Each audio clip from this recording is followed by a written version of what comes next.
Oh, it's Chris Avalon Unfiltered, bitch.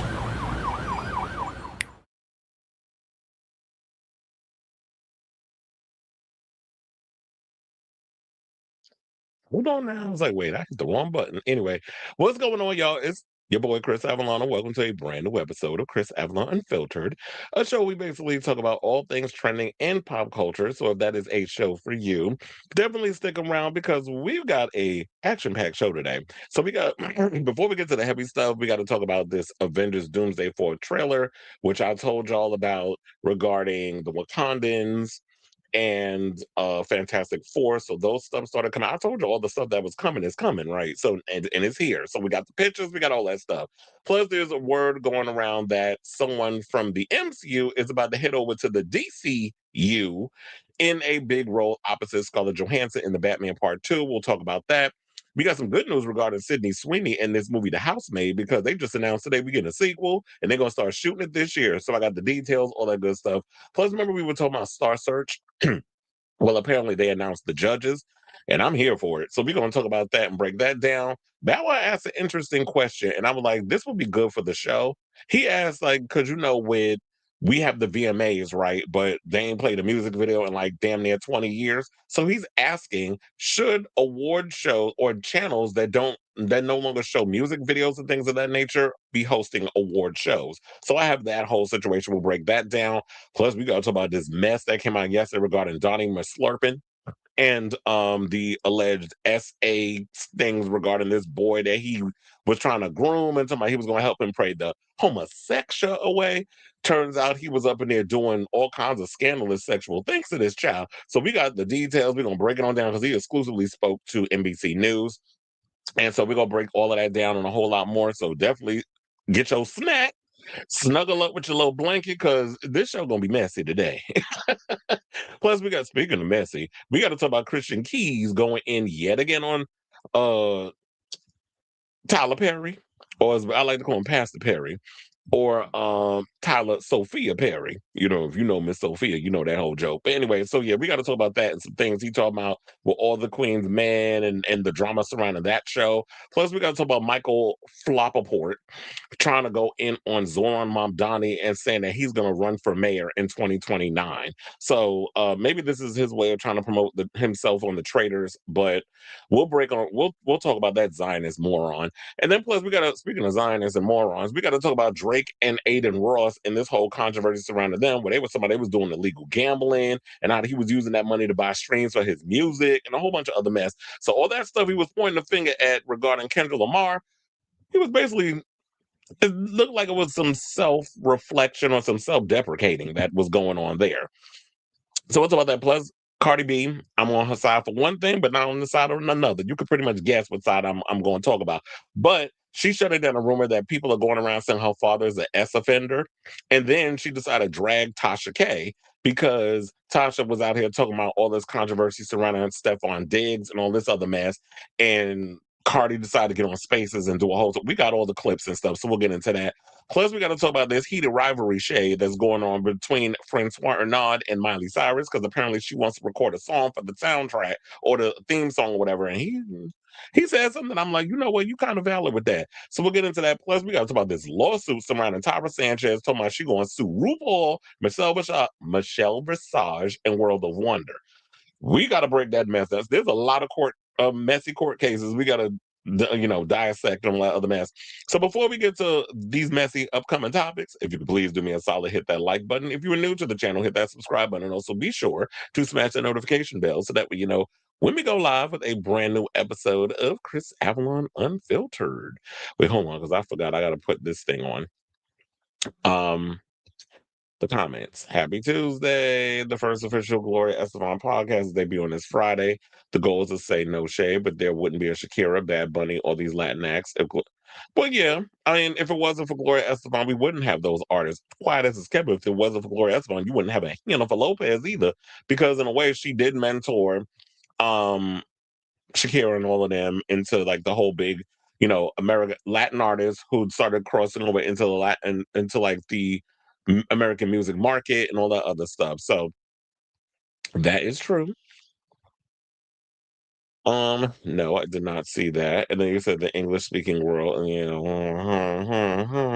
but yeah, I like the fact that now we have a lot of artists who are of Latin descent and feel like I do not need to convert to English speaking in order for my music to transcend genres and boundaries and markets and all that other stuff. So that's why I love the artists like the Bad Bunnies and the um Carol G's and so many others who never had to do that. It's funny. I mean, it's unfortunate that in a way with the Latin explosion when you had Mark Anthony, you had Ricky Martin, and you had Jennifer Lopez, and you had Shakira and Enrique Iglesias and so many of these others, and even Paulina Rubio at one point, where she tried to cross over into the American music market. And that besides that Don't Get Say Goodbye song that she had, the rest of that album was trash. So she went back to doing the Latin music. So when you had a lot of those artists who was trying to be all a part of jumping on that whole bandwagon, I love that.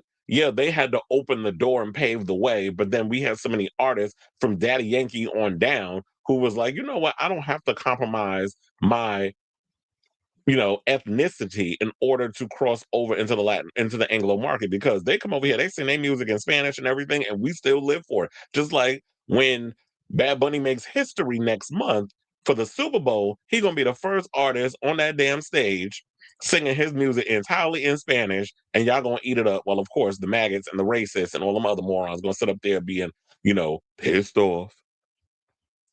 Of course, I know that song.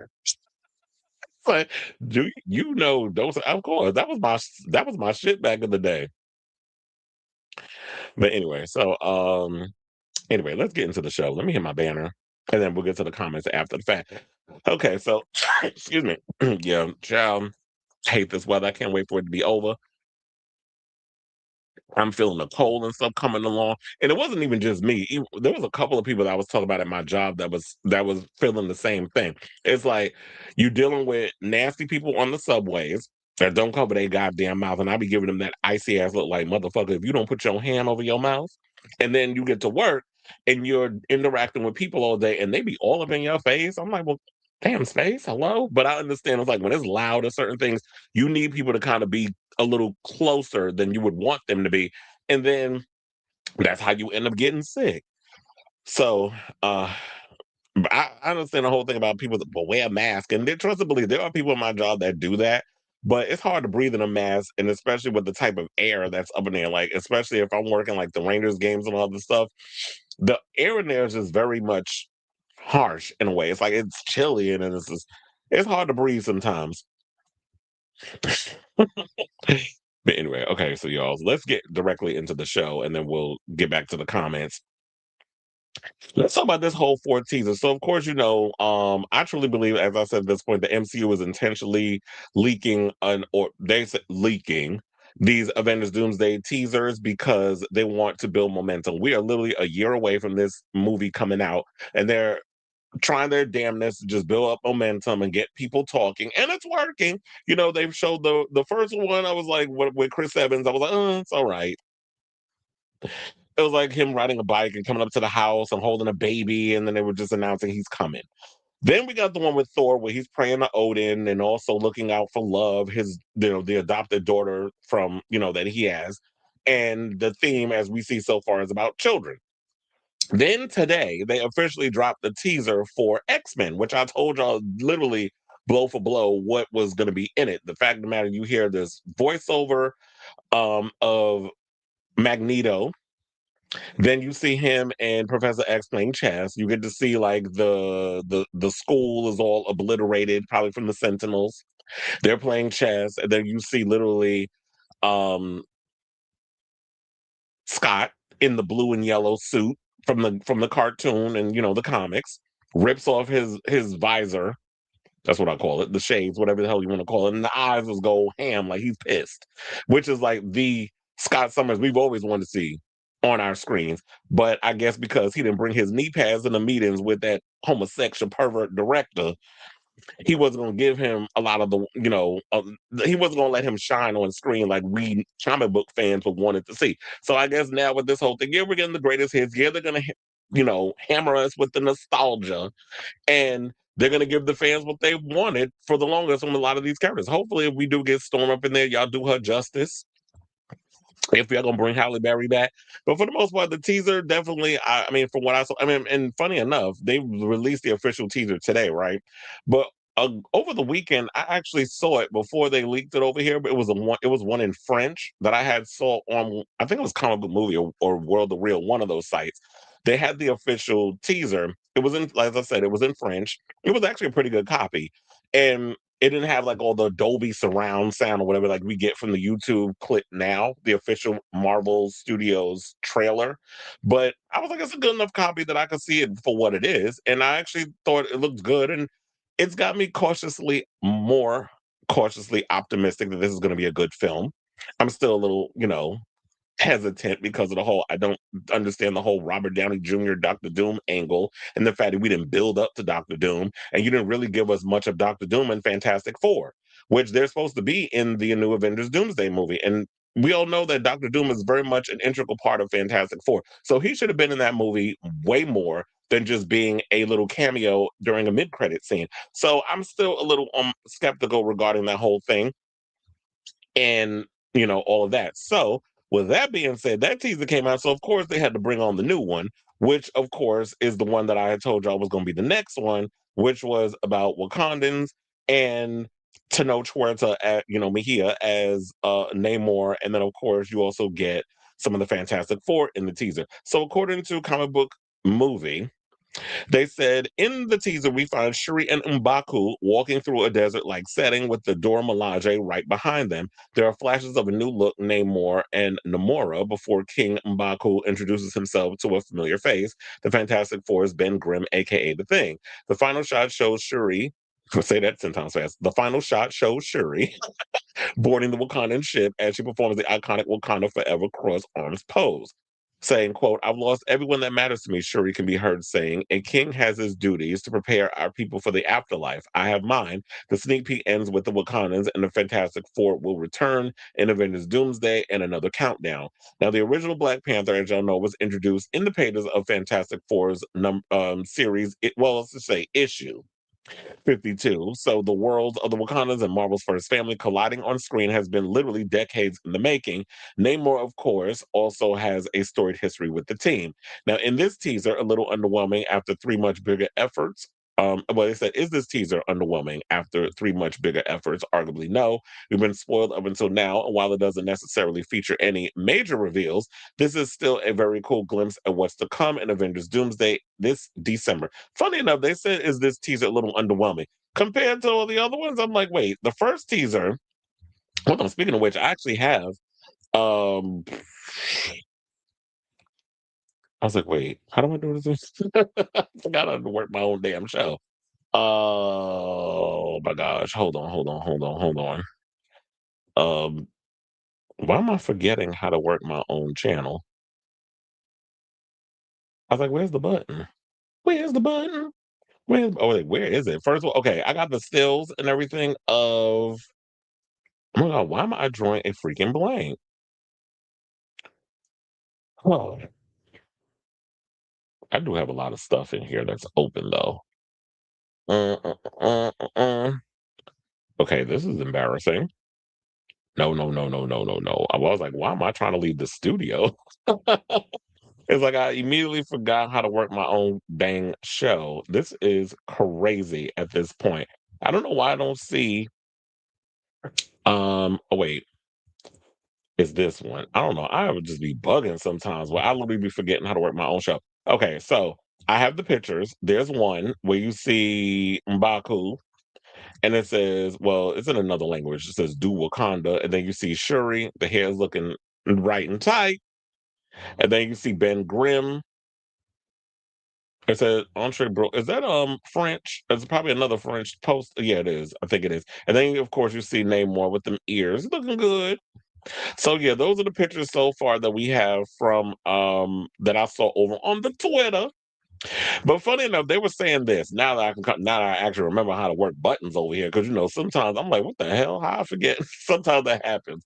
When I was like, I haven't been on a day and I'll be forgetting how to use buttons. But anyway, now that we back, now that I'm relaxed and refreshed my brain, they were saying, is the teaser a little underwhelming? I don't think so. I was like, yeah, I guess they want to slowly build So you give us kind of like this teaser with Captain America. Well, Steve Rogers. He's not Captain America anymore. Steve Rogers. Then you give us another teaser with Thor. Then you kind of give us like those, oh yeah, I'm a little hyped over this teaser regarding, the X-Men, which I was definitely hyped before they revealed the official trailer. Well, I was hyped like when I saw the trailer a couple of days ago. That was when it was leaked on the internet in French. And then seeing these pictures, we'll get the teaser in a couple of days, more than likely next week, like they've been doing all the other ones. And I'll be overly excited for that too. I just got to see this in motion so that way I could feel like, is it underwhelming or not? You give me pictures and describing it. I can't really get hyped off of that. I need to really see everything in motion so that way I can get it. And I know like a lot of people be hyped because they know like if you are a hardcore comic book fan, you're gonna see like the Fantastic Four colliding with the Wakandans. I just wonder at what point are we going to get a teaser where we could actually see Doctor Doom? Or is that going to be saved for the official trailer that's rumored to be coming out around the Super Bowl or during the Super Bowl, where we'll get an official 2.5 minute, maybe 3 minute full on trailer where we get to see everything. And I feel like it would be smart for them at that point to officially drop it on during the Super Bowl to get people to watch. Don't do those 30-second whatever it's like they've been doing as of late and they don't want to put in the money. Marvel Disney already trying to go all out with this franchise and they've got a lot banking on this. So go all out. Release it on that day. Release it the day of the Super Bowl so that we can see it. Is the Super Bowl on ABC? I was like, yeah, do a whole 2.5 minute, 3 minutes of commercial time. Release a full on trailer. Give us Doctor Doom in all his glory. And then those who miss it, then you can throw it up on YouTube and then we'll talk about it. So I hope that's where they go with this. So anyway, I say all this to say, what do you guys think of this story based on what you've heard so far? And I mean, based on the teaser and the photos or whatever. As I said, I'm still cautiously optimistic. I need a little bit more. I need to learn a little bit. I don't want you to give me the whole plot synopsis and spoilers and everything, but I don't know. I'm not fully at ease yet. I'm thinking like what's really holding me back, as I said before, is this notion about Robert Downey Jr. being cast as the big bad. We all know him as Tony Stark. We've all grown to love him as that character for over a decade. And I understand he died at the end of Endgame. Spoiler alert, if you haven't seen the damn movie, it's been out for too long. You miss a moment, you miss a lot. So to see how they're going to make him work within that world, it'll be interesting. But like I said, I'm still a little on the fence about it, and I need a little more convincing. Just me.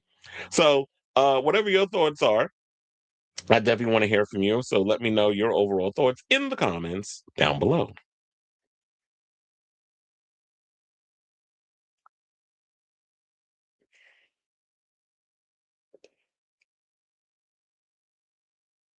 What are you talking about overworking? Didn't Zohran promise free buses? Zohran can't control the MTA. This was during Eric Adams. Anyway, that whole $3 thing, that was not even his decision. And literally yesterday I just had to put $36 on my what was it? On my Omni card, because that's what we had to move on to now. We retired the Metro card. Now we're Omni cards. Wait, I was like, how much is it was 6, right? It's supposed to be so literally now we're spending to and from $6 a day. That's 6 rides. That's basically like a weekly almost. Minus if you're not working 7 days a week. So if you're doing like 6 days a week or whatever, that's literally how much the Omni card is gonna get you through the week. So I don't know, it's a little annoying. But I hate the fact that people think that I don't want to say how in this society we still believe that you spend or the day one a politician gets in office, things automatically just magically change. And they're the ones that go in and make all these changes. No, it's a work in progress. Like what Zohran's been spending a lot of time doing now is debunking a lot of the executive orders that Eric McGilla Gorilla looking ass Adams put in place before he decided to run off and leave America. Because I heard he's not even in America right now. So and he could stay wherever the fuck he's at because we don't want him back here. And if anything, you need to take Michael Rapaport ass with him because we don't want him in New York either. But whatever.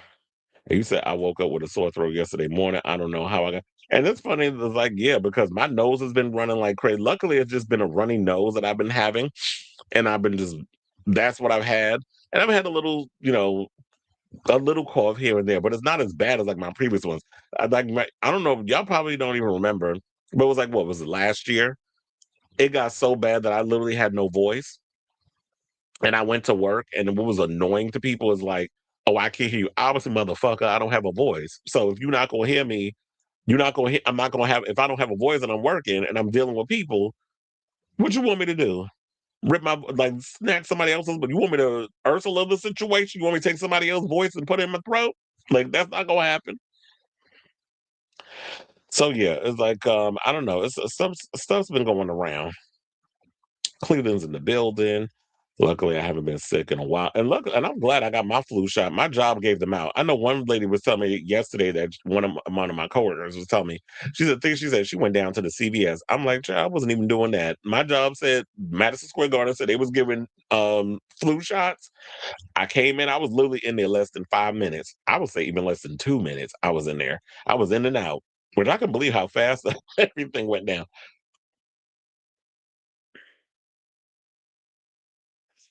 Oh, I was like, what's going on with these ladies? They saying something dramatic.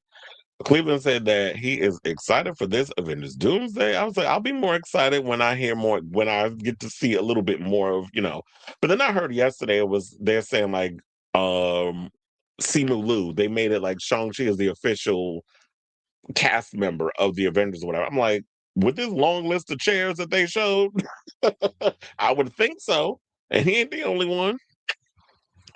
That stupid promotion they did with the freaking chairs. All right, y'all. Now, speaking of Avengers, let's talk about one of them. So, Sebastian Stan. Oh, wait, hold on. That's not it.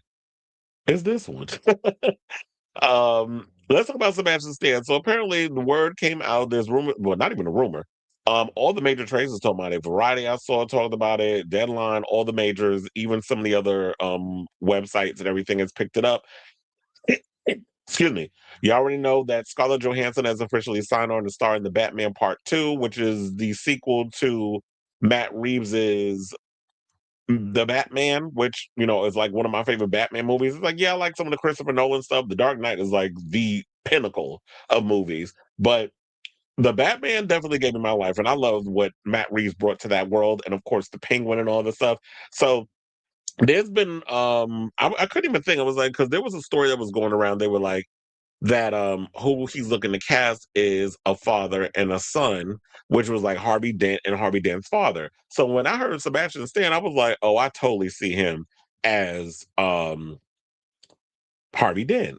Especially when you have Scarlett Johansson playing the significant other. This was the significant other part where she's playing Gilda was leaked by or revealed by Jeff Snyder. So and then I think all the reports and stuff started coming out afterwards that that is who she will be playing, whatever. And then they're thinking that it's going to take a lot of from the other comics and make her, because she's not just coming on board and just doing like some doting girlfriend or whatever. Like that's not what Scarlett Johansson is going to come on and do, especially someone of her caliber. Like there's got to be a lot more meat on the bone. But anyway, so according to Comic Book Movie, they said Sebastian Stan is no stranger, as you all know, to comic book movies. He auditioned to play Steve Rogers in 2011's Captain America, but then, of course, he ended up with the role of his partner in crime, well, his frenemy, then ally again, Bucky Barnes. So Stan has returned to that character, as you know, in several MCU projects, including the abysmal Falcon. Wait, he was what was that horrible? What was that horrible one?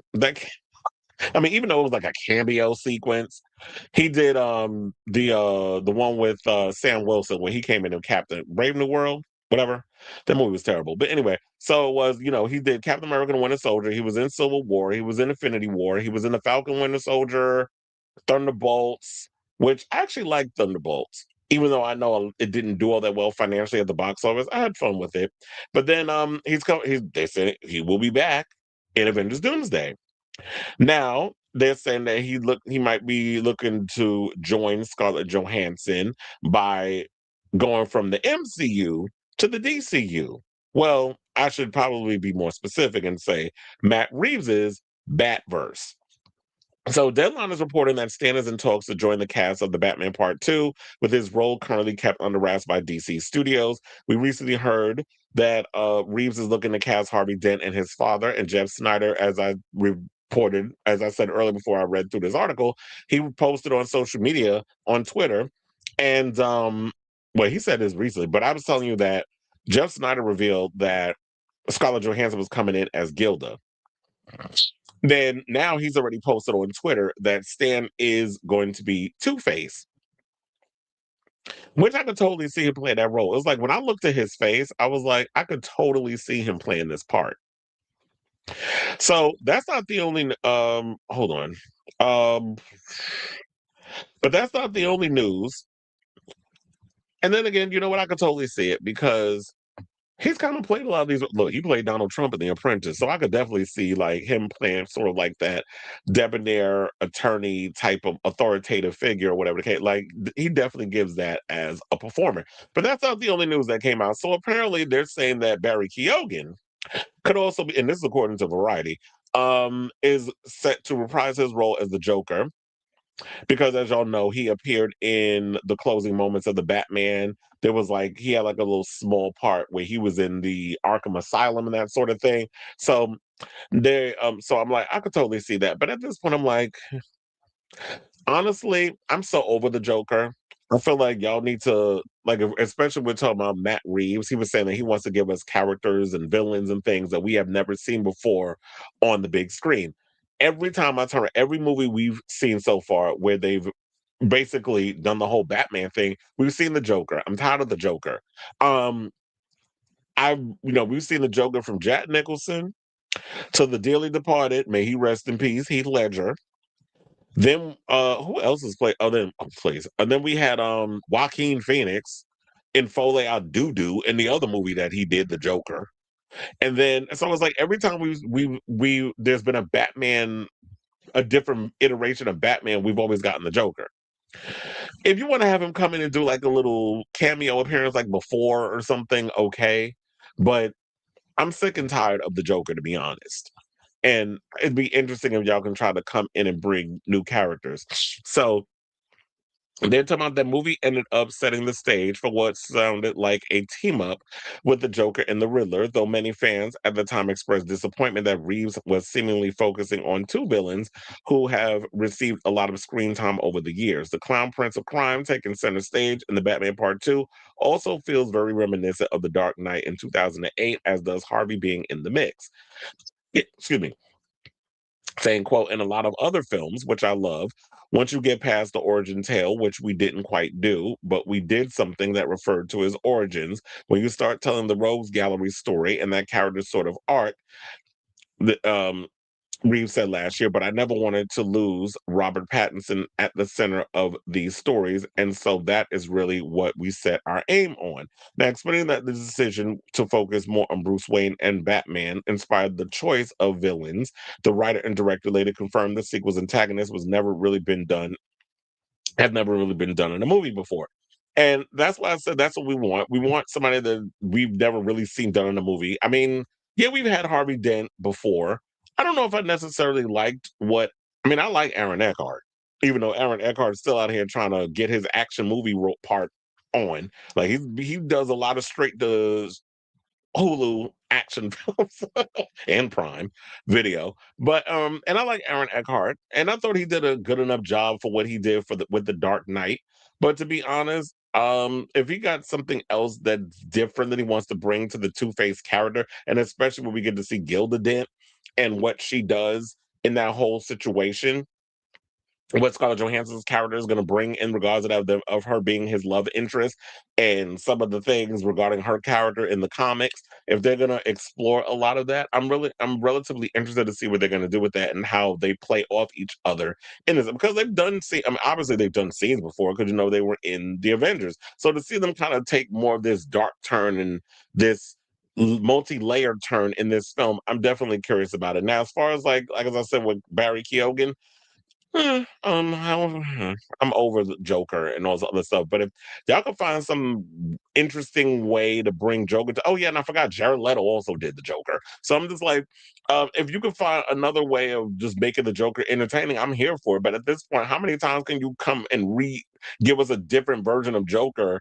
That's just like, okay, you're gonna constantly be compared to other people. Because I feel like even though y'all hated on it when he first got cast, I mean, yeah, Jack Nicholson is the overall. I mean, some people go as far back as the TV show, but who's old enough in this channel or in this chat that could be like, oh yeah, I remember the old Batman TV show for Batman. I'm like, please, I wasn't even born when that show came out, so I have no connection with that. My connection would be Batman with Jack Nicholson as the Joker, the Tim Burton Joker, the Tim Burton Batman universe. That's my overall connection because I was a little kid when that movie came out, and how Batman Returns like one of my all-time favorite movies. And me and my classmate Mario, who I later came to find out was also a homosexual, we used to quote all the lines from Michelle Pfeiffer in that movie.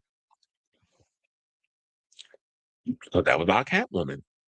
So um, there's been so many different versions of Joe, but to the point I was trying to get to was the fact that how people didn't really see it for Heath Ledger until they saw that performance, and now everybody holds that performance to like such a high standard. And then after that, you had Jared Leto try to come and do his own thing where he was trying to look like this whole gangster thing with the grills in his mouth. I kind of like that whole rock star look that he gave him, but people really wasn't feeling it. And I don't know if it was necessarily him, his performance, or it was the fact that it was the movies that he was giving that performance in because the movies really weren't that good. So I don't know if it could be from that situation, but and I like Barry Keoghan, but if they can find an interesting way of making him, making the Joker interesting, then I guess, excuse me, I'll be here for it. So in the meantime, I want to hear from you all. What do you think of this story? Who do you think that Sebastian Stan will be playing in the Batman Part Two? My money definitely is on him playing Harvey Dent slash Two Face because I'm like, they said that they're looking for somebody in their 40s to play this character. Sebastian Stan is in his 40s. Um, and he definitely, in my opinion, fits all he checks all the boxes in regards of like the casting. I don't know why I didn't see it before, but like after they mentioned it, I was like, okay, I could definitely see Sebastian Stan giving us Two Face in a lot of ways. He's definitely a good actor and he's a good looking guy. So I definitely will be looking forward to seeing what he will be bringing to this role. So in the meantime, I definitely want to hear from you all and your overall thoughts on this story. So drop them in the comments down below.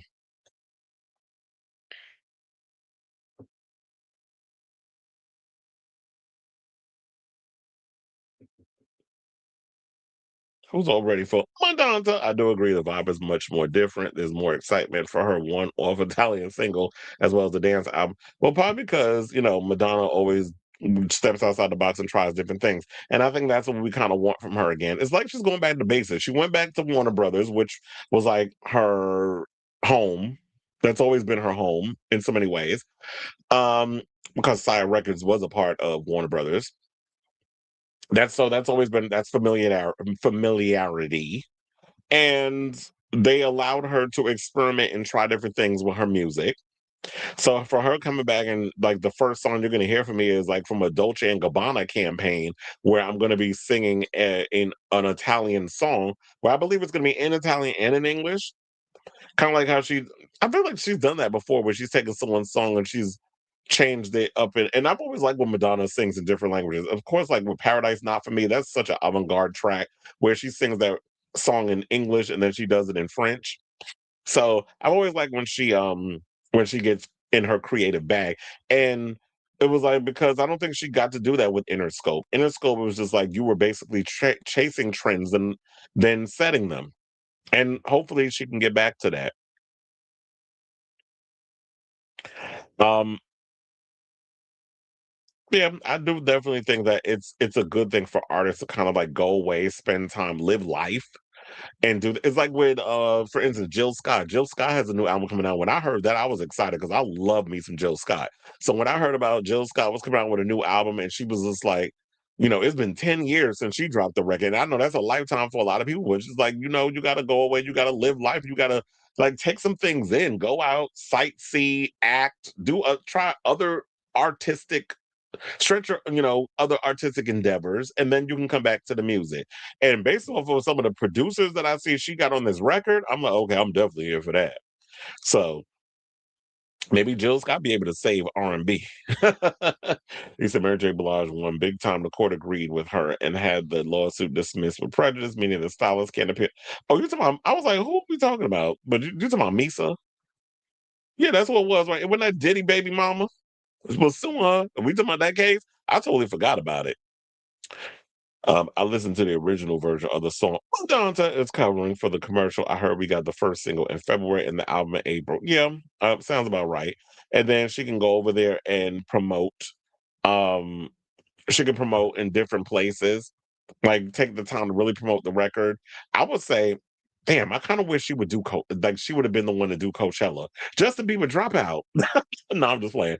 But I wouldn't be surprised if he does a week before, the situation. But because he's notorious for doing stuff like that. I would love to see Madonna do Coachella. Not that I would go. I would just watch it on TV.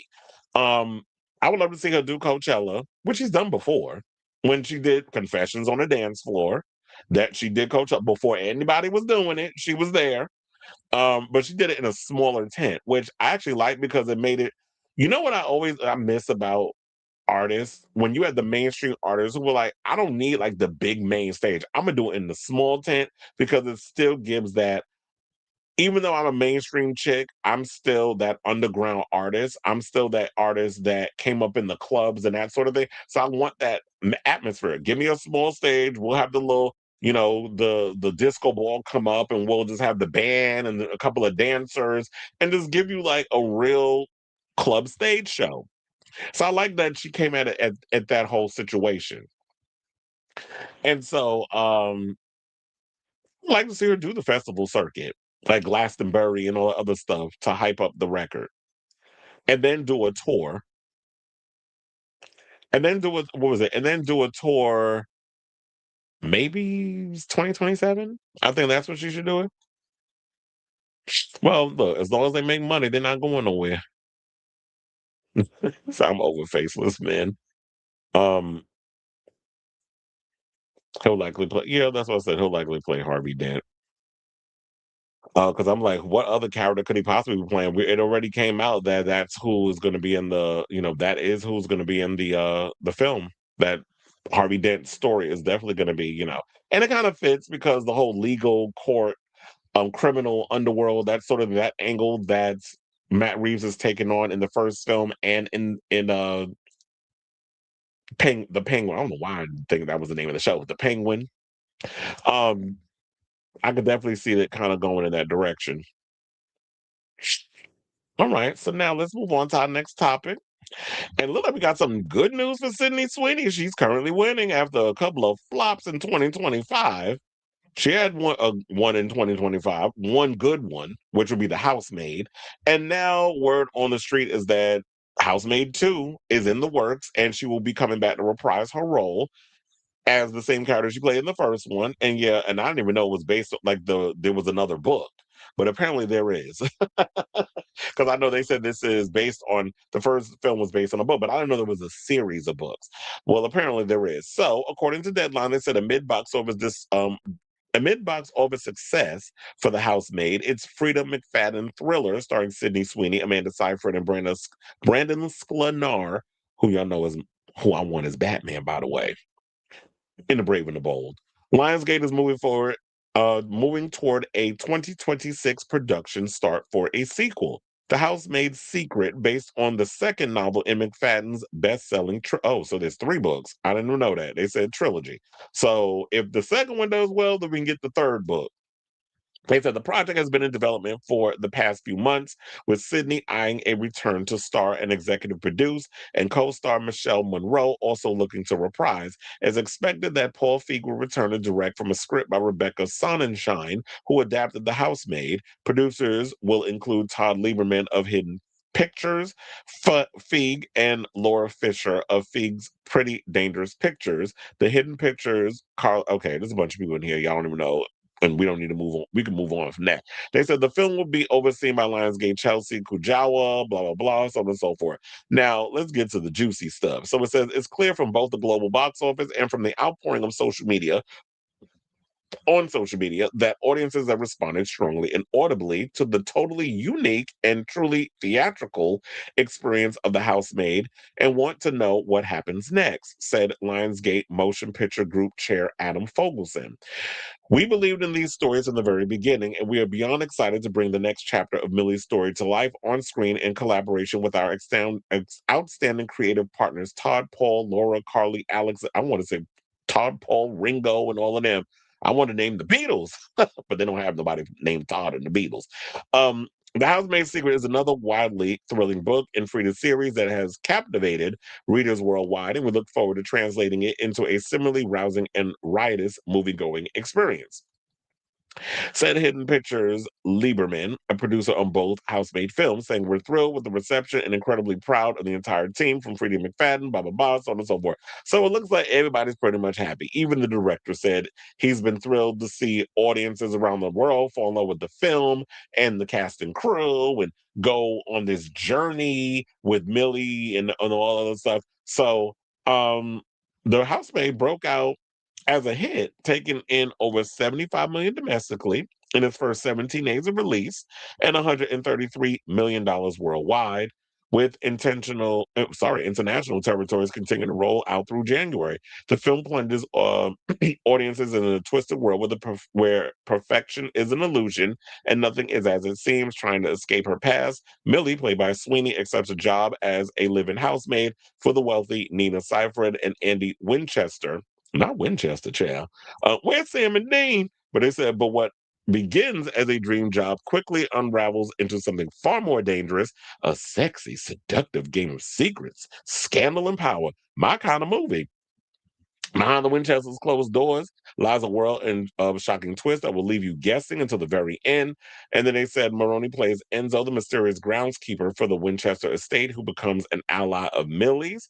And the book was, I didn't even realize it was published that not that long ago. The first book, well, they said The Housemaid's Secret was published in 2023. So it's not even like a 5-year-old book yet.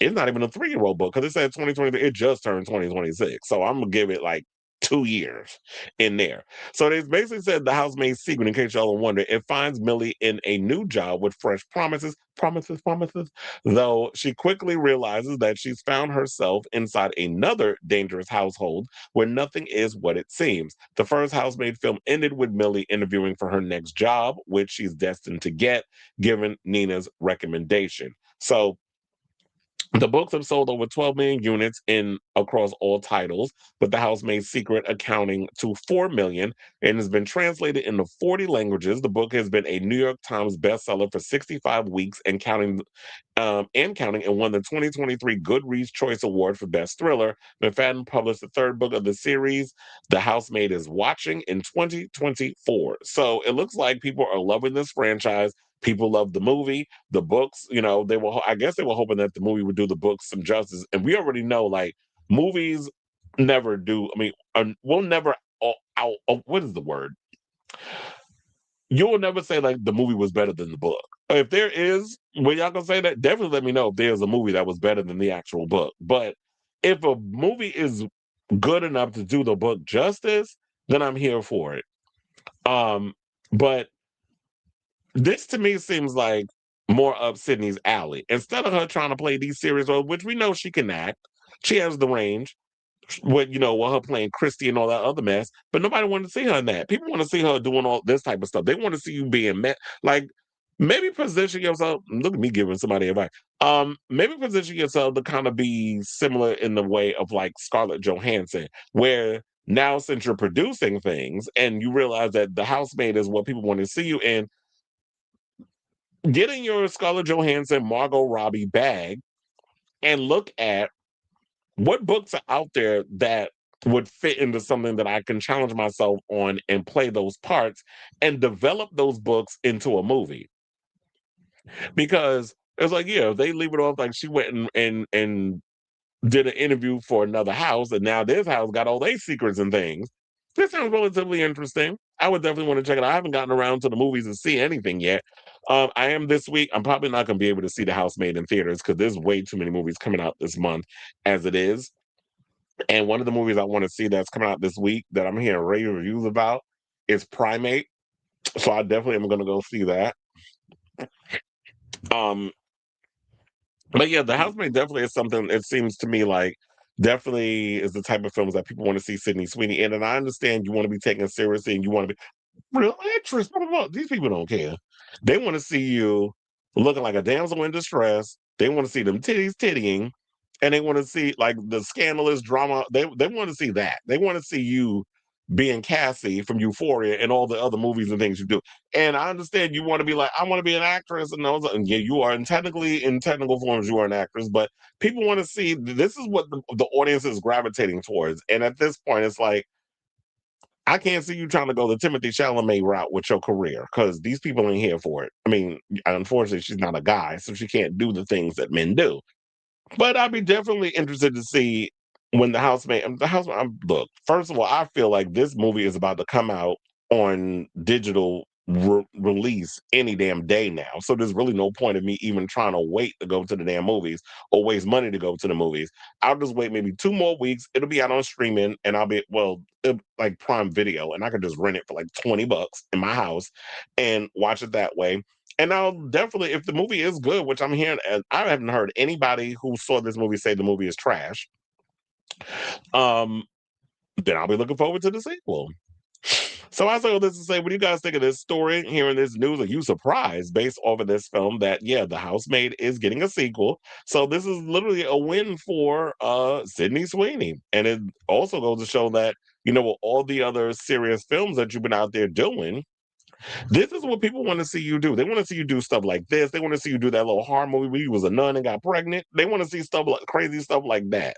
So let me know what you guys think of this story in the comments down below.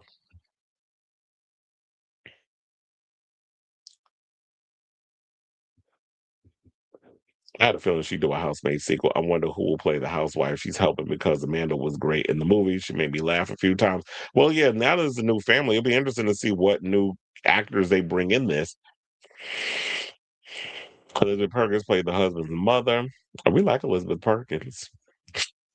And he said once they do, Scarlett got better. Once they do, Scarlett got better movies, and so did Margot. It's a streaming film.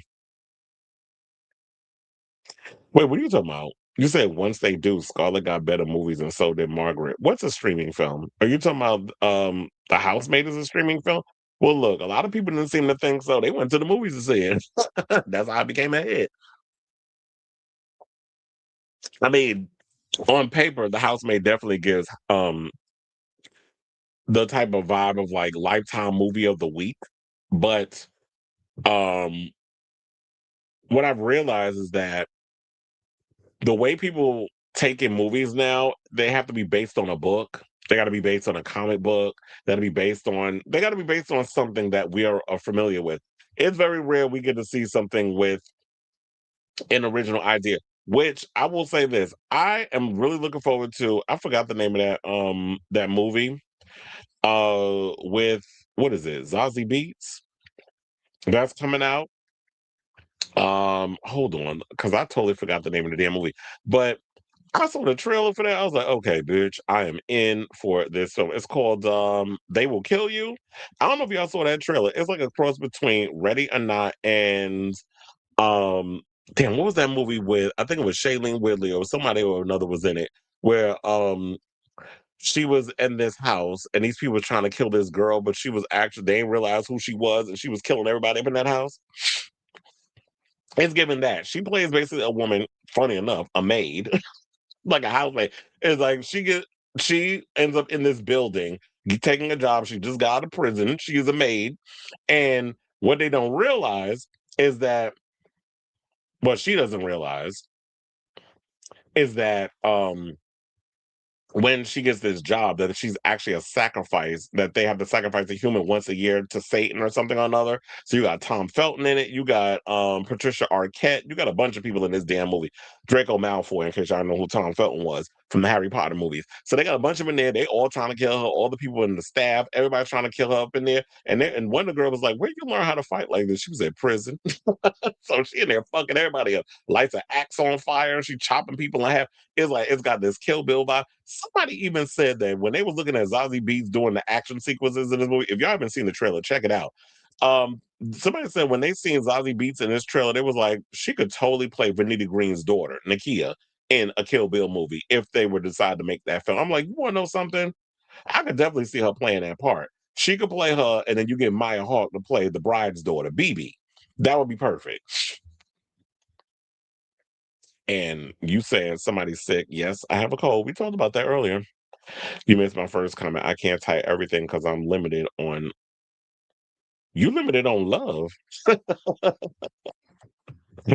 Or you say you limited on live. Let me show first comment. Because when after the Two-Face thing, this comes up. And then this comes up. And then this comes up. And then this comes up. So yeah. You said so whatever that first comment was, it wasn't there, sir. You said, yes, it reminds me of Ready or Not mixed with something else. I think, oh, what was the name of the movie called? You're Next, I think was the name of it. Somebody said, yeah, it was like a cross between Ready or Not mixed with You're Next. It definitely had Ready or Not vibes up in there. Somebody also said Rosemary's Baby, but not Rosemary's Baby because Rosemary's Baby, they went and they drugged her and had Satan R-word her and get pregnant with the child of the devil. So there's none of that up in there. It's like they're trying to sacrifice her to the devil. And the fact is, it's very much giving Rorschach from Watchmen. He's like, yeah, I'm not stuck in here with y'all. Y'all are stuck in here with me. Which I did love Rorschach, even though he was racist, homophobic, and he stunk. But I definitely like that character. I actually went as him for Halloween once. Anyway, let's move on so we can get to the messy part of the show because I want to get all the little cutesy juicy stuff out of the way. So let's get to this Star Search news. So apparently we found out who is the upcoming judges for this Star Search reboot because Anthony Anderson is hosting it. And I have to say this, when I heard who's going to be the judges, which I can pretty much read in the lower third, I'm here for it. So yeah, it was announced today. And funny enough, I just saw Chrissy Teigen the other day on Christmas at the Knicks game. With John Legend and the kids. So Netflix, as y'all know, is reviving the iconic talent show Star Search, and it's shaping up to be pretty major. As I stated before, we already know that Anthony Anderson is going to be hosting the competition series, which is going to air, I believe, live on Netflix, and it's going to last 5 weeks. Now, the streamer just announced a panel of judges, and Jelly Roll, Sarah Michelle Gellar, and Chrissy Teigen will be the judges, which I have to say that's a lot of talent in one room. You got a Grammy winner who just lost over 200 something on pounds. So Jelly Roll is basically jam roll. Like, what do we call him now? Because he's not Jelly Roll. I mean, he's a lot smaller. Jelly Hole? I don't know. No, that sounds like a drag queen named Jelly Hole, like Cheryl Hole. Um, so yeah, we got him. Then we got first of all, y'all shady with this comment. They said you got a Grammy winner, an Emmy winner, and John Legend's wife. Now, don't that sound shady? Because I'm like, yeah, well, Chrissy Teigen ain't with nothing, but we like her. She's a great personality. I like her. She cute. Now, Netflix originally set the premiere date for January 13th, but they pushed it back to January 20th. I'm wondering if they did that because they were still trying to negotiate who the judges and stuff were going to be for the show. So that's what I'm wondering if the reason why they pushed it because it's supposed to come out next week. And now they're having it come out in 2 weeks. But And there's been so many competitions. Like I still don't care about American Idol, and I just heard recently that American Idol is going to be going more Christian with the type of artists that they bring on the show because of that black dude that won last season. So they're going more Christian with the music, and I'm like, y'all can hear that. Who y'all gonna put on there? Donnie McClurkin. But then again, like y'all did on that BET show that he was on, what was it called, Sunday Best? But I'm like, if y'all do that, then. Well, I don't know if y'all want to do that with that lawsuit that came out with him, and we're gonna get into that later on into the show. But um, them going more faith based, I'm not surprised. I wouldn't be surprised if Miss Mama drops out Carrie Underwears and y'all get Gwen Stefani loony up and toke his ass up on that show now because y'all want to go Christian with the type of, I'm like, who are y'all basing this around? I guess maybe they're trying to focus American Idol on middle America, which they've always tried to pander to that audience anyway, even back to in the days of when Simon Cowell and them were on there. So y'all can have that. You Christian phony baloney psychopaths, y'all can have that tired ass show. We don't care about American Idol. The Voice ain't never produced a single A-list superstar from that damn show, so I don't even understand why that's on. And I grew up on Star Search. Star Search gave us so many of your favorite artists today. I believe, if I'm not mistaken, did Brandy even sing on that show? I know Aaliyah was on there. I know Rosie O'Donnell was on there. Kevin James was on the show. Also, who? Britney, Justin Timberlake performed. There's so and Usher, Beyonce. So many of your favorite artists started out. I think it was back when the group was Girls Time.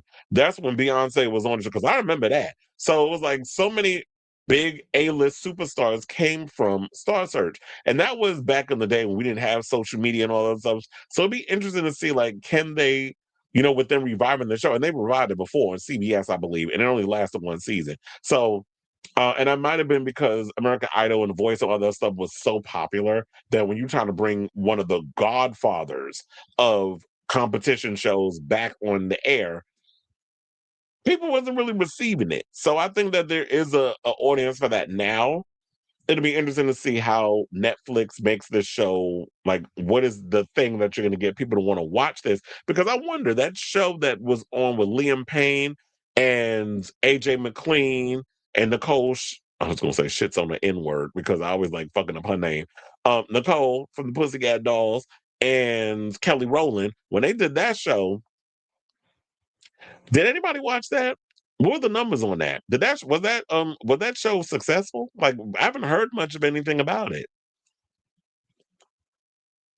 So, but now they say after more than 20 years off the air, and Netflix's Star Search will serve as a modern reimagining of the iconic talent show that served as an early platform for icons like Britney Spears and Beyonce. They're hoping to find the next big thing, and you'll be able to play a part in who makes it to the end. For the reboot, episodes will air live on Tuesdays and Wednesdays, featuring performers from various categories, including dance, music, variety, comedy, magic, and juniors. They'll all go head to head with weekly eliminations. Those of us watching from home will be tasked with voting for our favorites, so we'll have a direct hand in deciding who moves forward and who gets the chop. No pressure. So it's coming on January 20th. You know what? I'm actually here for this. This might be entertaining. So I'm gonna definitely check it out. I like this cast of judges. Anthony Anderson basically is a host now. He barely acts. And I guess after Blackish, you don't need to be doing no crazy show. You make so much money doing these little, these competition shows or whatever the case is. So who wants to be spending, 14 to 16 hours on a set when you could just spend like a couple hours, an hour or two doing a show like Star Search? So I definitely want to hear from y'all. What do you guys think of this story? Are you here to has this even zhuzhed up your interest in wanting to watch this show even more now that you know that we have Spring Roll, Sarah Michelle Gellar, or Spring Roll Buffy, and John Legend wife on Star Search as the judges? I mean, shit, I would love to sit on a panel and judge a show like Star Search. That sounds like it'd be a load of fun because you get to see a variety of stuff. I know some people are like, but isn't that like America's Got Talent? You do know that Star Search came out long before there was that show from Simon Cowell. So let me know what you guys think of this story in the comments down below.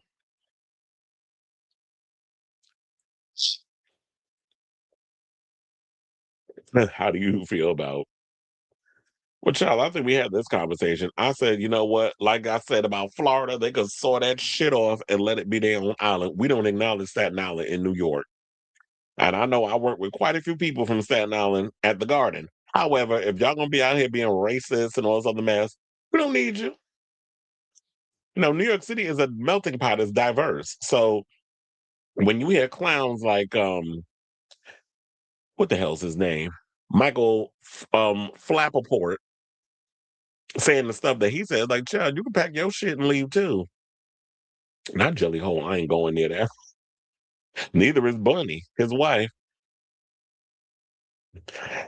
All right, y'all. So let's get into some music news and let's talk about Bow Wow. So Bow Wow asked this question the other day, which I thought was relatively interesting, where he was addressing award shows. You know, Bow Wow is a musician, but once upon a time, not that long ago, he did host a show called 106 in Park, which I've been hearing so many rumors that they talking about bringing that show back. Even if they do decide to bring that show back, I'm like, mm-mm. First of all, the days of countdown shows and other stuff, that's over. Unless y'all gonna bring it to like a net, or not even a Netflix, bring it to like a YouTube or something or another. But I actually like his idea. So he's seen the rapper turned actor has sparked conversation after questioning whether traditional TV networks should still be hosting music award shows. In a post, he suggested that the music streaming services and digital platforms like YouTube and TikTok might be better suited to take over the space. Saying question, is it fair for networks who don't play music or show music videos to even have music award shows? Should the online companies take over? For example, YouTube Awards, Spotify Music Awards, Apple Music Awards, TikTok Music Awards, etc. But here's the thing: let's rule out TikTok because TikTok is trash. First of all, you got Larry Ellison, um, who owns Oracle. He basically has a stake in TikTok, which is now suppressing any kind of points where we call out Zionism and anything that you say about Israel and what they're doing.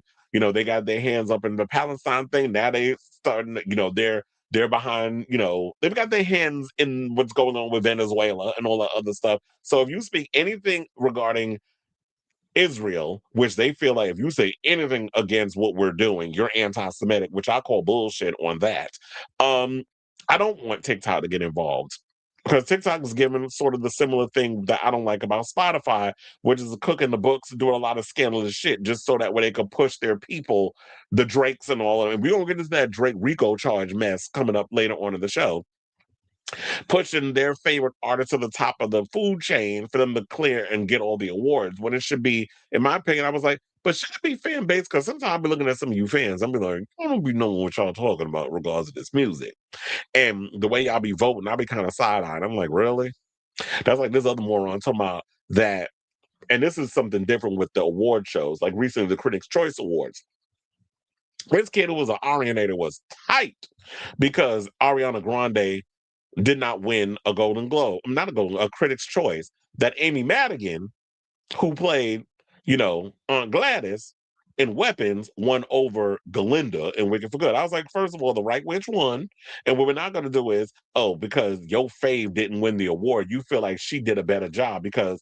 Oh, this is the second time she's been up for an Oscar, and now she's not going to win, and now there's no chance of her getting the Oscar. She never had a chance. No shade, but I don't care how much weight Ariana lost or whatever she was doing. I don't know. I don't care how many letters she wrote. I don't care how many little political games she was trying to play. You had no chance of winning this Oscar. She wasn't going to get it. There's far too many stronger performances from a lot of actors in a lot of better movies because compared to all the films that's being rummaged around as nominations, a lot of them eats over Wicked for Good because a lot of people said they hated Wicked for Good. Wicked for Good was pointless. You took a 30-minute piece of Wicked and you just decided to make a split it into another thing and stretch it out because y'all wanted to capitalize and make it was a money grab. It wasn't about like trying to find a way to tell an interesting story. So I don't want TikTok to get involved because with TikTok and the Ellisons being involved, Paramount answered because I just read a story today that TikTok and Paramount are getting together to do something regarding this primate movie. And I'm like, oh, it makes so much sense because father and son have stakes in it. The son owns Paramount, the father owns TikTok. Now, bought a stake of it. So now you're trying to go hand in hand with that. Where you're using TikTok to promote your movies. But there's interest there because of who's at the top of the food chain running things. So I side eye. I don't want them to get involved. If there was anybody that I would look at, I don't know if I would want Apple. Well, I like Apple Music. I listen to Apple Music. I don't know if I would want Apple or Spotify. I would like them to want to be involved.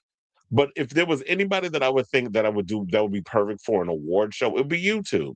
Because you could do YouTube when you have music, you have film, and they're trying to get into all those spaces. Podcasting, they air music videos on there as well. A lot of people promote their music videos and stuff on YouTube. It's also a way for YouTube for people to promote their stuff even more with YouTube, since YouTube is trying to build themselves as this big global conglomerate. Yeah, they're already popular in so many ways, but with YouTube, as I'm saying, like when I said before about Netflix's biggest competition aren't these studios, it's YouTube, because they're trying to move in a lot of the same space where they're trying to be the future.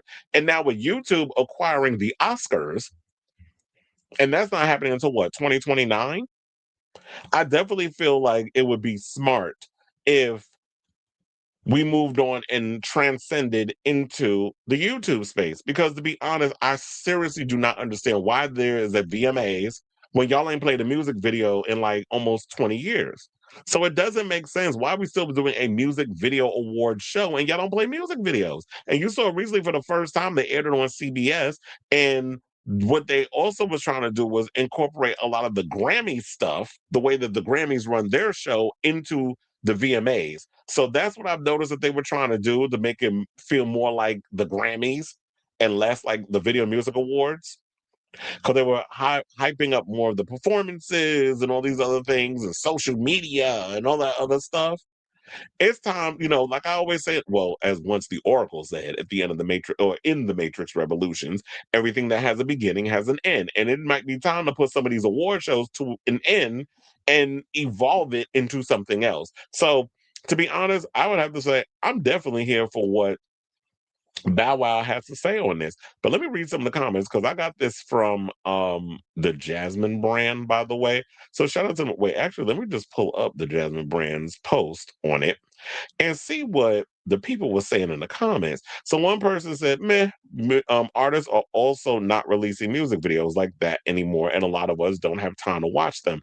Although I do miss music videos, the award shows are boring now because of the performances. You have to give us old and new school, not just not just all new school. Well, here's the thing, to say that, well, you saying that you don't have the time. You know how busy I am, and I always find the time to watch a music video?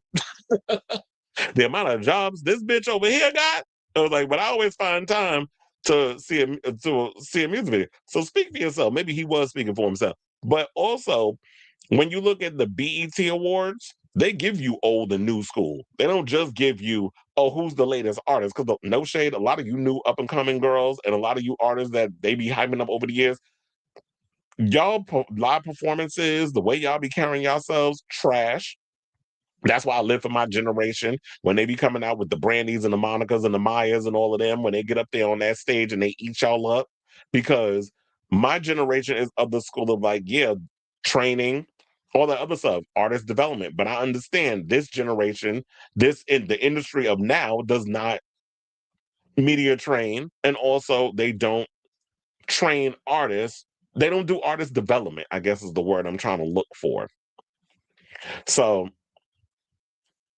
another person said, R&B Junkie Official, I've been saying this, BET don't play music videos 365 days of the year on the main station, but for one night they want to have a music award show. Um, Somebody also said, do the Grammys play music videos? I don't think that was the point of what he was saying. He's talking about, this is why reading is fundamental, not for the mental. He said, so the online, well, wait, look, is it fair for networks who don't play music or show music videos be valid to even have music award shows? The Grammys is about celebrating music. They've been doing that for over, how long has the Grammys been on? For over what is it, like half a century or whatever? I can't remember how many years the Grammys been. But the Grammys been around for a long time. It's about celebrating music. But I think what he was getting at, even though he brought too much into it, because now I feel like you just nitpicking the girl that wrote that in the comments. He said, or show music videos. Of course, yeah, you have awards. Do ABC, do they got the American Music Award? Do they play music over there? So why we gotta sit and split hairs and nitpick? I want to see what the people. I hate when I be trying to open this and I don't want to open up what the people were saying. But others say I like it, but we need our own channel and awards. We can't complain about Spotify, etc. Then turn around and give them an award show. Well, I don't use Spotify. Another person said not sure why MTV still has the VMAs, but they don't play videos anymore. And some people, for the most part, a lot of people are agreeing with him. And they said, how about someone of the culture create an award and stop letting others dictate our cultural accomplishments? Well, we have BET. I don't know who's running things over there, but we also have fan base where Isaac Hayes' son actually runs that channel, and that's growing.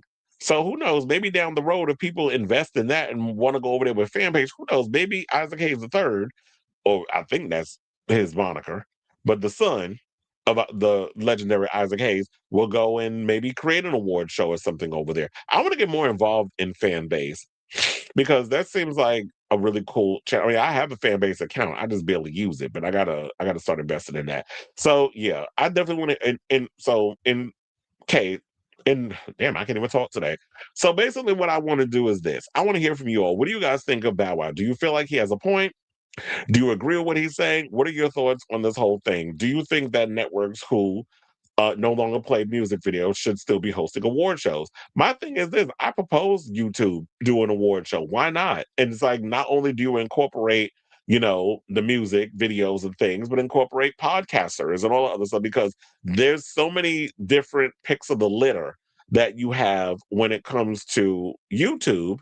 So why not YouTube do an award show? And since they do house a lot of music videos, and yeah, they always say like, well, people aren't putting music videos out there anymore. So maybe you should do what do they call that thing?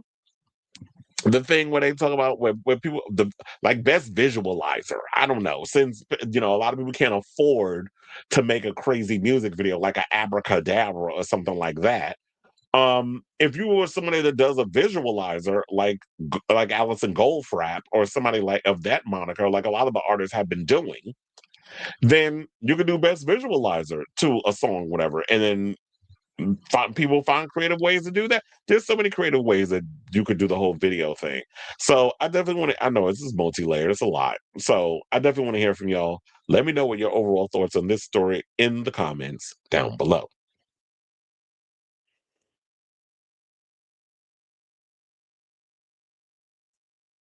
Watch a new episode of Worst Cooks in America with Romeo Manila Luz.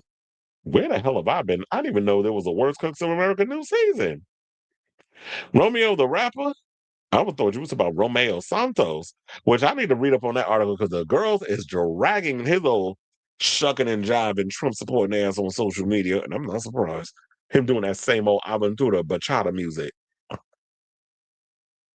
Because apparently, and I'm glad I didn't work it. There was a secret event that was happening at the Garden last month, and it was somehow that, and I wasn't scheduled for it, thank God. But it was somehow like some Christmas thing that was supposed to be happening. We didn't know who it was. It was literally a tacked on last minute event.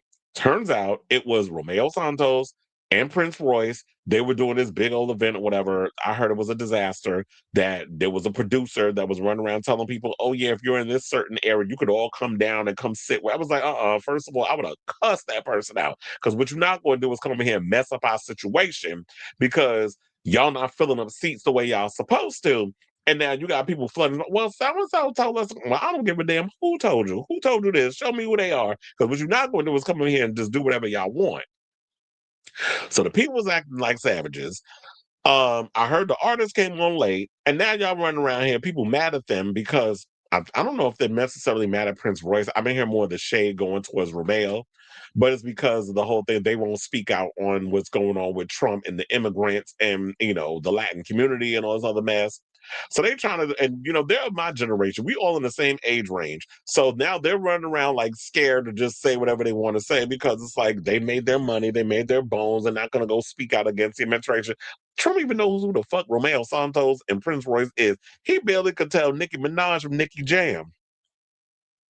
Speaking of which, I heard Nicki Jam, they're doing some reggaeton cruise and he about to perform on it. You can't make this shit up. Bugs Bunny say sawed off Florida in one of the car. Yeah, that's why I was thinking in my head. I was like, look, saw off Staten Island like Bugs Bunny done sawed off one of the islands. I get because he did a lot of damage to the U.S. Congress, declared war. That's why I'm like, whatever, child. Yeah, I use YouTube to post my newer remixes like Beyonce. So that's why I was like, why don't we just change? Why don't just let YouTube do it? And yeah, like you were saying too, it's like, yeah, they have, and I was thinking that too. I don't know why I didn't bring that up. They have their own music app. So if they're, and they would literally, the other day, I just saw like when I was on there was like, it came up that they wanted me to subscribe to the music app and all that other stuff. So, young kids today don't have the attention span to listen to songs longer than 3 minutes. True. But that's why it's like, is it possible that we could change it back to like, you know, if artists were to take the time to really build up the songs? I miss the days that we had that, the 10.5 minute remix. Okay, it's the 67th annual. So it's been around for almost 100 years. So I hate when people always try to move the goalposts to try to, I guess, make sense of whatever foolishness they trying to make sense of. It's like, but y'all know what the hell he was talking about. Hold on, I gotta blow my nose because I definitely feel.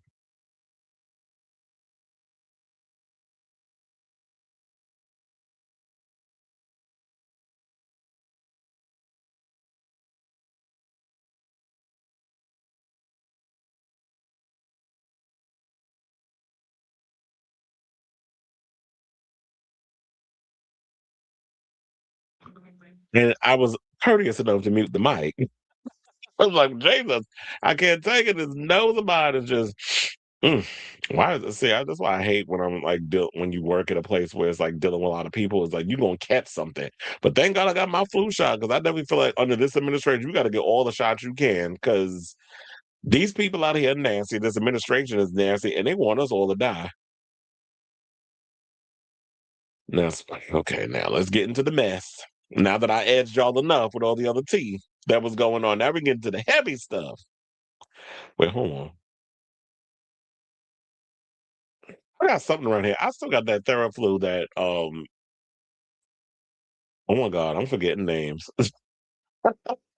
Who was it that got me that? Wasn't it Joe, I was about to say your government, Cleveland.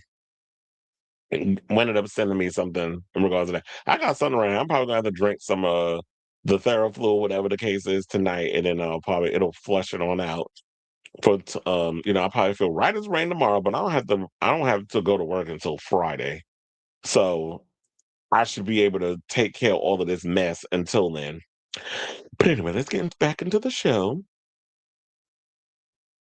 And let's talk about Donnie McClurkin. So I don't know why anybody now, you know what, this I will say irritated me because when I heard about this lawsuit, I was like, well, first of all, I was minding my business. I was at work. Then all of a sudden I was like on a break. So I was like, let me check my messages. All of a sudden my phone was just flooded with stuff about Donnie McClurkin and his allegations going on that he was trying to groom this child who basically hit him up because he said he had similarities to what Donnie McClurkin had went through, which was that he was S8 as a child.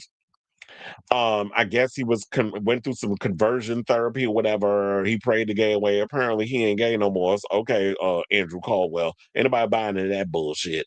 So you can't. Like, I understand this might be hard for some of y'all to believe, but homosexuality is in animals. It has been around since the March of Dimes. It has been around long before speech replaced sign language. It has been around long before the Bible was written by man. So for people to sit up here and think that being a gay is a choice, being gay is an abomination, being gay is something that is taught, that is not, you're not born with it. until you can actually sit around and understand what it's like to be a homosexual. And if you don't understand it, don't speak on it, because you can't sit there. Just like a lot of you straight people know, some of you women know you like dick, and some of you men know you like pussy. There are men out here who know they like dick, and there's bulldaggers out here that know they like pussy. So for people who want to sit up here and change the goalposts because, for whatever reason, you can take that goalpost and shove it up your ass, because I'm telling you from experience what it is. So if people want to sit and believe what they want to believe, you can believe it. Go believe it on somebody else's channel. Don't bring it over here. And that's before anybody come in with the side eye and them stupid ass comments. So you got a predator allegedly going around preying on this man who was in a place of vulnerability in his life, because he said they share similarities, and that similarity came from when he read Donnie McClurkin's book. Child, we only 6 days into January, and I'm having to report all this mess. First of all, we got the insurrection, the anniversary of it. What is it, the 5-year anniversary of the insurrection today, January 6th. I'm reporting stories on Tyler Pastor Perry. Then we got Will Smith and all this other mess coming on. And it's funny, a lot of people that I was talking about regarding this story with Donnie McClurkin, they was like, oh, I believe it. And child, I believe it too. Because let me tell you something. One of the things I've learned, just like when I always tell you with celebrities, the people that know the tea of what goes on with these famous people, hair and makeup department. A lot of people that work behind the scenes putting a lot of these artists together, they know where all the bodies is buried because they have conversations. Same thing within the church. If you really want to know the tea of what goes on with some of these pastors, these deacons, and these people that are of the cloth, speak to the church queens. Because I remember there was years ago, it was a friend of mine. The first one was one of my friends dated this guy named Marvin. I was at his house. There was a bunch of church queens there, drinking, partying, having a good old time. Then the conversation came around to Donnie McClurkin and the legendary stuff that was going on up in that church. And I was like, I don't put nothing past him and so many of these other people that be out here. So when I say stuff, I'm not just pulling stuff out my ass. I'm telling you from experience and things that people have told me. Now let's get into the story, because this shit is juicy.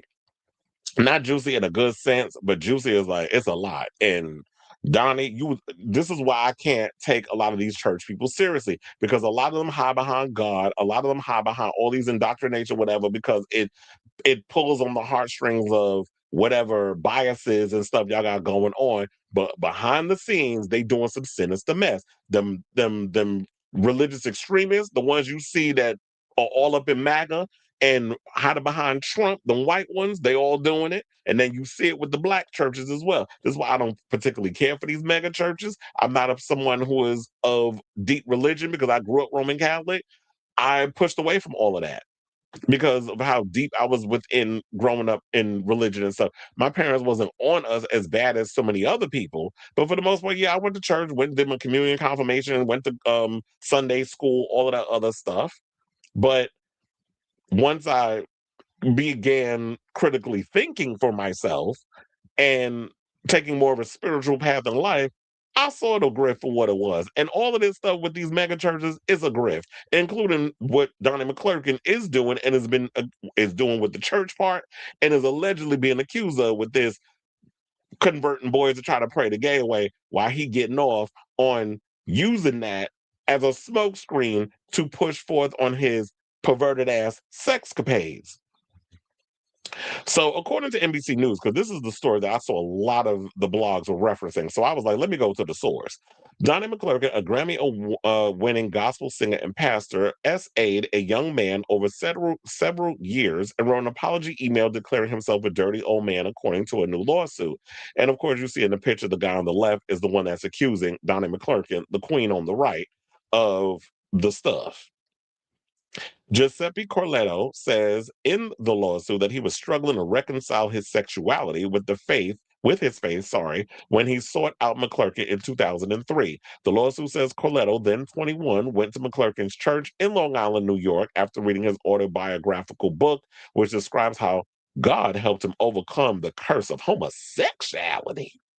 And here's the thing, I know a lot of people say, like, why didn't he do this, and this? And I'm like, he was 21 at the time.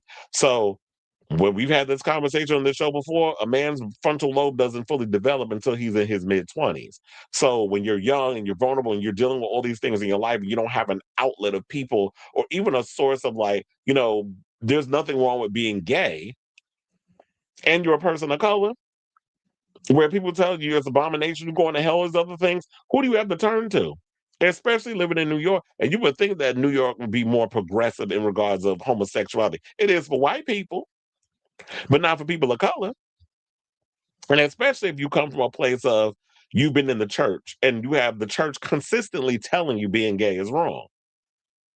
Now, at the church event, McClurkin talked about being R-worded as a child, which resonated with me because that's similar to my story. This is what Corletto said in an interview with NBC News. He said he was brought to meet with McClurkin after the event, and the man took an immediate interest in him. At first, it was all very innocent and what I thought was mentoring, Corletto said in the interview. But he now believes he was being groomed from the start. McSlurpin began to M-word molest Corletto during Pray the Gay Away spiritual sessions, the lawsuit says, and the abuse escalated over the next several years. During this period, Corletto worked as McSlurpin's assistant and regularly traveled with him, according to the lawsuit, which means that a lot of time when you see these pastors and these people who be getting down with the get down, remember Eddie Long, where he would, there were stories that I remember was coming out, and I remember even Funky Dineva told this story, that he said he was in the elevator in Miami and it was 2 something in the morning. I think he was coming from the club or whatever the case was. And he and Eddie Long and a bunch of other butch queens was in that damn elevator and they was going up to his apartment. So a lot of time when you see these men talking about pray the gay away and homosexuality is abomination, they be the ones getting they pipes clean, this pipe and the back door pipe by these butch queens in their little rooms, and they be calling them their assistants or whatever the case is. I'm telling y'all the tea. Regarding the secrets of the ones that be out here doing the dirt. Not, I don't like a hypocrite. I don't like people that sit up here and talk about homosexuality is wrong, but y'all be out here fucking on people of the same gender. Now, Corletto struggled to process these incidents of SA as McClurkin was both his mentor and employer, making it difficult for him to speak out about the abuse he had suffered. This is according to the lawsuit. So, yeah, it was at the end of the day, he was getting all this abuse, and he probably was like, yeah, I'm a mentor you and I'm gonna help you out. I'm gonna also give you a job, I'm gonna give you money. He said that he grew up poor, just like McClurkin, so that resonated with him. And when you're in a position where this man who you're looking up to and you feel like he's gonna change my life for the better, because of all these lies and shit that he put in the book about being delivered from the homosexual demon, which, like I told y'all before, there's no cure for that. You either suck dick or you don't. I know I'm being blunt with the mouth, but I can't. The show is called Chris Avalon Unfiltered for a reason. I don't just, I didn't call it that for my health. So, an attorney for McSlurpin, now 66, said the allegations are categorically false, saying at no time did Pastor McSlurpin engage in any form of SA, assault, or sexual coercion with Mr. Coletto, the attorney. Greg Lisi said in a statement, the claims set forth in the lawsuit grossly mischaracterized their interactions, which occurred over a decade and some accusations over 2 decades ago. All these allegations are contradicted by the real facts. Well, if you saying they got real facts, you better bring that to the court of law because I'm not buying it. Now, after the alleged SA at an Niagara Falls hotel in 2013, the lawsuit says McSlurpin wrote Corletto an email apologizing for his actions, saying, I am the epitome, the actual epitome, to be frank, of a desperate, dirty old man, and he allegedly wrote in the message, according to the lawsuit, pawning and groping a young man who was just looking for a friendship and close platonic relationship with someone he wants looks to for help, guidance, and spirituality. I feel so foul, so stupid, McSlurpin added in the email, according to Corletto's lawsuit, which was filed Friday in State Supreme Court in Manhattan. So if he's got receipts, actual emails, and dates where it's not fabricated, and they could actually vouch that it's his email, Donnie, you in danger, girl. Because when I read, and shout out to Mims, make it make sense over there, friend to the show. If you want to see like a full breakdown of him reading the court documents, Oh, bitch, definitely check out his video because he went in on a lot of the explicit detail regarding it. When he was talking about like some of the actual graphic SA details, where there was a little what they call a baloney wash, what we call it on the show, the little a lot of that going on without the man permission. There was forced backdoor entry on Donnie's part and a whole bunch of other things that was going on regarding that. So he broke down the full thing. I wish I had access to those court documents, but like I said, if you go, and I'm all about helping out a fellow situation. I mean, even though he probably don't even need my help, but um, if I'm going to shout out somebody who really goes in and works hard or whatever, a fellow person of color who's spilling the tea, definitely check out Mim's video because he really goes in on his YouTube channel and breaks everything down if you want all the full explicit details. But let's get into the rest of the article from NBC News. Um, so the gospel singer turned pastor has won 3 Grammy Awards and sold millions of albums. His path to stardom was paved in part, of course, by this lady, Oprah goddamn Winfrey. She is the devil. I'm sorry. Oprah, you have given us some of the worst of the worst. You gave us Donnie McClurkin. You gave us Harvey Weinstein. You gave us Dr. fucking in the closet Oz, because I heard gay stories about his ass too, allegedly, and Dr. Phil. The Four Horsemen of the Apocalypse. And Pastor Perry. You gave us that one too. Well, hyping him up and being his friend. You really sure know how to pick him. But then again, didn't Oprah come from a place of abuse too? So it all makes sense. Why she gravitates towards other abusers and calls them friends. Okay, so now let's so with all that being said, let's get into the rest of the tea. So they also went and said, oh yeah, they said his self-titled album was in 1996. She considered that one of her favorite things. But his childhood was brutal. McClurkin wrote in his 2001 book, Eternal Victim, Eternal Victor. Well, you still are a victim and a victimizer. That's what that book should have been called, Eternal Victim, Eternal Victimizer. That an uncle SA'd him when he was 8, which he believes caused his homosexuality. No, he probably saw the full faggotry up in you and exploited it, which is what, no shade, a lot of these perverts do. A lot of times they tend to see stuff in the children. It's kind of like The Shining. But the gays got The Shining too. I'm not saying it's right. It's not right, but it's not okay. But they see things in these children, and these perverts go and they exploit and take advantage. And then it's a passed down behavior where you have the abused becomes the abuser. And that cycle continues. And I'm not saying all of them do it because I know people who have been abused that have not abused other people or who have been R-worded and don't go around R-wording other people. So there's an exception to the rule, but 9 times out of 10, you do hear a lot of stories that the abused becomes the abuser. So, and I could definitely see this young man coming out and thinking that the same thing is like, well, am I gay because I was born gay because I've always had these feelings, or is it because I was sexually abused as a child and my body reacted in a certain way where I liked it, even though I'm too young to even understand what all this is. And people are telling me that being gay is wrong. So now I'm trying to go against it and pray the gay away. We've all been, a lot of us, well, I'll say for me, we've all been in a place we've fought that battle where it's like, we thinking that I'm just me, whatever, whatever. And then you start hearing people calling you the F word, you're queer, you're all these other derogatory words. And then it starts to be perceived as a negative. So then you go and spend a lot of your childhood trying to hide that aspect of yourself until you get old enough to realize there's nothing wrong with me. And we're going to get to that because he actually went on to say, the accuser, that that's where he found the strength because he realized that he had become comfortable enough in a space where he realized that being gay wasn't wrong. So it took him all this abuse to happen to realize that he wasn't the problem in all of this. The problem is these perverts out here who sit up in here and spew this gospel of being gay is wrong. You need to be delivered. You like pussy. You like those other things. Knowing full on well that is all a lie. It's all a grift. And you're lying to these people because you hate yourself so much. It's the same thing I get from Pastor Perry, where he going around abusing and doing all these alleged things that's coming out about him because he's so indoctrinated in that same world that Donnie McClurkin benefits from that you can't sit and wholeheartedly just live it within your own truth.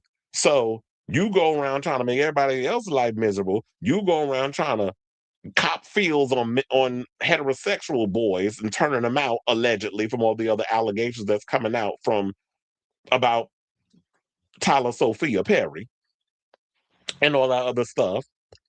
And so there's that. I always try to do an analyst. I always try to analyze shit when based off the information that I get. I'm like, what is the reason why they're doing why they do the things they do? The Virgo be Virgoing when I be trying to get to the bottom of stuff.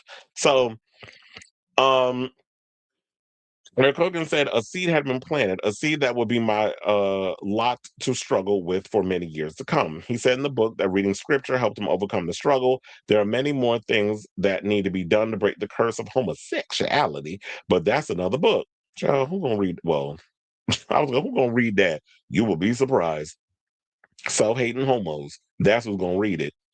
Corletto said that or just people who are broken. I shouldn't say self-hating because it could be both self-hating and people who are just broken on the inside and is looking for some guidance, but they going into the wrong thing to try to find said guidance.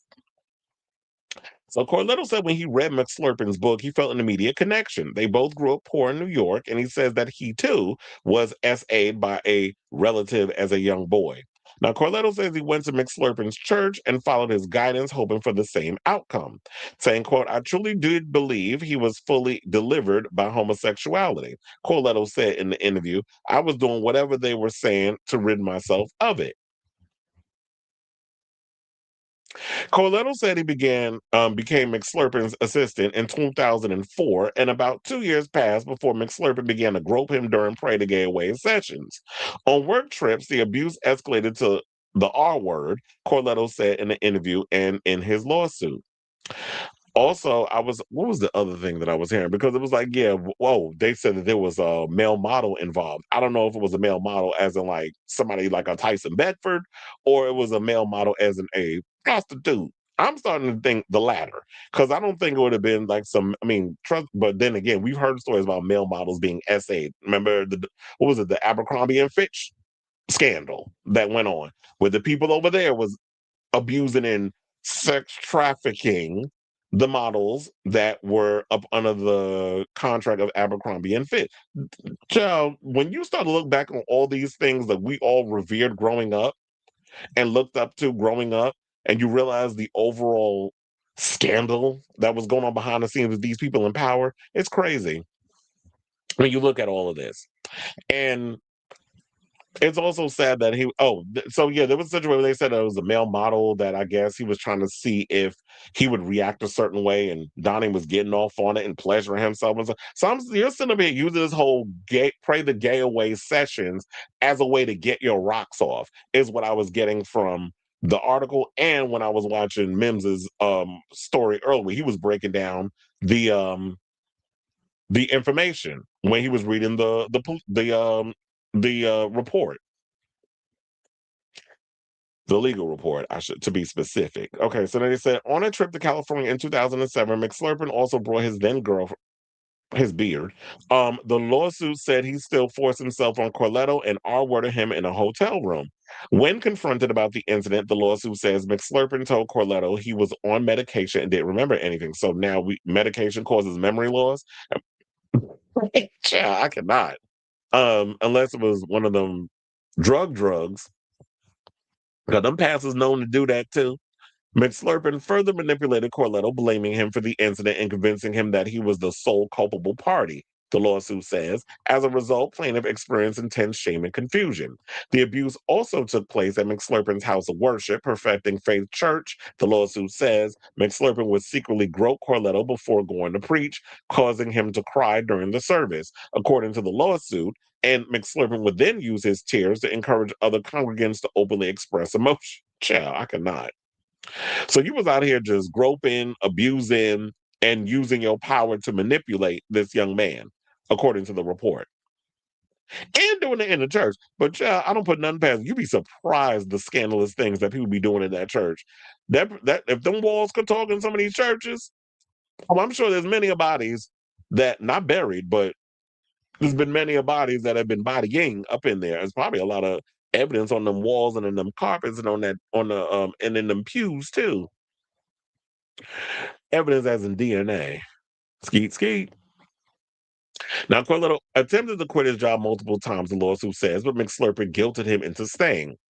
So, for those of you going to ask, why you stuck around? Why are you coming out with old news? I'm sick of y'all when y'all say that. Y'all don't know how grooming works? We've been trying to explain it to y'all for the longest.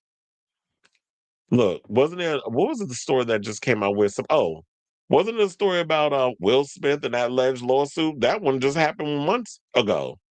Not that I believe it, but it happened months ago. That was recent. But people still probably complain about why y'all take so long to come out with the suit.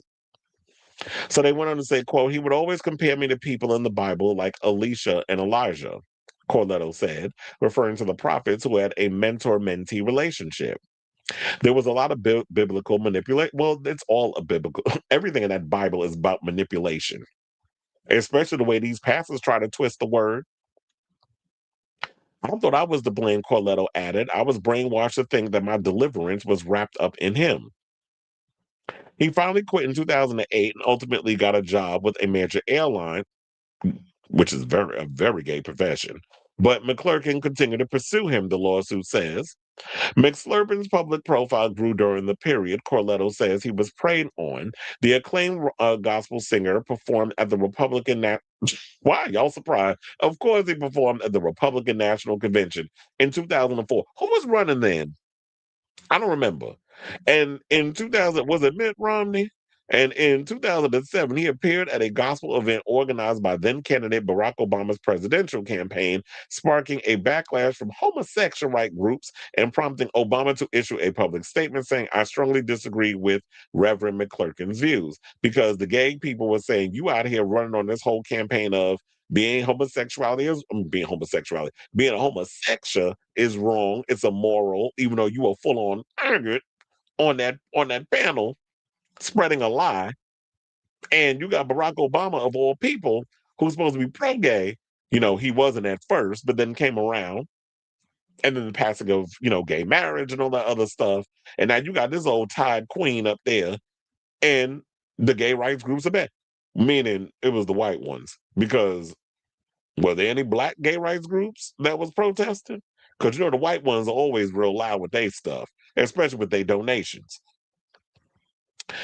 So then they said Corletto says he became depressed and the S word in the years, as in unaliving yourself, in the years after the Niagara Falls hotel incident in 2013. He attempted to unalive himself.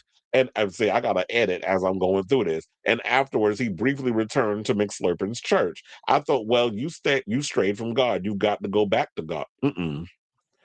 That's another thing, too. Not you saying, so you got to go back to God. I hope you weren't equating McSlurpin as being God.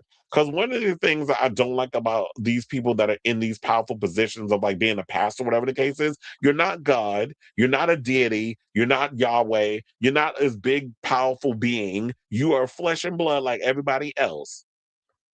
God is the full entity of all things. These people are human. So let's stop putting these Donnie McSlurpins, that other fat bitch, what's her name? Kim Burrell. Let's stop putting these people on these pedestals. The TD Jakes and his swallowed. Let's stop putting all these bitches on a goddamn pedestal. Them and even the white ones, Joel Osteen, who wouldn't open his church when that whole situation happened down in Texas. That football stadium that he called a church. So stop putting these people on these pedestals. Anyway, so where was I? Oh, then they said, but he soon decided to leave the church and cut off all ties with McSlurpin. Corletto said it wasn't until last year that he came across the email McSlurpin sent after the night in Niagara Falls, saying, I know I apologize for my wrong attitude from Wednesday, but I want to apologize for all my behavior that has been wrong and put you in the wrong place. This is what McSlurpin wrote, according to the lawsuit. I have no one, and I feel it more than ever. And I was horribly wrong trying to force you into something that you were consistently saying no to, which means you literally was out here R-wording people. Because if I said no, no means no. Last I checked. Then he says, I am too old to be like this. Yes, you are too old to be a self-hating homosexual. Carletto said the email, following years of emotional and spiritual turmoil, was a source of relief, saying, I didn't make this up. I wasn't crazy. I felt vindicated in some ways. He's literally admitting to this guilt. The suit is being filed under New York City gender motivated violence protection law, which in 2022 extended the statute of limitations for plaintiffs to sue over sexual abuse allegations. The 2-year window closed in March of 2025, but parties have, in some cases, entered into what's known as tolling agreements, which extend the statute of limitations. Corletto's lawyer, Thomas Giuffra, I think that's how you say his name, said he hopes the lawsuit will provide his client with compensation, closure, and some measure of justice for what happens to him. Giofra says, I'll call Mr. G.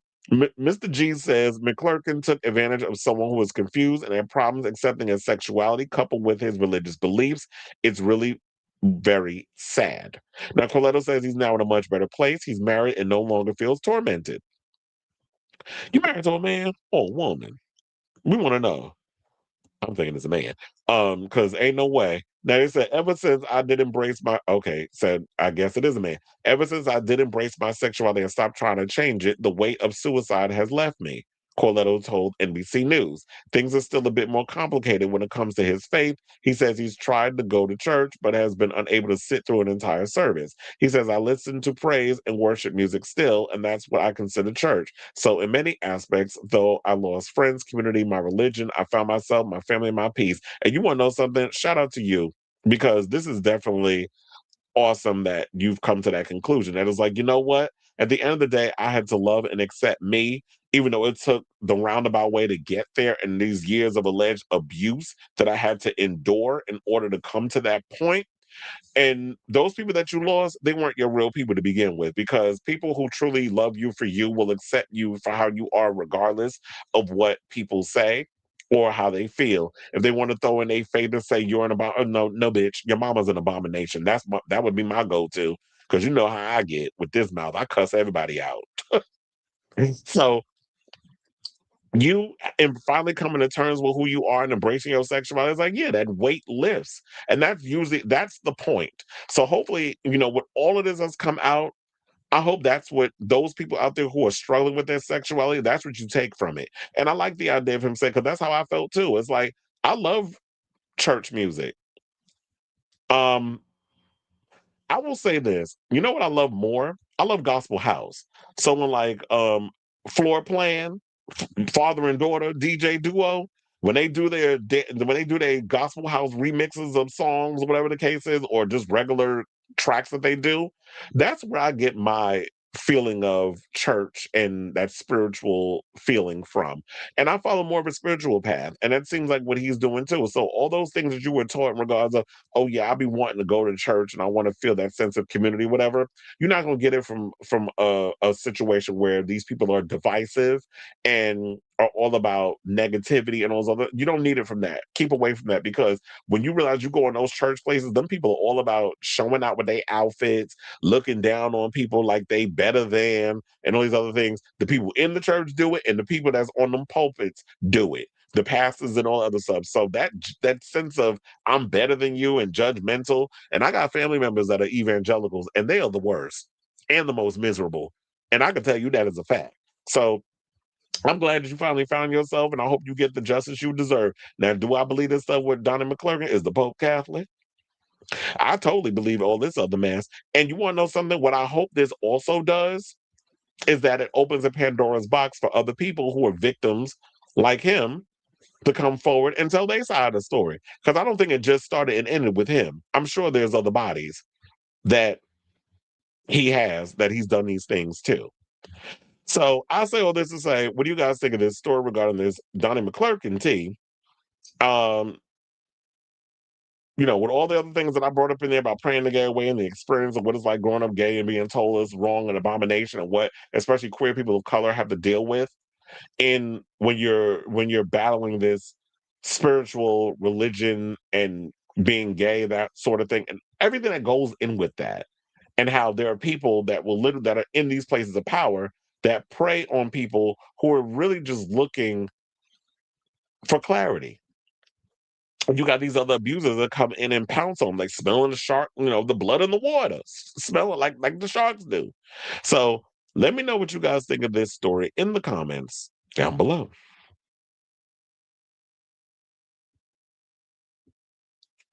I was like, I hope I covered all the sides with that.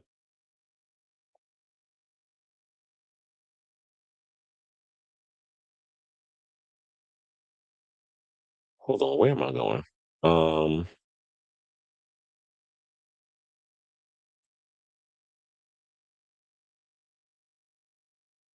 huh, yeah, maybe for your dumb ass he is, but not over here. That's some goddamn Trump. Genuine question I want to ask a New Yorker: is West Village the best neighborhood for homosexuals in the city, or does Bushwick? Look how fast I answered that. Brooklyn got the better clubs and the better parties.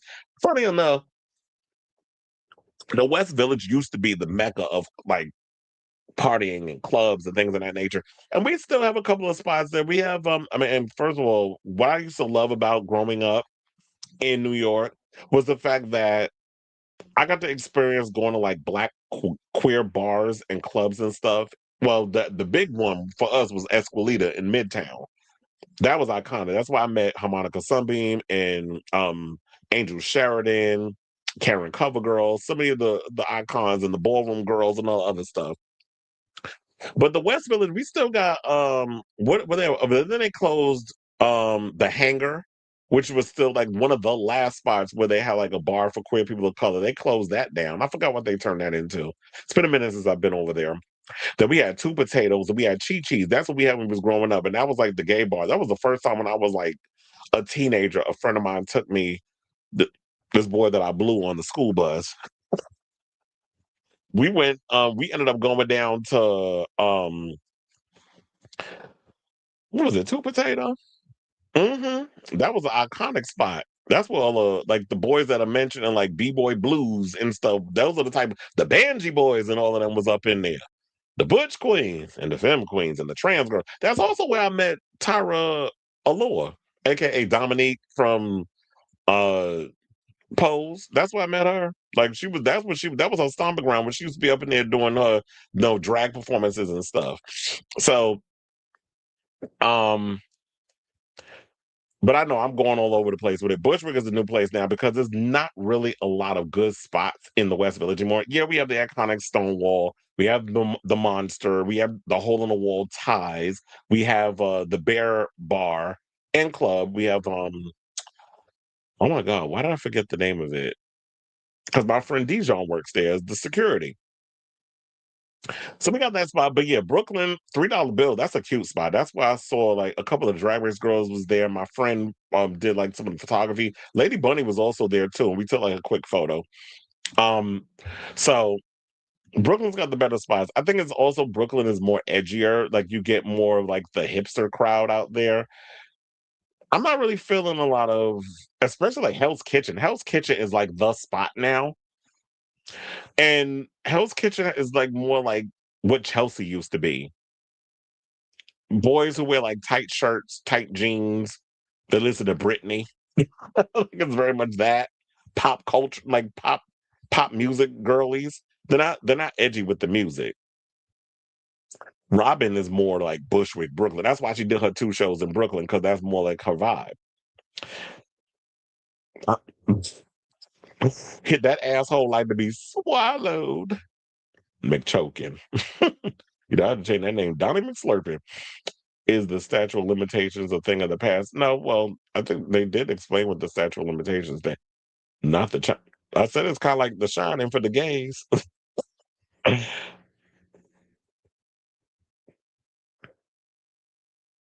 There was a drag race girl that said that they slept with. Dr. Oz. I'm not even gonna say which one. Um, but he said, who else did you say? I've always loved Oprah. You can like Oprah. I don't particularly care for her because of who she aligns herself with.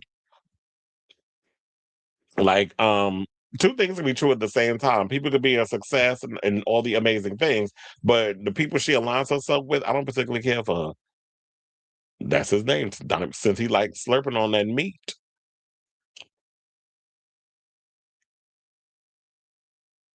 Oh no, I remember that with the whole Maui situation, where she was more or less concerned about trying to protect her land versus, everything else that was going on out there. Isn't that from a movie? Squeal like a pig. It's like Miami was the gay mecca when I first. Yeah, that's what I said. Once Splash, Child Splash ain't been open in for like 20 years. Jesus, I think I could be wrong. Oh my god, I used to love Splash.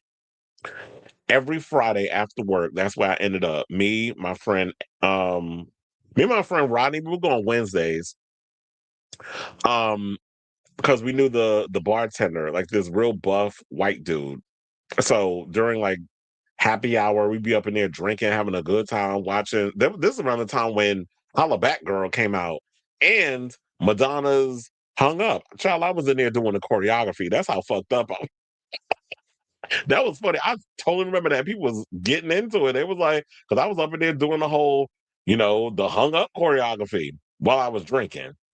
Um, and yeah, so I used to live in Splash, and then on Wednesdays, my friend Raven Roscoe used to do a show at night. That was the urban night, and that used to piss me off because I was like, "This is some low key racist shit." I'm like, "Why is it that y'all have glasses when all of the other shows come on, but when it's the urban night, y'all switch the plastic cups?" So I clocked that from the beginning. They used to piss me off because Splash was more, and you know what? That was the place. Also, they threw shade at Janet Jackson because she came in there with the wrong attire on, and they was going to let her in the room. I mean, in the club. So there was a lot of legendary parties, a lot of really cute go-go dancers and stuff. So I used to live for Splash, but no, Splash ain't been open since like the 2000s. I used to love that club. That and XL, where they shot the first XL, because they had two. They had the second one when during like season 5 of Drag Race, because that was the one that was when I first started doing like interviews with the Drag Race girls with season 5 of Drag Race.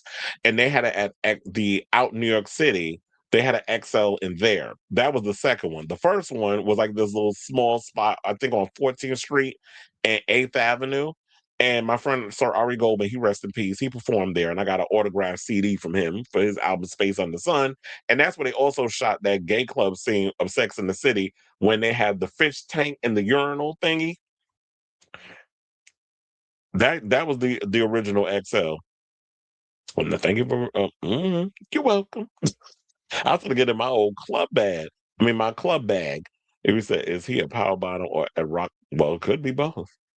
That's what I said. Isn't that squeal like a pig? Didn't that come from a movie? Well, that's good. Probably what they were talking about. Delivered deliverance. We had the Copa in Fort Lauderdale, but it closed in 2005 because that's another thing I guess you got to worry about too in Florida. Y'all get a lot of those hurricanes and stuff. So, yeah, nightlife ain't what it used to be.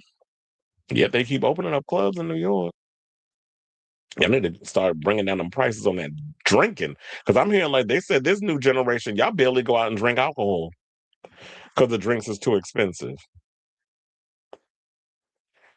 All right, y'all. So now let's move on from Donnie McClurkin and let's talk about Tyler Sophia Perry and Christian Keys. So Christian Keys is a name that we have not brought up on this show in a month of Sundays. Well, I can't necessarily say that because every time when I be talking about these allegations from Derek Dixon and Mario Rodriguez, I do drop Christian Keys' name in the mix because Christian Keys, remember, before all these other allegations came out, he was insinuating that there was some powerful man in the industry that had done some sexual things towards him, and he had threatened that he was going to reveal all. And then all of a sudden, the suit went away because everybody was thinking he got paid off and all this other stuff. So a lot of people was thinking Tyler Perry. That's the first name that popped up in a lot of people's head, and that's the narrative people still going with. In the back of my mind, I'm still thinking it was Tyler Sophia Perry, but nevertheless, he ain't come out and say it. So there's that. But he did come out and say something else. So Christian, as y'all know, the actor most notably for his various roles in Tyler Perry plays and movies over the years, is airing out his issues against his former boss. And this time he's not holding back about the alleged shady behavior Perry displayed when it came to the popular BET show All the Queen's Men. Now, if this vaguely rings a bell, then you may recall that he broached the topic in June of 2025 when he shared that Keys wouldn't be collaborating with BET or any spinoffs or sequels for the aforementioned show he created nearly 15 years ago. At the time, his reasoning stemmed from multiple instances of dismissive, disrespectful, and unprofessional behaviors he witnessed and even on and been on the receiving end of. Keys also explained that his creative by credit was removed from the show back in season 2, and that he had to rope in the Writers Guild of America union to get the studio to give it back to him. Well, here's the thing. We already know Tyler Perry hates unions. So, and that's one of the reasons why I don't like his ass either, because I'm very pro-union. I am a part of a union. A lot of actors are part of a union. A lot of writers are part of a union. Directors are part of a union. And to me, I don't understand somebody who came from nothing, dirt poor. And the reason why I call him Tyler Sophia Perry, because allegedly, well, not even alleged, but a lot of people say, and I even think she said it herself, Miss Sophia said that he basically just took Miss Sophia and brought that into Muddia. So there's some people that believe that, and even I believe Miss Sophia said it herself. So, yeah, he said he had to get the Writers Guild of America to get the studio to give it back to him. While he didn't call out Perry specifically, he made it clear that his decision to cut ties with BET for a spinoff was also due in part to certain people acting entitled, arrogant, and unprofessional. Now, fast forward to the top of 2026, and it seems like Keys is ready to name Perry explicitly, as evidenced by a recent Instagram live session on Monday. During that session, Keys specified that it was Tyler Perry Studios that tried to steal his credit and that he was glad he wouldn't be dealing with the studio anymore, and called Perry and his business dealings shady and corny. Well, I definitely agree with that, because Tyler Perry's productions are corny. First of all, it always looks like, even though he got to be the wealthiest man in the world, them shows be put together with $2 in a paperclip. It gives very much Chitlin Circuit tease with the dialogue and them horrible ass Timu wigs. The acting is questionable at best. And you think because you would get like a Cicely Tyson, may she rest in peace, a Whoopi Goldberg, or a Taraji P. Henson in your shit, it makes it valuable. And or valid. And in some ways it probably does. But Tyler, you're not that talented. Like, I'm glad that you was able to accumulate something of what you did. Like, you took something and from nothing and made it into an empire. But my thing is this: if I was in a position of a Tyler Perry where I've built this empire, I wouldn't want to be selfish and act like that. Yeah, I produce, I write, I do the lighting and the shots and all of that. I'm doing everything by myself and don't want to usher in other talent. Because remember, he said that he wouldn't bring in other writers because they don't get his style of writing, whatever. It's not rocket science what you're doing. There's so many people out here that's copying that whole Tyler Perry style of what he does in regards of the type of shows and things that he does, and they do it 10 times better than him. And I believe it comes from a place of insecurity that if he does bring in some actual writers who are in the Writers Guild and have an actual talent and went to, I mean, I don't think you necessarily have to have gone to school to learn how to write. Some people just have that gift and is able to just write something and have to go through all those proper channels. But if you have the talent, and if somebody is able to accumulate and bring in those ideas, whatever idea, big or small, if it even is better than the idea that I have, I'm all for collaboration, because I know what I bring to the table at the end of the day. And I feel like it would elevate what I'm creating. But Tyler is one of those people that I just feel like is deeply insecure and wants to just have everything for himself, including allegedly stealing other people's ideas and making it his own. But speaking of that, I do have a clip of Christian talking about Pastor Perry, or Tyler Sophia Perry, courtesy of the Neighborhood Talk. We're going to play that clip and then we will come back and talk. Please hold. Is when all the Queens men got weird and dudes start getting raped with dildos and all that weird shit. I'm not mad about not being there no more. Because, I mean, the studio tried to steal my Created by Credit. So, like, they posted, even this week, you know, end of the year, la-da-da-da-da, and you post my show like that's y'all show. It's you putting the show out there, but you're also the same studio, Tyler Perry Studios, that removed my Created by Credit, and I had to call a union to have them make you force TPS to put it back on there.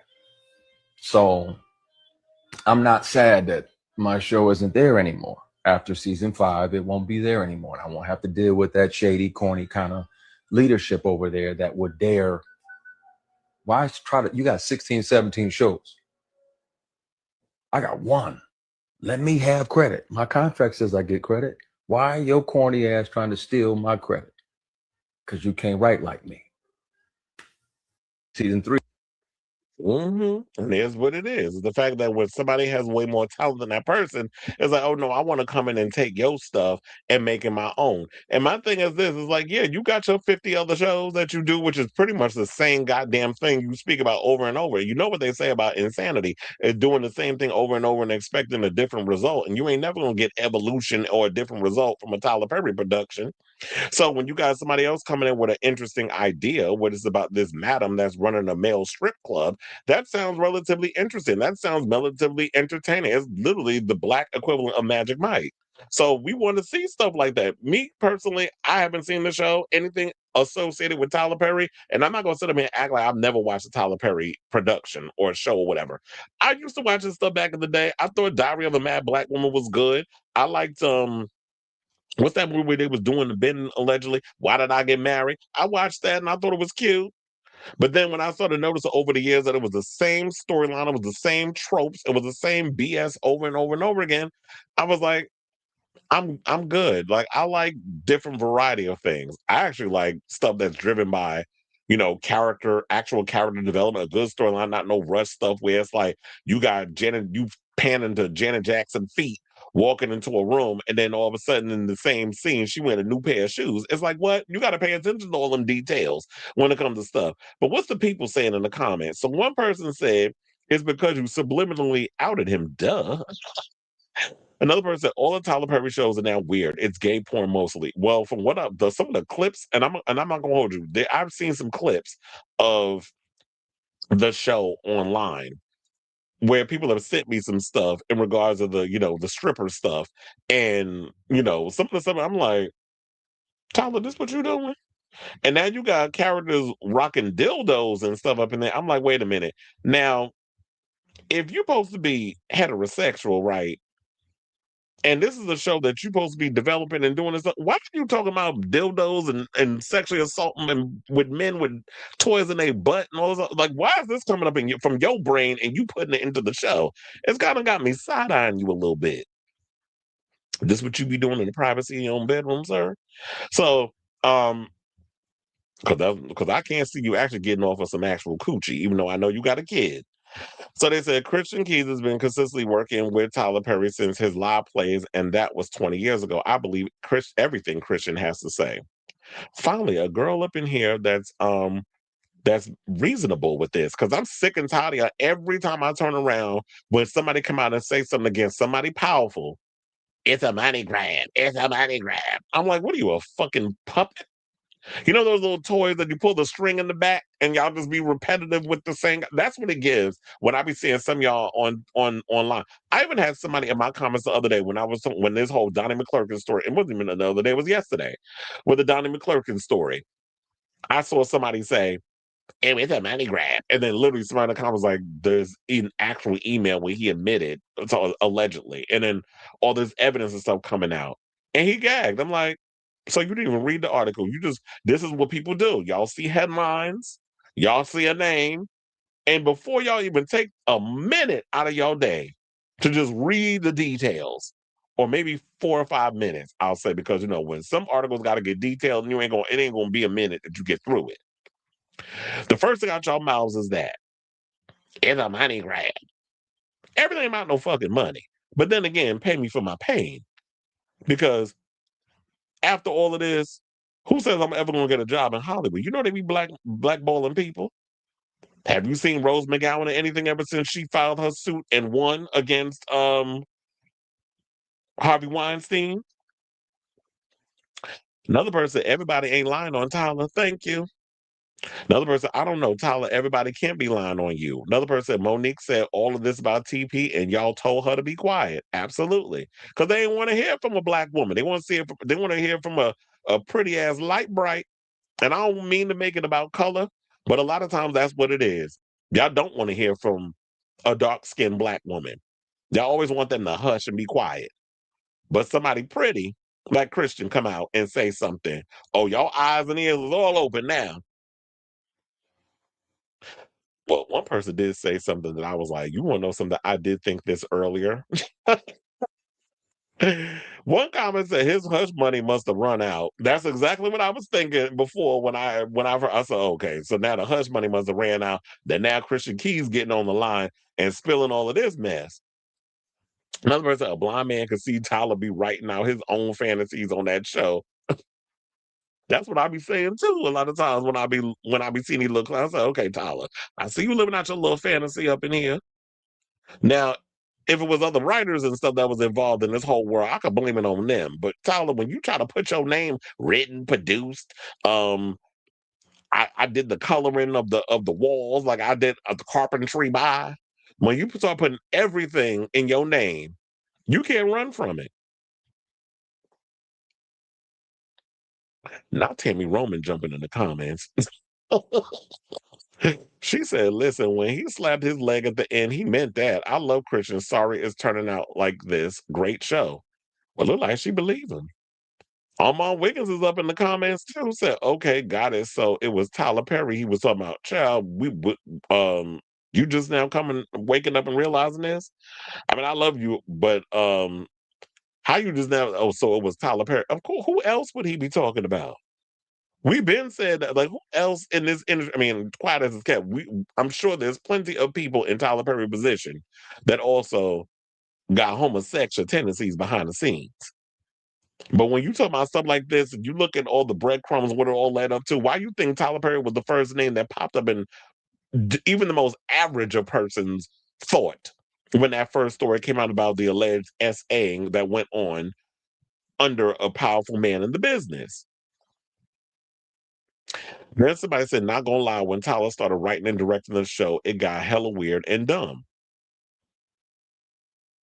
Another person said, and then we can get off of this. I'm gonna read two more. One person said, it definitely some dark-ish with Tyler. You don't get all the fame and fortune without doing anything bad behind closed doors.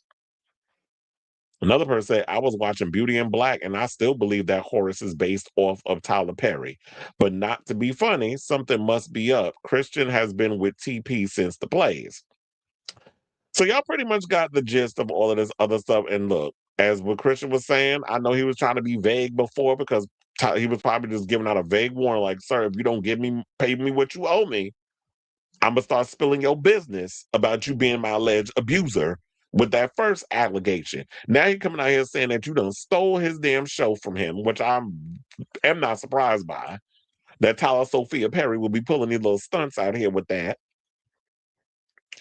And look, I don't put nothing past these people in power. So, Christian, you speak on what you need to speak on, and hopefully you'll be able to develop other projects and get them put out there. But this is unfortunate, and this is just crazy to me. But at the end of the day, not that surprising that Tyler Perry would be up here doing some old shady mess like this. So I say all this to say, what do you guys think of this story regarding Christian Keys? Do you believe what his allegations against Tyler?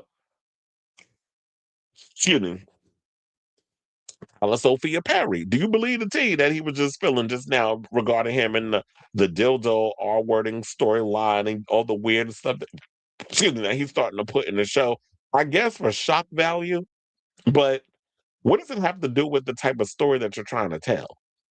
Or is this that you putting these little things in there because A, it's fulfilling some weird ass fantasies you got in your mind, and B, it's a way for you to go viral, which pedestrian ass writing that you be doing on these freaking shows. So let me know what you guys think of this story in the comments down below.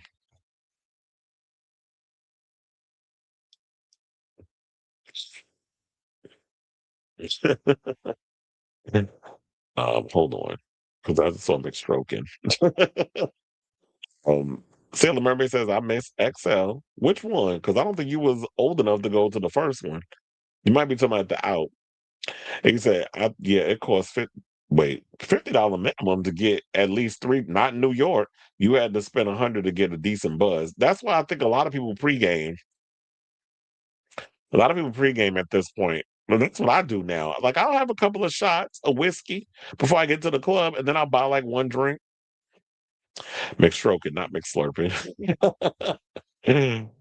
Lanier says Tyler Perry is telling on himself. I learned from unionizing at my former workplace that any business owner that hates union hates them because they don't want to be exactly.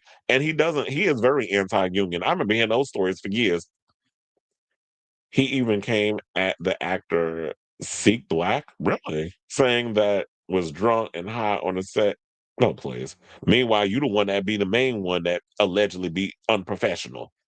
Isn't that the stripper? But if anybody knows how Sheik Black acted the same exact way on Vivica Fox reality show, oh yeah, I remember that show. Wait, wasn't one of the strippers on that show also who Portia Williams, who now is a half a bulldagger now because she got a butch lesbian girlfriend?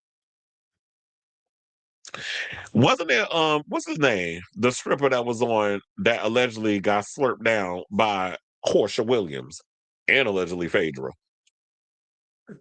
And you said Miss Fox said he was arrogant and all about himself and had to go. I wonder if I think it meant Gavin Newsom or Rome Flynn. Oh, wait, who's Gavin Houston? You said, I wonder if Gavin Houston or Rome Flynn were ever. Oh, you talking? Oh, okay. You said they on the have and the have nots. Also, Tyler Perry was the one who paid for Sheik wedding. Wasn't that the one that I recently just saw them pictures of Tyler Perry at those two? Child. He's a good looking man though. But yeah, I do believe it. Oh yeah, it was Bolo. But it was like, yeah, I do believe that was a beard because I'm looking at him like that's a pretty man. Ain't no way he like this vagina. Shame on TP for putting something that depraved into the show. Yeah, I don't understand what was the point of the dildos. Look, people use dildos in their own private time, but what was the purpose of you putting that up in the episode? You supposed to be a man of the cloth, Pastor Perry. And you up in here putting dildos on the show. Or how Nene said, dildo. You know, she can't say dildo. So dildo. When she was saying that on the Housewives of Atlanta, I could not stop cackling. All right, so now let's go from cackling at one person to about this damn clown. And that is Michael Zionist Rapaport, who decided to try to jump in politics. Well, first of all, he's from New York. So I understand if he wants to say anything political and all this other mess, he has a right to do so. But now he told me he want to run for mayor in 2029. And I know currently he is on that show, The Traitors. I haven't gotten around to watching it yet. I do want to get around to watching it. And shout out to Boston Rob and Bob the Drag Queen because they are doing a after show podcast together regarding the show. So, and I think that's a really good match in regards to them. But anyway, so yeah, Michael Rapaport, who thought he was so clever about coming up with the title Zohran the Moron, is now saying that he is planning on running for mayor because he doesn't like Zohran Mamdani. Good luck, because like Curtis Sliwa, you having a rat's chance of hell of even becoming mayor of New York. So spend all your reality TV, watch what happens live, guest appearance money, all you want. I don't know if you get paid for it, he probably does. But for the watch what happens live stuff. But because and then we need Kenya Moore to come and cuss his ass out again.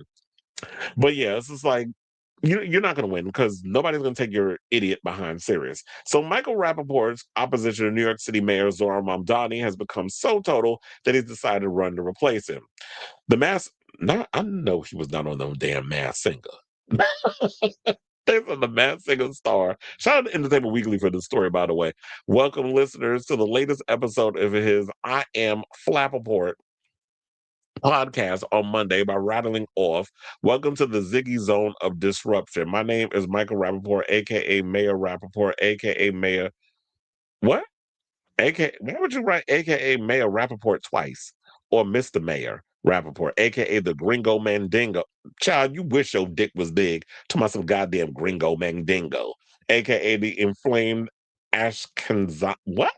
Okay, you got a bunch of fucking names. And call him the Sultan of Sniff. Well, did you do some of that sniffing before you got on the live or your little podcast? Because you must be on that powder based on you come up with these stupid ass names. Now, for the following hour, he continued obliquely to refer to himself as Mayor Rapaport until the final few minutes where he made his big announcement, saying, "Let me tell you something, guys, girls, women, children of all ages. 2025 was crazy, and I don't see it getting any effing calmer or cooler in 2026. The way things started, that's why I'm running for mayor." Well, shouldn't you have done that back when Zohran was running up against Curtis Sliwa and Cuomo? But I guess it was just too much going on. Nobody was going to take your dumb ass seriously. They would have laughed you out the room. Just like I'm sure when you made this announcement, they laughed you out the room for that. Now, Rapaport noted that he actually announced my proposal previously. Indeed, a post shared to his Instagram on Thursday bore the caption, "Born, raised NYC, nothing's free, no BS, no fake grins. I'll own my mistakes, apologize when I screw up." Well, that's a goddamn lie, because there's been many of things that you've come out here and made, which is pretty much a lot of Zionist talking points that you've been spewing and a lot of anti Muslim stuff that you have said towards Zohran. So for you to sit up here and say that you apologize when you screw up and own up to your mistakes, no, you haven't. You haven't done it. So what are you talking about, Willis? And he said he's going to fight to make this city safe, affordable, and thriving. Well, we got affordable and thriving. That is basically what Zohran is currently working on, because that's what he ran on. But you talking about making the city safe, you saying a bunch of nothing. I need examples, sir. And then, of course, he's about, you got Zohran the moron now. Mayor Rapaport is coming. The actor has been one of the newly elected Mayor Zohran Mamdani's most vocal and crudest critics since he emerged as a Democratic frontrunner last summer. Rapaport frequently dedicated time on his podcast, many social media posts, and gave interviews on right-wing news channels in which he trashed the 34-year-old politician, often citing his criticism of Israel and Muslim identity as points of contention, which, of course, he's making these. He's just a racist. And this is why I can't believe that some of you Negroes had the unlitigated gall to invite this clown ass palm person to the cookout. Had we revoked his invitation? Because just because he did High Learning and a couple other black-centric movies, y'all gave him all this accolades like he was a part of it. And yeah, I understand, because you was a Jewish kid from Brooklyn and all this other stuff. That definitely tracks in a lot of situations. I'm not saying all Jews are like that, because I got a lot of young Jewish friends too. So who are very much not Zionists and very pro-Israel with all that other stuff. But if you don't like the way that shit is going down in New York City, sir, you could pack your shit up and leave. You could take your behind and go to LA or go to Israel, if that's what you all cooking for. And that's the thing that's been irritating me about all these politics and stuff, is that they keep asking, well, what are you going to do about Israel and all this stuff? I'm like, Israel's not a part of the United States. Yeah, y'all are trying to indoctrinate and infiltrate a lot of our politics, but Israel's not a part of the United States. Zohran's thing is worrying about what to do regarding the Jewish people of New York City. I also hope that you're not just going to only worry about Jews in New York, because last time I checked, they're not the only demographic that lives here. What you going to do about the protection of Asian people, of Hispanics, meaning Puerto Ricans, Dominicans, Ecuadorians, Colombians, El Salvadorians, and they live all over. There's a lot of the mixture, Colombians, Ecuadorians, that sort of thing, that lives in Queens. Then you have a lot of the Puerto Ricans, Dominicans that live in the Bronx and Harlem and that sort of thing. So you got to focus on all. I don't need you to just only focus on the Jewish community, because they're not the only people that make up New York. It's a melting pot. And that's why I'm hoping that, because you are this young, new person who they always want, the first Muslim mayor, and also, they always want to put that in the headline. Like that's not, he's more than just that. And I love the fact that a lot of y'all was seething over the fact that, yeah, he was sworn in with the Quran. Because if it was, somebody that came in that was a Jewish man was sworn in with the Torah, y'all would not have this type of energy. Or when a Catholic person comes in and is sworn in with a Bible, y'all don't have that same. Y'all don't. That's not the only thing. Y'all don't only just focus on that. But when it's somebody else, that's like a Zohran, then all of a sudden y'all want to come in with these Islamophobic talking points. And that's literally what this idiot over on the right continues to do. I just wish there was somebody out here that was willing to call him out on his bullshit besides me. So he also took a similar approach on Monday's edition of his podcast, saying, "We have a ish stain at the helm right now." Oh, you mean the shit that stain that's talking? Because one of the things I would never want to be in the close proximity of Michael Rapaport, because he spits when he talks. He's kind of like those velociraptors in Jurassic Park. Like, they spit in your face or whatever and they paralyze you before they eat you. That's what it gives when he is like, I might have to wear a whole visor with a shield on my face if I'm going to come in close proximity to his ass. So he's talking about he got an itch stain right now. And mind you, he's only been mayor for 6 days, but apparently he's a shit stain running the country or running New York City. Mind you, where was all this energy when we had that damn corrupt ass politician that we just kicked the fuck out of office, Mayor Eric Adams? Where was the energy for that? Now, if he has spoken out about some stuff, I don't know. I don't listen to his tight ass podcast. He doesn't interest me. I think he's an idiot. So if he has mentioned things about him, let me know in the comments. I don't think he has. But if you're going to come out here and make these accusations, you need to have that same energy for the other people that was in office too. You don't even know Zohran, and you're just making all these allegations. Zohran will eat your ass up, and you can't take him because you're an idiot. And then he says, it's an effing reality. I think it's going to supersede our wildest fears and expectations. Zohran the zero, Zohran the xyophobe, he's going to supersede all our fears and expectations. So he's out here with the fear mongering. And that's why I said, if you don't like it, pack your shit and leave. Isn't that what y'all always say when it's somebody in office that we like and y'all don't? If you don't like it, pack your shit and leave New York. We don't want your ugly ass here any damn way. Then he says, people are like, it's upcoming. It's in 2029. You got to prepare now. What would Kobe do? Well, I don't know what Kobe would do. Kobe's dead. And there's no shade to Kobe. But if you're going to actually bring up somebody current. Bring up somebody who's actually, out here doing some shit. Mention LeBron or something. You talk about fucking Kobe. You're literally showing your age with this comment.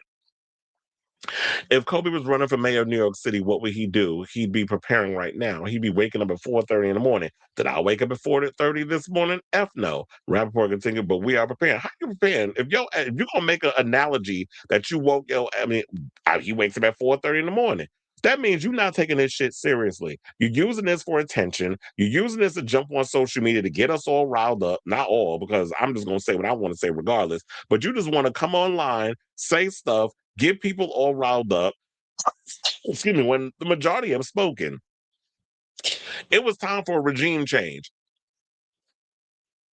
If politicians was out here, Republican or Democrat, was doing what needed to be done, we wouldn't have to go to the point of, you know what, we need somebody who's a democratic socialist who's going to come in and give, work on getting better health care for New Yorkers and free buses. I don't know how he's going to make that work, but he's going to work on it. And also, free child health, child care and and working on bettering the educational system in New York. So all the things that he said he's going to be working on, I'm going to give him the 4 years that he needs to do what he needs to do. I'm always open for trying new things. You can't, as I've said many times, you can't keep doing the same thing over and over and over and over again and expecting a different result. And for far too long, people have voted for the very same thing, part of the establishment, and the establishment doesn't change. So sometimes you got to get something new, fresh, and whatever in there. Isn't that what y'all thought y'all was getting with Trump? And you already see what's happening now.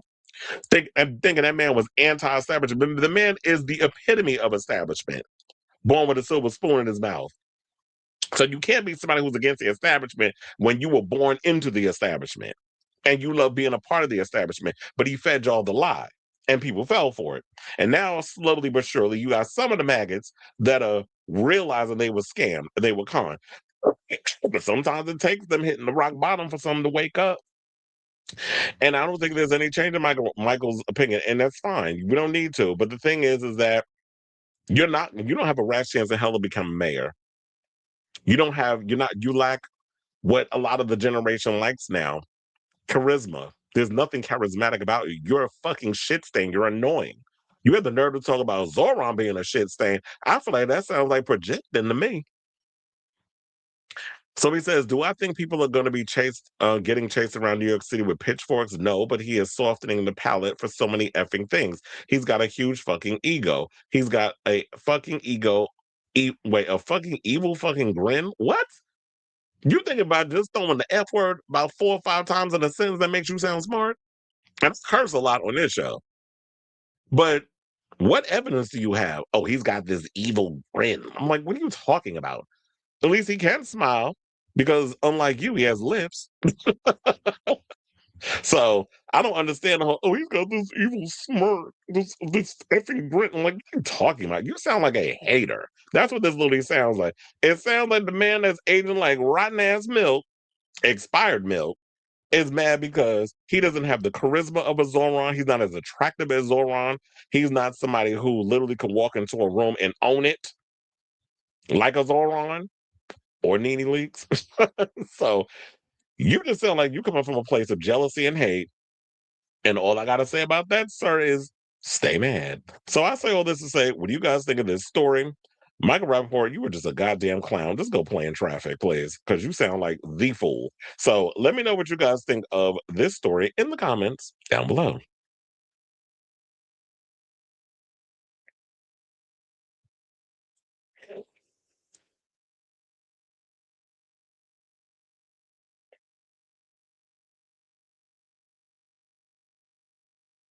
I was like, where am I? Not Zoran, not Rapaport has been on crack since higher learning. He said, will there be others coming?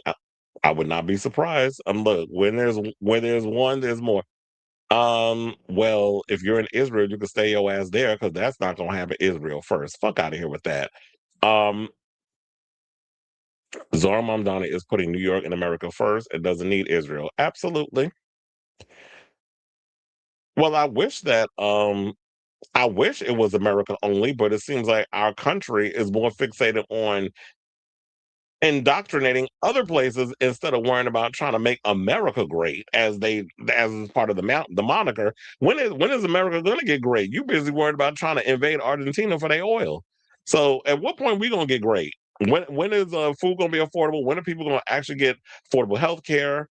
When are people, because people premiums just went up. I started hearing like people's premiums started doubling as of what, the first or the second? Yeah, I think it was the first because the first was a weekday, right? So people's premiums went, everything's going up except the wage. So there's nothing. America last is literally what it's become. Okay, whatever the New Testament is. It is honest for everyone in New York. Jews are not the only one he is for. You have other minorities. Absolutely. And that's what I always feel like is the most important thing.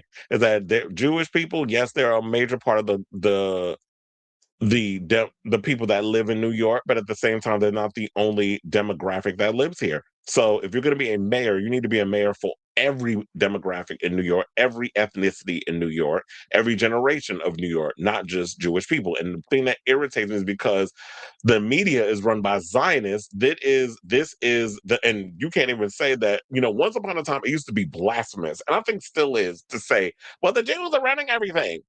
Well, the way that you see that the Ellisons and so many people are sitting there buying up our media conglomerates, it's hard to feel like, well, you're just being anti-Semitic. I'm not being anti-Semitic. I'm looking at the tea leaves. I'm seeing these people that are buying up all these companies to control the media, and who's at the helm of it? A bunch of Zionists, a bunch of pro-Israel, you know, uh, Muslim situations like what's going on in Palestine. So I'm not saying things that way it's coming out. I'm just sitting here literally showing you the facts and presenting it. I do that Diddy Mamdani. Well, look, at least if he is using baby oils to prevent himself from being ashy, because yeah, light skin, dark skin, we get ashy. He really is. It's a sad thing. I agree with him sometimes. About what? He said, oh yeah, Eric Adams moronic behind. Well, yeah, he hasn't had a good acting role. Look, but he's on that show. He's on that. What was it? The Traitors. Well, I got that, but it was just my thing of just cussing him out. Why would not well what would Patrick Ewing do? Well, working at MSG, I do see him all the time, so that would be a good question. I've been to New York. That place is a dump. Oh, is it? And where are you from? So we could talk shit about where you live. Not sure Mamdani is the answer, but we won't know until we see what he does policy wise.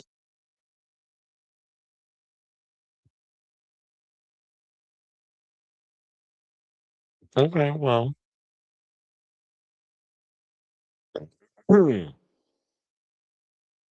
Does he? Because I haven't heard him mention anything about race.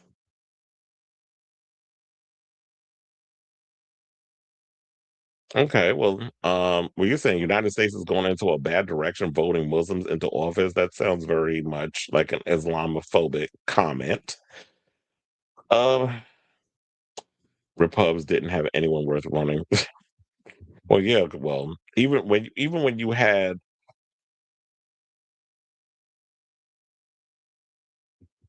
who can't speak correct English. First of all, your mama. I'd definitely love to hear what you sound like, you dumb fuck. Somebody I can't speak correct English.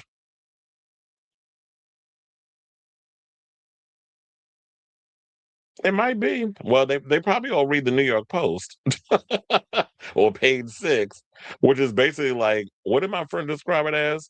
Oh, Mein Kampf mixed with the National Enquirer. That is what a friend of mine actually referred to the New York Post. I was like, you know what? You are spot on. Because that's literally what it is. The Muslim is a what? No, they don't. First of all, there's more Republican conservative leaning publications than there are liberal. And there's more Republican and conservative people that because that's where all the money and the grift is. So they have way more power than the liberal meaning ones. I just think that a lot of people feel because you see all these other things that's what it is, but that's not true. It's the same about that the media support mostly the Democrats.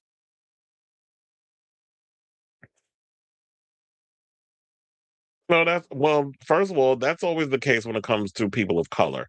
Um, People of color, regardless of the situation, are not allowed to fuck up, make a mistake, whatever the case is. You see it in the music industry, you see it in the film industry, you see it in politics. It's like you literally have to clean up the mess in 24 hours, otherwise you're a failure. And that's the way they always look at it. But white people get to um fuck up all the time. They get to make multitude of mistakes, they get to have a multitude of flops and all is forgiven.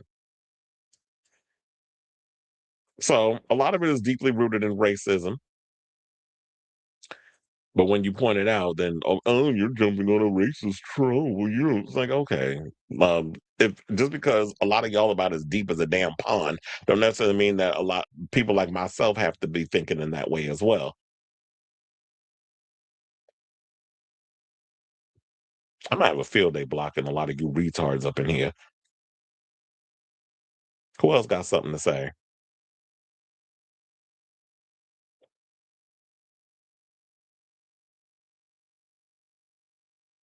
Anyway, let's move on because I'm sure there's gonna be more incels coming over here with their bullshit ass comments. And let's talk about Drake and that other Zionist racist asshole that likes to jump on black stuff and talk stuff about black people, Adin Ross. Because apparently we got these two other Zionists coming in with their mess. Wait, why are you saying Plaza? Why would you say don't block me? Anyway, so Drake and Adin Ross are being caught up in some mess, and I'm not surprised by it. Because it's funny how he was so quick to point the finger at Kendrick Lamar and all this other stuff and Universal Music Group, right? Yeah, it was UMG. And basically say like, oh, they were doing this other stuff to help his sales and streams and all the other mess. But you was doing the same thing, using alleged gambling money that you were making to cook the books over there so that way you can have success with your streams. So according to The Guardian, They said Drake and American Online live streamer Adin Ross have been accused in a civil case of using online casino money to pay for automated streams in a bid to artificially inflate the singer's royalties and popularity on music streaming platforms. No one has been charged criminally with regard to the allegations in the lawsuit. Global e-casino Stake has dismissed the claims as nonsense and said it was not concerned about the lawsuit. Two women in the U.S. state Virginia have filed a case, a class action seeking US $5 million from ecasinostake.com, the celebrities and other Australian internet personality, for alleged breaches of racketeer influence and corrupt organizations, which basically is RICO for short, and consumer protection laws. Now, Stake.com, a Caraco, I think it's called, licensed global e-casino, is officially banned in dozens of countries, including the US, Australia, and the UK. Its America arm, Stake.us, does not allow users to gamble directly with real money. Wagerers play with e-tokens. Some are provided for free, while others can be purchased and withdrawn as cryptocurrency.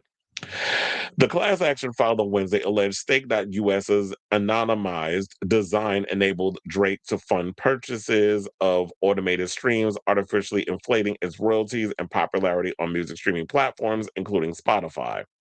Court documents allege Drake and Ross hid the financing from public view by transferring gambling winnings via Stake's anonymized tip system to an Australian man named in court documents as George Nguyen, who allegedly operates the online accounts Grand Wizard Chat N-Word and Grand Davius.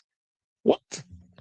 So we got an Asian dude running an account Grand Wizard Chat Nigga and Grand Davius? Well, the Grand Davius part is not the insulting part. Grand Wizard Chattanooga. Grand Wizard, isn't that some white supremacy type thing that they call one of those people that wear the hoods and shit? And chat N-word? This is why I think people be looking at Drake sideways, because here's this colonizer who is literally like the McDonald's of hip hop. And yeah, just because he got a couple of bops does not mean he's not going to get clowned.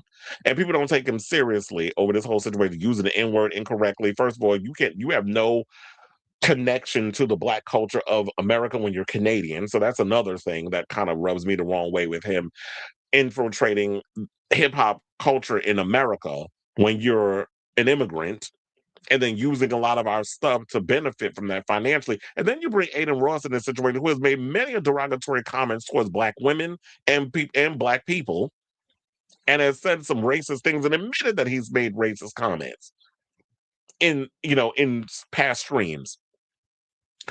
And here y'all go sending money to this thing with this Asian guy's running and calling it some Grand Wizard Chat N-word stuff. It's like the clownation of it all.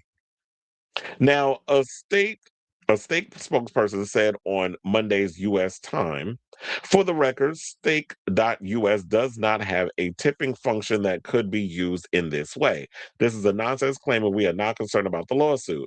Nguyen, who has posted promoting Drake and the gambling platform, allegedly traded between the Stake proceeds, cash and cryptocurrency, to pay bot vendors for artificial music streams on behalf of Drake and Ross. The lawsuit alleges Drake transferred millions of dollars as part of the scheme, including in the form of $100,000 to $10,000 of tips to Ross. The lawsuit also alleges public posts, chat logs, and leaked communications prove Nguyen's role. The class action claims the scheme dates back to 2022 and remains an ongoing and imminent threat of racketeering activity. Drake, Ross, and Nguyen were contacted for comment. Now, the suit also alleges Drake, that said Stake with Drake and Ross deliberately misled consumers to believe the platform was legal and harmless. The lead plaintiffs, Tiffany Hines and LaShawna Ridley, alleged they suffered serious harm after Drake's promotions encouraged them to gamble on Stake. The platform had financially harmed users by encouraging them to gamble illegally and leave them vulnerable to addiction, the class action claimed. Well, here's the thing. When it comes to gambling, it is an addiction. And I don't think it has even anything to do with necessarily online, because you say, oh, it led to addiction. I'm like, gambling is an addiction. There's Gambling Anonymous, isn't there? And before there was even gambling online, people that went down to the casino and gambled, yeah, they got an addiction. Don't they be saying that about Kim Zolciak? That she got a gambling problem? And I don't think I wouldn't be surprised if she does do online gambling, whatever. But with her being the age that she is, 46, 47, she's gambled on in person or online. She comes from the era of gambling in person before online became online. But to me, reading all of this, I'm like, you had the unlitigated gall to point the finger at Kendrick Lamar and UMG and say all that mess about them, about how they was using this that Not Like Us song to fatten up his streams and help him make money and all that stuff. But I'm like, sir, you doing the same thing. How you out here using this Slate.com situation as a way to use the money towards streaming or blowing up more streams of your music? Then it wasn't there a thing at one point where Spotify, like, even if you're not a fan of Drake, they went and they created all these little categories where they bombarded y'all with his album. I think it was the Scorpion record, where they bombarded the whole website with his music and put it in every category. So it's like you were so emboldened by seeing this. It's like, God damn, okay, let me just check and see what the goddamn music is about. That's what they were hoping with all of that. It's like, if you're a fan of the person, be a fan of the person. But the fact that you got to pull all these payola things and stunts and shows and schemes and scams and all this other mess just so that way you can get any kind of remote attention or to blow up your music, which payola's always been around. And the way that they do these things with the labels will sit and pump a lot of money into this whatever A-list artist they have to get y'all to go and listen to the music and the concerts and buy the merch and all that stuff. So then it says since 2022, Drake has promoted stake on Instagram and on Kick, the EasyGo owned live streaming platform, including a post in June revealing he had gambled 124.5 million and lost 8.2 billion in a month. Because they was also saying that he would go to basketball games and be out there gambling too. And people used to hate when he would show up at a basketball game, because they felt like he was a walking jinx. Like every time that he would show up at a game, it was going to be bad luck and the team was going to lose. So they said, gotta share the other side of gambling. Losses are so fried right now. He captioned the story post. I hope I can post a big win for you all soon. The rapper in December promoted hours-long live streams on Kick with a post caption, can we end my roughest gambling year on a good note? I want to max win and share 10% of it with you. Go to stake to find out how you can enter and win that pot. Lawsuit alleges Stake had paid Drake $100 million a year and provided free gambling credit to the rapper and Ross. Now, Ross, a 25-year-old internet personality and Zionist and professional live streamer and someone who runs to the police whenever somebody tries to threaten his ass, moved to a rival e-casino, Rainbet. Never heard of that. They said he moved to rival e-casino Rainbet and quit Stake in 2025, telling viewers he would continue streaming on Kick due to his friendship with its 30-year-old founder, Ed Craven. Craven, hailed by Forbes as Australia's youngest billionaire with an estimated $2.8 billion fortune. And they said, I guess in Australia it's $4.2 billion. Co-founded Kick in Melbourne in 2022 with Bijan Tarani. After their success with Stake, the platform drew regulatory attention in August after hosting a live stream during which a man died in France. Oh yeah, I saw that one too. There was this guy that was, I think he might have been on the spectrum or whatever the case was, and he died in France. He was on his live stream. He wanted to stop like making him do crazy stuff, and they was forcing him to do all this stuff online. I think even his mother got involved and she got concerned, and he ended up dying. I remember seeing that video online, but yeah, I'm not surprised by any of this. That we already know for many years that we've heard the stories about Drake having an alleged gambling problem, and now you have this situation where you out here cooking the books, doing all the crazy stuff to help your music. So to me, I was like, you were literally the Donald Trump of hip hop. Like you was out here pointing a finger at UMG and Kendrick, but at the end of the day, like that one finger that was pointing at him and Universal Music, the other four was pointing at yourself because you was doing shadiness behind the scenes in regards of trying to pump your music out there, because you can't expect it to just authentically work and have the fans love it just because you're Drake. you got to pull stunts and shows in order to make your music go viral. So I say all this to say, what do you guys think of this story? I'm sure there'll be more on this story as it develops. I say, look, take it to court if y'all have the evidence or the wherewithal that he was out here doing these other things. And these girls saying that they suffered because of them jumping on this whole gambling website. So if y'all got the evidence, basically present it before a judge and we'll see where the chips will fall when it falls. So yeah, I definitely want to hear from y'all. Let me know what your thoughts are on this story in the comments down below.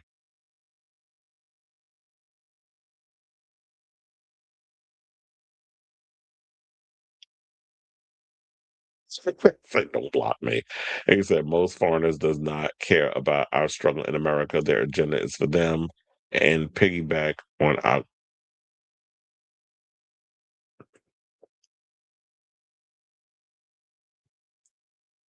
I guess that was supposed to be funny.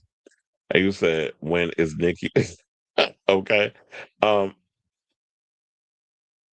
I hope they get. He said, I hope they get locked. Well, they said, I hope they get locked up. Could that lead to money laundering? Yeah, I believe that does definitely sound like some money laundering was going on in that situation. They got to prove all of that. Was there any kind of money laundering going? I mean, I wouldn't be surprised if these days. This is how a lot of these billionaires get their billions. A lot of money laundering, a lot of criminal scheme. And you know what? Under this current administration,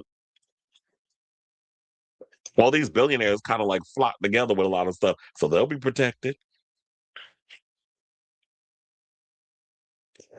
All right, y'all. So now we down to our final four topics. So before we get to our final four, I mean, I may have to merge the whole Cardi B thing together. So technically, it might be three, but I'll try to find a way to transition into the other one.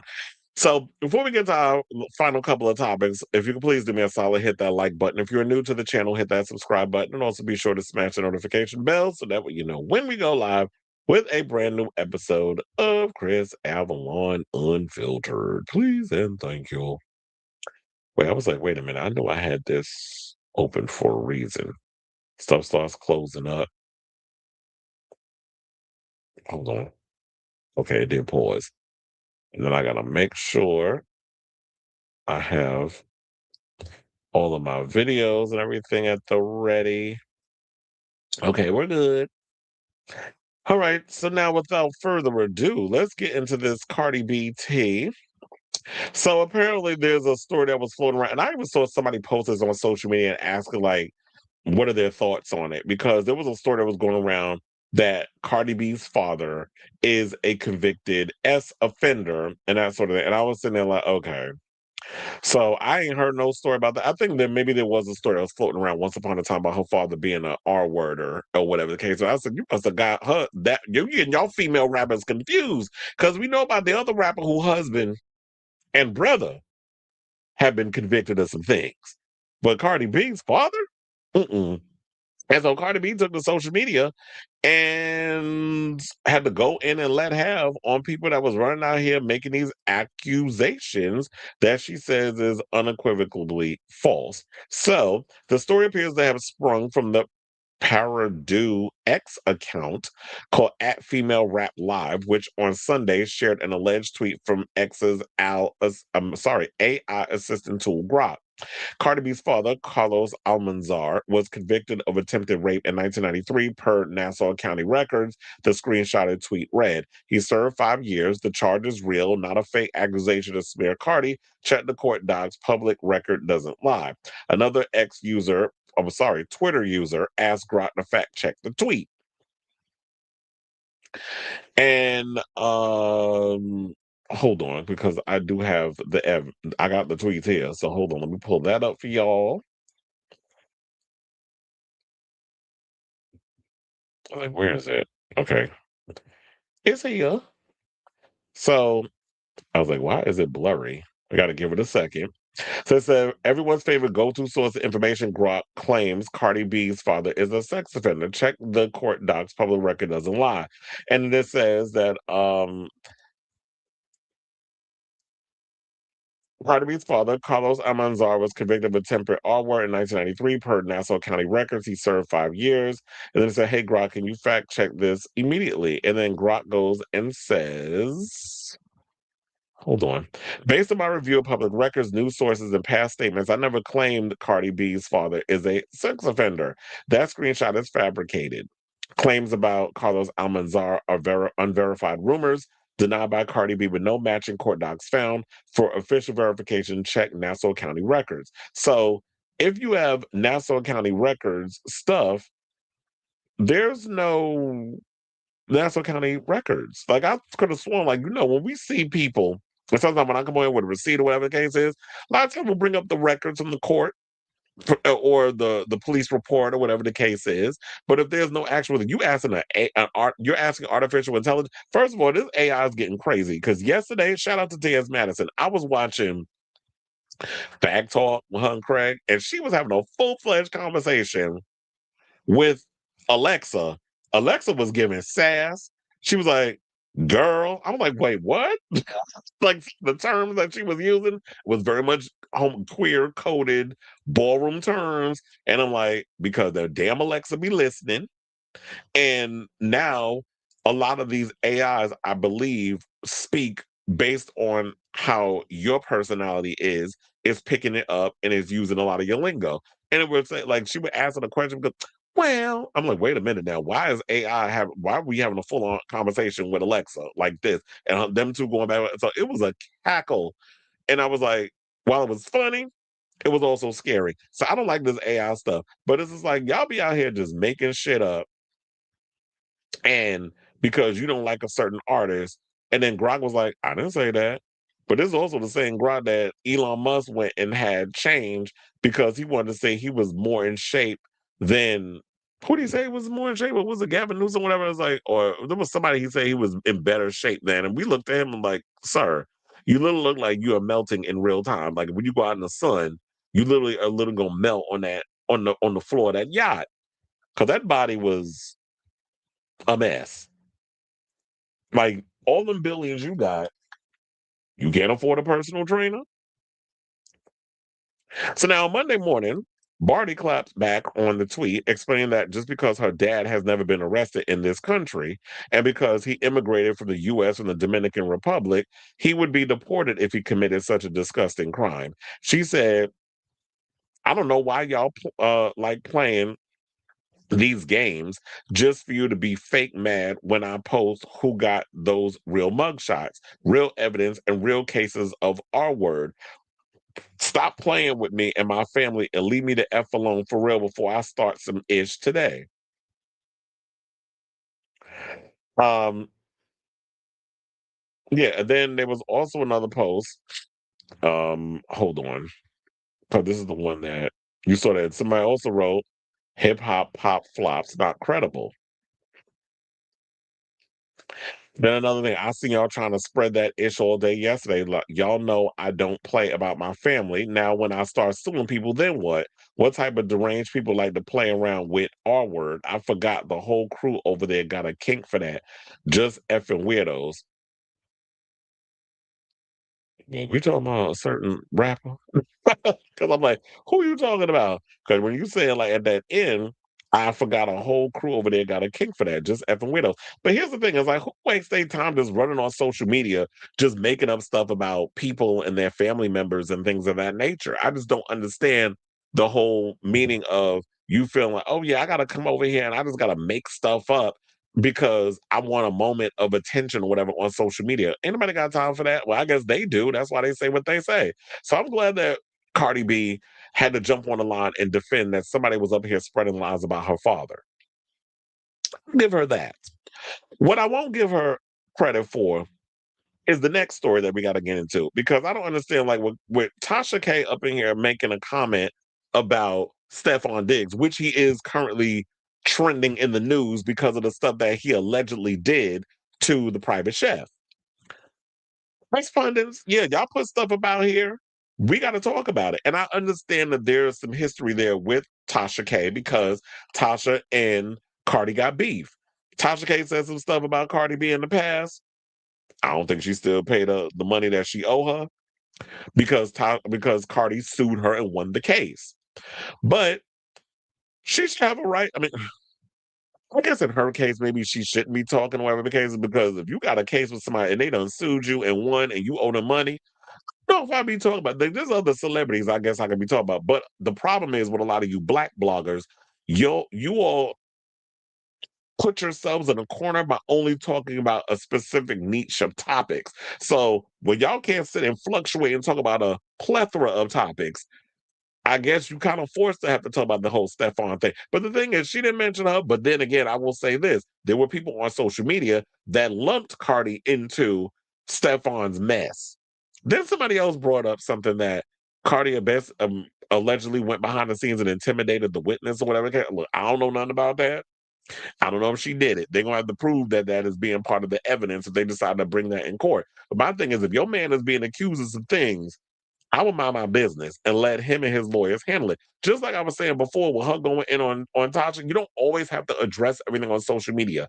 I wish this would be her 2026 resolution, which is like, can you please stop addressing every little thing that they say about you on social media? Because here's the thing, I understand you're a Libra and y'all emotional and all that other stuff, but what you got to realize is that once people can figure out your flaw, and they found a way to poke the bear and exploit that flaw, they're going to keep using that against you. And I feel like people know that if I say anything about Cardi online, I'm going to get a reaction. And she falls for it every time. It's like, sis, you got 4 kids. You just had a baby 2 months ago. Focus on that. You got a whole tour that you're about to kick off in a month.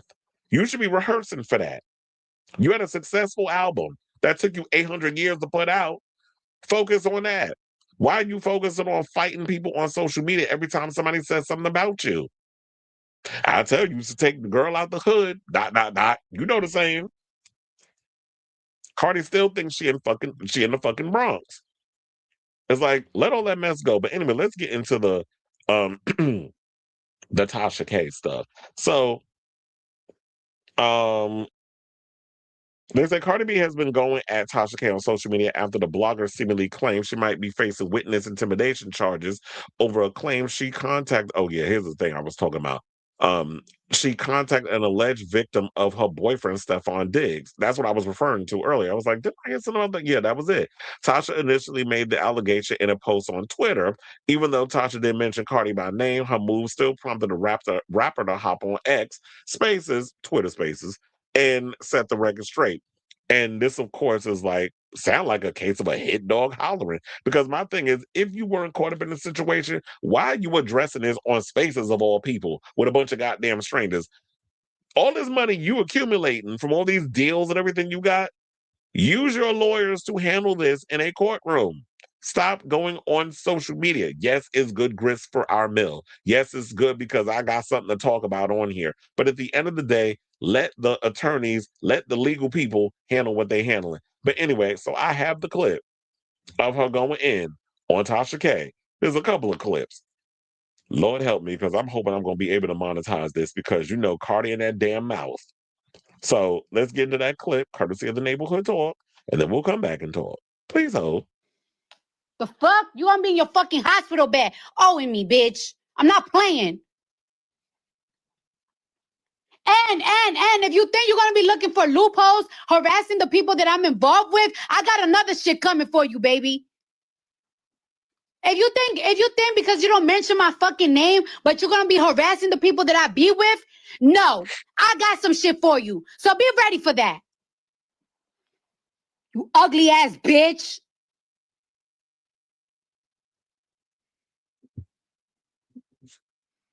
If you think because you're not using my name, oh, that is so funny because me and my lawyer have been talking about that shit. Bitch, we got something real fucking hot for that ass. Go talk to your lawyer about it. I've been letting you breathe. I've been letting you breathe because shit been going real smooth for me. I'm not letting you bitches breathe no fucking more. That harassment that y'all be thinking that you're going to be getting away with. The fuck? You are not.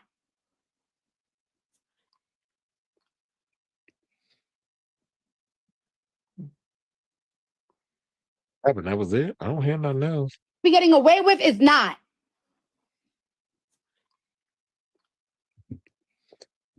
Motherfuckers been fucking trying me.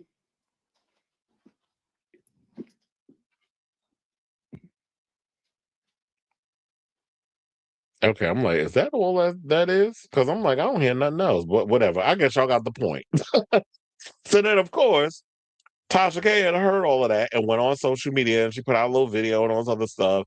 And she basically accused, in so many words, without actually saying it, of Cardi being a colorist and saying, "Oh, you're saying I'm ugly because I'm black," and that's not what I took that from. And to me, I don't want to dismiss someone's feeling of that, but I do feel like, look, just because somebody is of Tasha, like, say, how do I put this? Because I'm not trying to come across as like a colorist or whatever either, but just because somebody calls you ugly does not necessarily mean she's saying you're an ugly black whatever. Now, if she would have said that, like, you ugly black bitch, like if she would have said all of that other stuff, then I'll be like, okay, Cardi, now you being a colorist, now you being racist, which there are people of color in the community that do go in on lighter skinned girls, going on darker skinned girls. There's a whole, we ain't got time to sit up here and unpack all of that. But I don't think that's what she was getting at. She was basically calling Tasha ugly because Tasha do be doing things where it's like, yo, spirit is rotted or whatever the case is. I don't know. She just feel like she, and then people was like, oh, it's wild that you got a girl who's not that attractive calling another girl attractive, or she had all this work. Okay. And my thing is this, I'm not opposed to plastic surgery. If you feel that you got parts of yourself that you want to change, and you got the coins to change it, get you some new teeth, get you some new nose, pull that skin back, get all these little nips and tucks that you want to do to make yourself look like what you want to look like. Now, if you come off as on a victim that need to go on an episode of Botched, then that's your fault that you went to the wrong plastic surgeon and fucked your body and face up. You live and you learn. But if you have some parts of yourself that you want to change and make yourself look better or whatever the case is, then by all means do that. So Tasha said this. She said that she called herself 100% authentic, saying, my original face, my original hair and hairline, I will always stay like this. My original body, I love being black. I love being a dark-skinned black woman. I love having a big round nose. I love that it shines when I'm on camera. Probably from, maybe you got oily skin if you're talking about how it shines. But look, here's the thing. Cardi didn't say nothing like that. She called her an ugly bitch. That's all you said. And then all of a sudden, you take that, and now you're talking about, I love being a dark-skinned black woman. I'm all about transparency with stuff. So unless she went specifically, since y'all like moving the goalposts and a lot of things, so and I'm not sitting up here giving Cardi credit. I said the stuff I need to say, but she need to get her ass off social media with a lot of things. You got all this money, all this success. You over here fighting with people on social media about any little thing they say about you, or these bums you be calling men. And I'm not saying bums because, just because you got money don't necessarily mean you don't have bum mentality or community dick type mentality, which is what she keeps going for. A lot of these community dick type dudes. And people think that money makes you a better person. No, money already elevates who you were when you were poor. That's all it does. There's some people that use it for good, and some people use it for evil.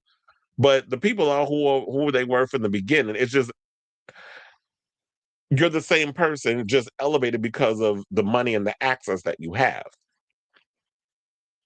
So then, of course, Cardi came back online and basically said that her reading Tasha K had nothing to do with her skin color.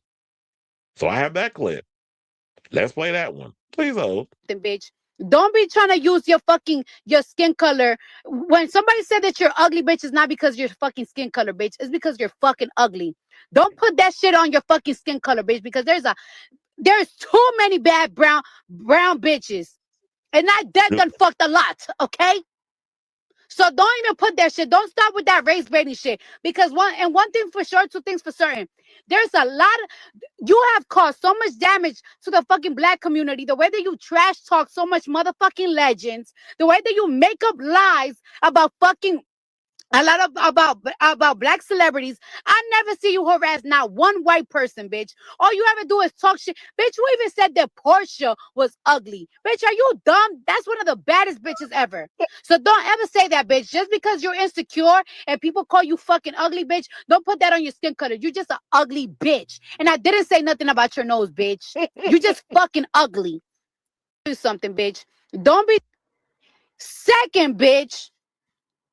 You out here talking shit about original face. Bitch, my original face, the face that I had, the face that I have now, the face that I had in 2015, the face that I had in 2010, the bitch, any face that I ever had, bitch, you ain't fucking with it. You ain't fucking with it, bitch. Let me tell you something about you, bitch. Let me tell you something about you, bitch. Let me tell you something about me, and let me tell you something about you, bitch. Let me tell you something, right? When you a dancer, you know what you gotta look like? You gotta look good. You gotta be a bad bitch. That's why I was making thousands of dollars every single fucking night. Not sucking dick. I ain't had to show no pussy. I strip in New York. In New York, you can show no pussy. Jesus. Wow. Second, bitch, Hold on. you out here talking I'm like, Jesus, there's talking more. shit about original. You can't be fucking niggas or you're gonna get fucking fired. You can't even leave the club with niggas or you're gonna get fired. Niggas liked it how I looked. I was a pretty petite bitch. Nice titties, nice stomach, nice fucking ass. Pretty little young bitch. Bitch, let me tell you something. One thing about it, you can never make money off your looks. You could even strip even if you wanted to, bitch. You always been a chopped cheese hoe. Bitch, you always been chopped cheese, bitch. You always been a sherm bitch. And that's, you can never rely on how you. Hold on, not chopped cheese. I love chopped cheese. I love me some chopped cheese. For those of y'all who don't know what chopped cheese is, it's literally almost like a Philly cheesesteak. It's like that's a thing that we have in New York, which is like you put it in a hero. You put like it looks like yeah, like the cheese, like the Philly cheesesteak, like the meat or whatever. I forget what it's like. You put like ground beef. You put that in there. You throw some cheese on top. Then they put like green peppers and like hot or like little hot peppers and stuff on top of it. And then I have them put like ketchup and mayo and stuff. And that's what chopped cheese. I'm like, not you gonna read chopped cheese. That's my shit. When I lived in Harlem, that's what I used to eat a lot of those. Then I had to lay off it a little bit because then I started noticing the weight was coming on. Then of course Chris had to hit the gym hard again. But I love chopped cheese. Not you trying to throw shade, but I do agree. She do look like a little Boosie though. Who might be going to jail for a couple of years over these recent charges he was coming out with. Sidebar, did y'all hear Maduro is at the same prison that Diddy was in, that Luigi Mangione is still in? I gagged when I heard that. Anyway, let's get back into what Messi had this Cardi, this mouth. You look, bitch. You can never rely on how you look, bitch, for no fucking money, no fucking nothing, bitch. Bitch, you look like fucking little Boosie, bitch. Actually, little Boosie look better than fucking you, bitch. So stop it. Right, I got the point. So, yeah, and a lot of people's getting mad at her in the comments, whatever she said. But let me read what the other comments were saying on the previous story with the whole Tasha K thing. One person said Tasha is obsessed with Cardi. Cardi, it's been years and she won't stop. Another person said, if I lost a multi-million-dollar lawsuit, I'd never mention or even insinuate about that person again. That's what I said. If I got a lawsuit with somebody, I'm not gonna go back and forth with them. But Tasha knows that if she mentions Cardi, it's going to get her views and things because of their past. And everybody knows, like, when it comes down to the controversies and the algorithms, of like, we all fighting to get a piece of that algorithm to get people to watch our stuff on social media. So I totally understand why Tasha doing what she's doing. But my thing is, I just need Cardi to stop taking that damn bait every time someone comes out and says something. I understand, like, I'm with you with defending your father because he ain't got nothing to do with all this. Stefon got enough money, whatever the case, he can handle his own mess. But I guess because she said that Cardi out here intimidating witnesses, she felt like I need to speak on it. But I'm like, I'm not addressing nobody on no social media platform about somebody making an accusation about me caught up in whatever the legal situation is. I'm gonna let my legal team handle it because that's what they should be doing. Same thing I've been saying about Nicki Minaj, but she be having her crash outs, and some people was jumping in the comments saying, "Oh, but y'all real performative because y'all quick to jump in and talk about Nicki and she on a coke rant whenever she comes out and says the stuff that she be saying." Which I guess people be saying that because Nicki be sniffing in the middle of them accusations. I ain't hearing Cardi sniff once. And if Cardi was doing drugs, she would openly admit it because they ain't no hair on her tongue. So people feel like, oh, but you were talking about Cardi, but y'all don't be having that same energy for Nicki. Well, y'all hate when they make the comparison. So we're going to move the goalpost because your fave gets treated one way and this girl who y'all don't like is getting treated another. Would they stop shifting shit? Let's be consistent in so many ways. Another person said, I would never mention her again if I was sued for $4 million in loss. Tasha is out of her rabbit ass mind. Then somebody said Tasha not ugly. Her spirit is, but her face isn't. So yeah, she said Tasha's so pretty, but she don't mention Cardi name at all. Well, yeah, I guess maybe that's part of the deal. Maybe she can't say nothing. So she talks around it. There's always ways you can get around talking about somebody without mentioning their name. We know how to throw a sub. Your faves be doing it all the time. Why we pundits can't do it? Another person, Tasha, can always acting like she's so connected and important. Another person is giving coke. What happened to Nosy Ho? Remember she used to say that about Nikki, and then Nikki went and took her ass to court. What's happened to Nosy Ho? Another person said Cardi is so tough online. Meanwhile, telling judges Tasha made you cry. Well, she had to do what she had to do to win that case, and it worked. It says so she ain't on a coke rant like y'all say about Nikki. See, now here we go with the comments. Then another person said, y'all mad at Tasha, but she right. Cardi talk entirely too much and then get mad when people call her out. Her talking to the victim, then posting a screenshot could be used against her and Stefon in court. Well, look, that's what the victim need. Well, look, if that's what she did, victim, use that against her in the court of law. Because you letting dickmatize you into doing the things that you want them to do. And it's like, girl, stay out of your man's shit. If you ain't got nothing to do with whatever it is that he got going on, then mind your business and stay out of it. Because I don't understand why, people like Cardi, whatever the case is, get caught up in all of this stuff. But there's more because I want to read the other stuff in the other neighborhood talk thing and then we can wrap this up. So one person said, y'all gave Cardi too many passes on how she handled black women. We're not gonna sit up here and weaponize the whole thing about black women. Well, people was talking about her. First of all, here's the thing. I know people gonna probably get mad at this, but these white publications ain't talking about her the way these black publications be talking about her. So of course she's gonna go in on these other people. And we're gonna stop trying to use the thing that, oh well, black women are out here saying mess, and then they you want to weaponize the fact that she a black woman. Wiggins ain't no black woman, and he said many of things about Cardi. Remember, at one point they was friends. He's come out and said some things about Cardi, and Cardi got mad. Why y'all not coming to protect him? But you want to sit up here and weaponize black women. Fuck out of here with that. Somebody said Tasha K is ugly though, but continue 16 faces. Okay, that's funny. Another person said she been on Twitter crashing out all day and no coke rant allegations. Y'all so performative. Another person said, if I see one person agree with Taunta K, you ain't ish. And so yeah, everybody's saying she not ugly. Is Cardi on drugs? It's giving coke.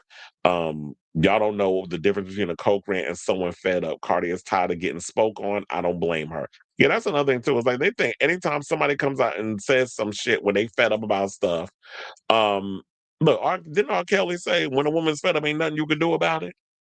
That's probably what got his ass in jail. But look, she has a right to defend herself in these situations. But like I said, you've been doing it so much. At the end of the day, it's going to fall on deaf's ears. So, people have a right to defend themselves. But and everything ain't a drugged out rant. Because trust and believe, if there was drugs involved, you could definitely tell when people out here doing drugs in their own camera. Watching these recent interviews with Marco Rubio if you want to see a coke rant. So I say all this to say allegedly. What do you guys think of this story regarding Cardi B? Do you agree that it's like, yeah, stop taking all this stuff on social media? Everything don't need to be for our entertainment. If there's somebody out here making these accusations, take it to the court room. Have your lawyers here. I know it's a lot of money, but look, if you could be out here spending all these money in these goddamn Birkin bags that you don't really need, quiet as it's kept, then spend that money on your legal stuff too. I'm sure it's a lot cheaper than spending it on some one of a kind Birkin bag you want to be walking around once with, and then you're gonna put in a little case in your walk-in closet. So let me know what you guys think of this story in the comments down below.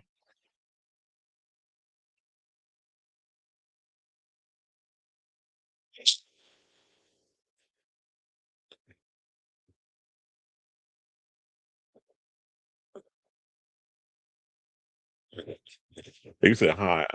Oh, you're from the other day, the other Aiden. I remember.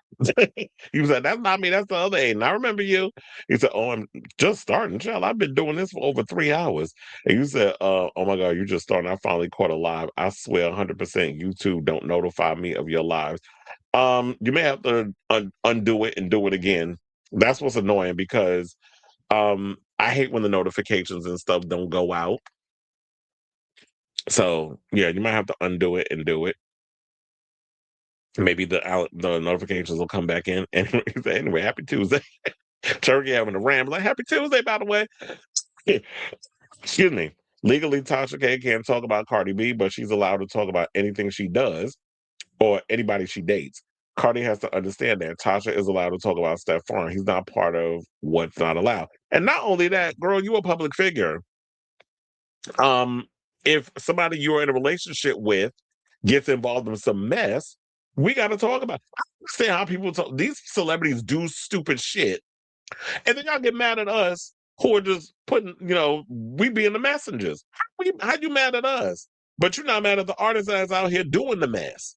They create the situation, and then when we address it and we talk about it, it's our fault. We need to mind our business. We need to get. Somebody had the unlitigated gall to tell me to get a life when I was talking about the Nicki Minaj thing. I'm like, first of all, suck my dick from the back. Number two, I get paid by Google to do the shit that I do on this channel. So, or they told me get a real job. That's what they. It's like a real job. Number one, I do have a real job, and number two, I get paid to do what I'm doing here. So I'm supposed to give this money up because you don't like that I'm talking about your fave. As I said earlier, suck my dick from the back. And you said Cardi sounds like she wants all press to be, or it's like you could talk about me and it all has to be positive. And it's like, girl, if that's the your overall attitude, you in the wrong business. You're supposed to be a New Yorker. You're an embarrassment to New York, meaning that where's your thick skin? Because this whole Libra, I'm sensitive shit, you need to nip that in the bud. Because if you can't really handle thick skin stuff or people talking about you in this business, this ain't the business for you.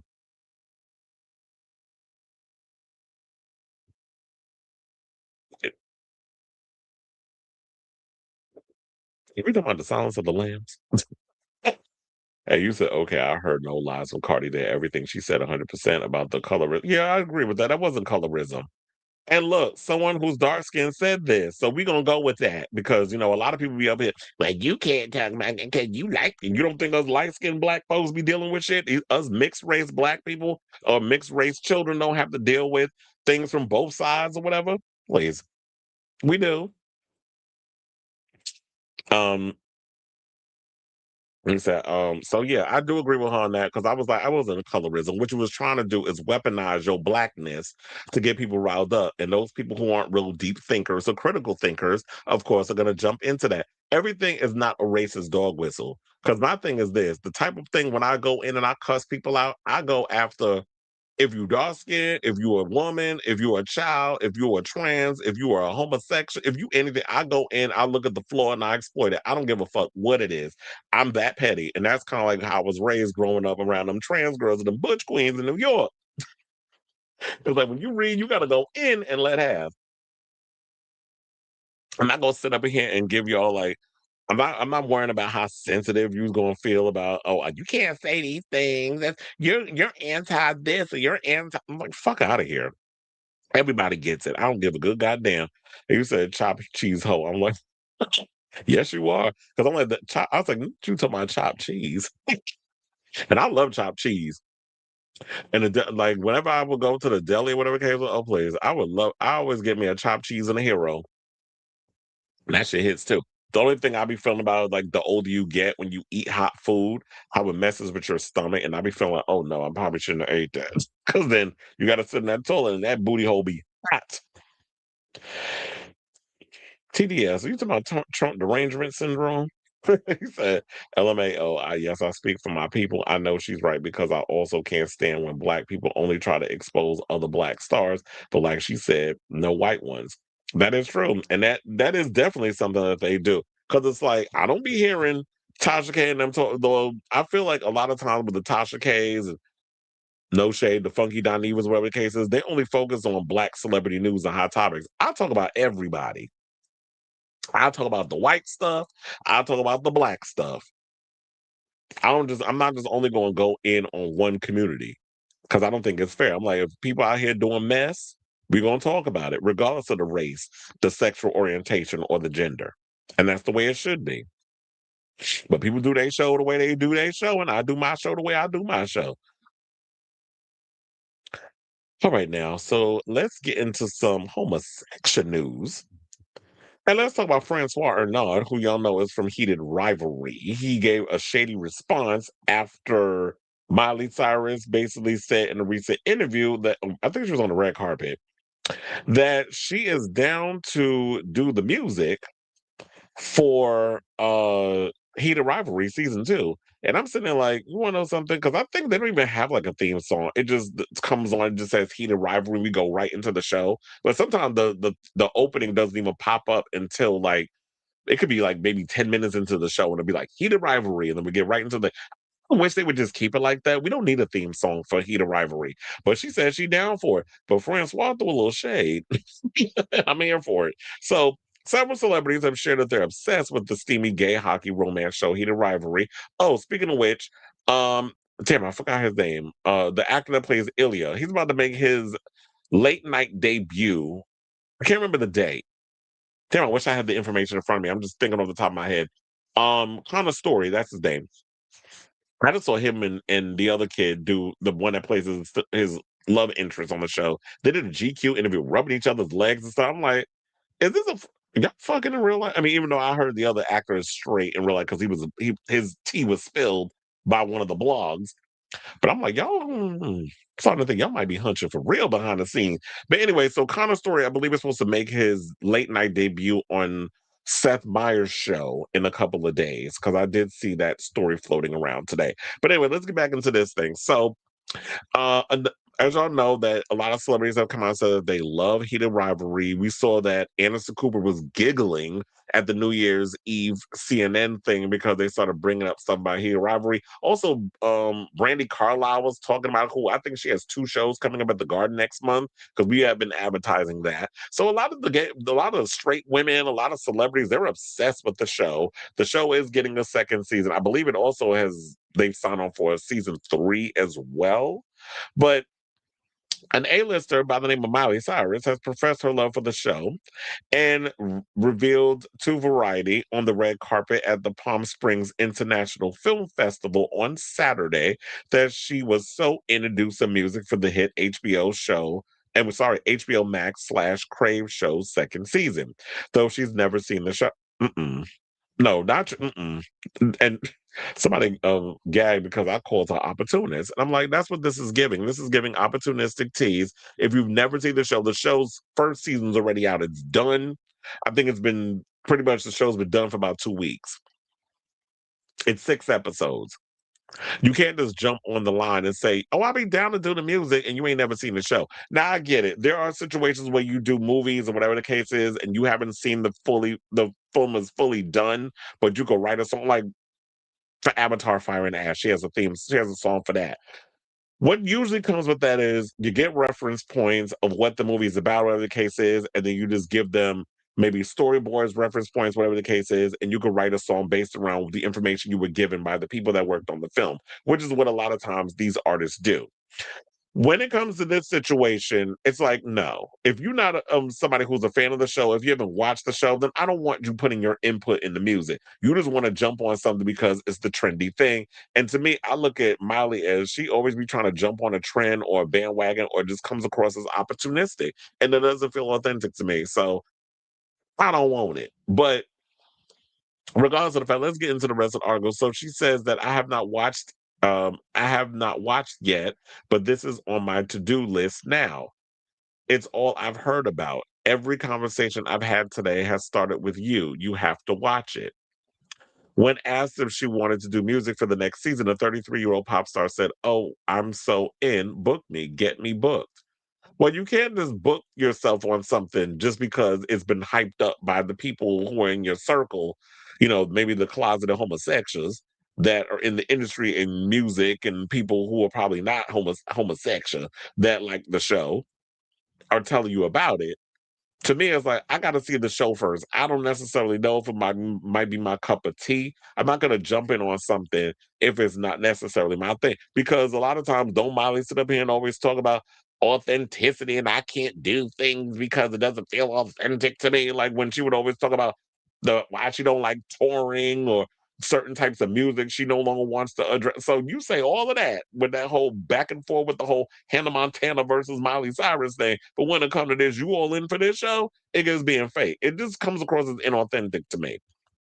So now on the red carpet Sunday at the Critics' Choice Awards, Variety asked one of the show's stars, François Arnaud, about his thoughts on the pop star contributing music to the upcoming season, as she had not seen the show. He said, "I think we might get a little bit bigger budget for season 2, but I don't know if we'll get a Miley budget. I think if she sees the show, she might give us a discount." Because word on the curb was she was paid a shit ton of money to do the music for Avatar. Well, first of all, they can afford that over there. That is a $1 billion franchise. The first film made over $1 billion. The second film made over $2 billion. The third movie I revealed the other day, after 17 days, it made over $1 billion at the box office. So it's successful. But hold on, let me pull up because I do have that clip that I was just talking about with Andy Cohen and Anderson Cooper giggling frivolously while they were talking about Heat of Rivalry. Okay, so then they also went on. He also went on to say, Arnaud also asked about where he hopes the storyline for his character Scott and his boyfriend Kit, played by Robbie GK, goes in season 2, to which he said, "I would want them to face the continuing challenges of someone uber famous being with someone who didn't choose that for his life at all and is forced into it." The actor also poked fun at his co-star and said, "I think Kit for the second season has to stop working out. That's what I want to see. Like, he's a smoothie boy. Why does he have the best body out of all of us?" Because when you know the gays, sir, as somebody who is bisexual, and he has said this himself, you know the gays, we don't care. We could work in the place. I remember when I was in the best shape of my life. Even my supervisor was like, "Oh, you got to get me on your workout regimen." When I was working at Shake Shack, I remember there was women that was giving me compliments on my ass when I worked at AMC. I know, it's just like, because with us homosexuals, we can work in the craziest place in the world when it comes to like food spots or whatever the case is. We want to look good. So, yeah, he works in a smoothie place. He got to keep that body right and tight. Especially like in the summertime when you got to wear that apron and you wearing those short sleeve shirts, the body got to be bodying. So I'm with him on that. But yeah, so I have the clip of Anderson and Andy talking to Brandi Carlile about if lesbians care about Heat of Rivalry. I think they do.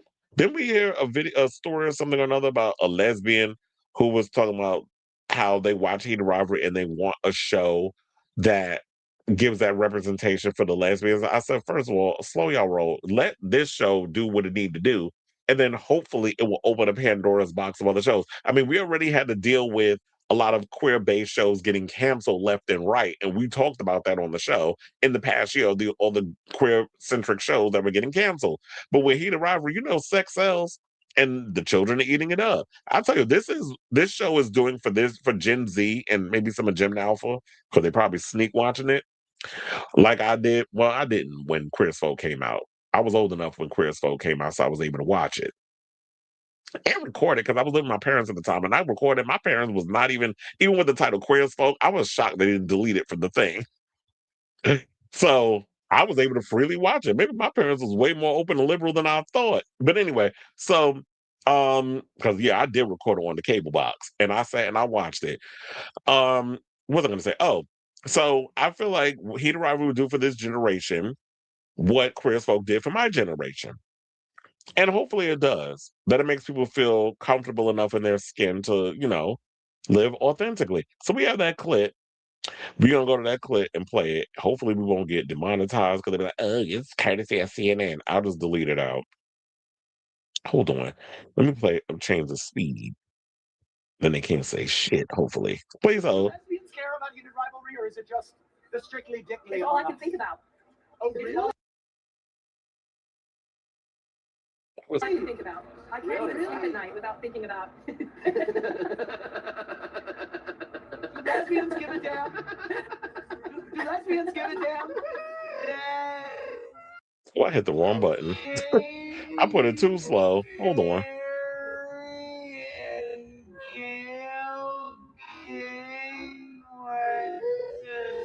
That video quality. I'm sitting there. I done fucked up the thing. I put it way too slow.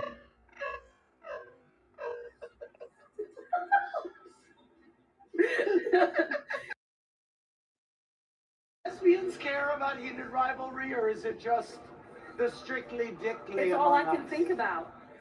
Oh, really? It's all I can think about. I can't even sleep at night without thinking about.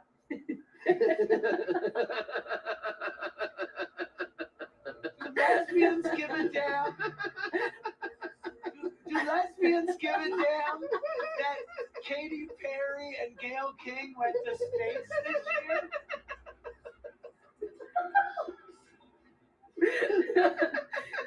I mean, It's like Anderson is ruining the moment. All Anderson cares about is the fact that you talking about the lesbians, care about a show that's all strictly dickly or whatever. You say that little thing, he just be giggling a mile a minute, and Andy over there trying to bring some of those stupid Watch What Happens games to the CNN thing. But anyway, so yeah, there's that. I pretty much said all I said about Miley Cyrus. Honestly, I mean, it might be cute or whatever if you can get her to do a theme song. Honestly, the show doesn't need it. I mean, the show is, yes, it's popular right now, but we don't need that show going a little too Hollywood because, to me, the reason why people like the show because it feels authentic as is. So let Heated Rivalry be what it is. I feel like what needs to go into the show, give them a bigger budget, give them more episodes. Let's jump from 6 episodes to maybe 10 or 12 episodes. Or maybe y'all could do like this other show that's got a season 2 that's coming out this week, which would be The Pit with Noah Wiley. That had a 15 episode first season. If y'all could stretch out maybe like 6 to 10, maybe 12 episodes, that'd be good. We don't need some big A-lister to jump on and give us a theme song. What does that got to do with the show? I just don't think we need it. So yeah, I definitely want to hear from y'all. What do you guys think of this story? Whatever your thoughts are, let me know in the comments down below.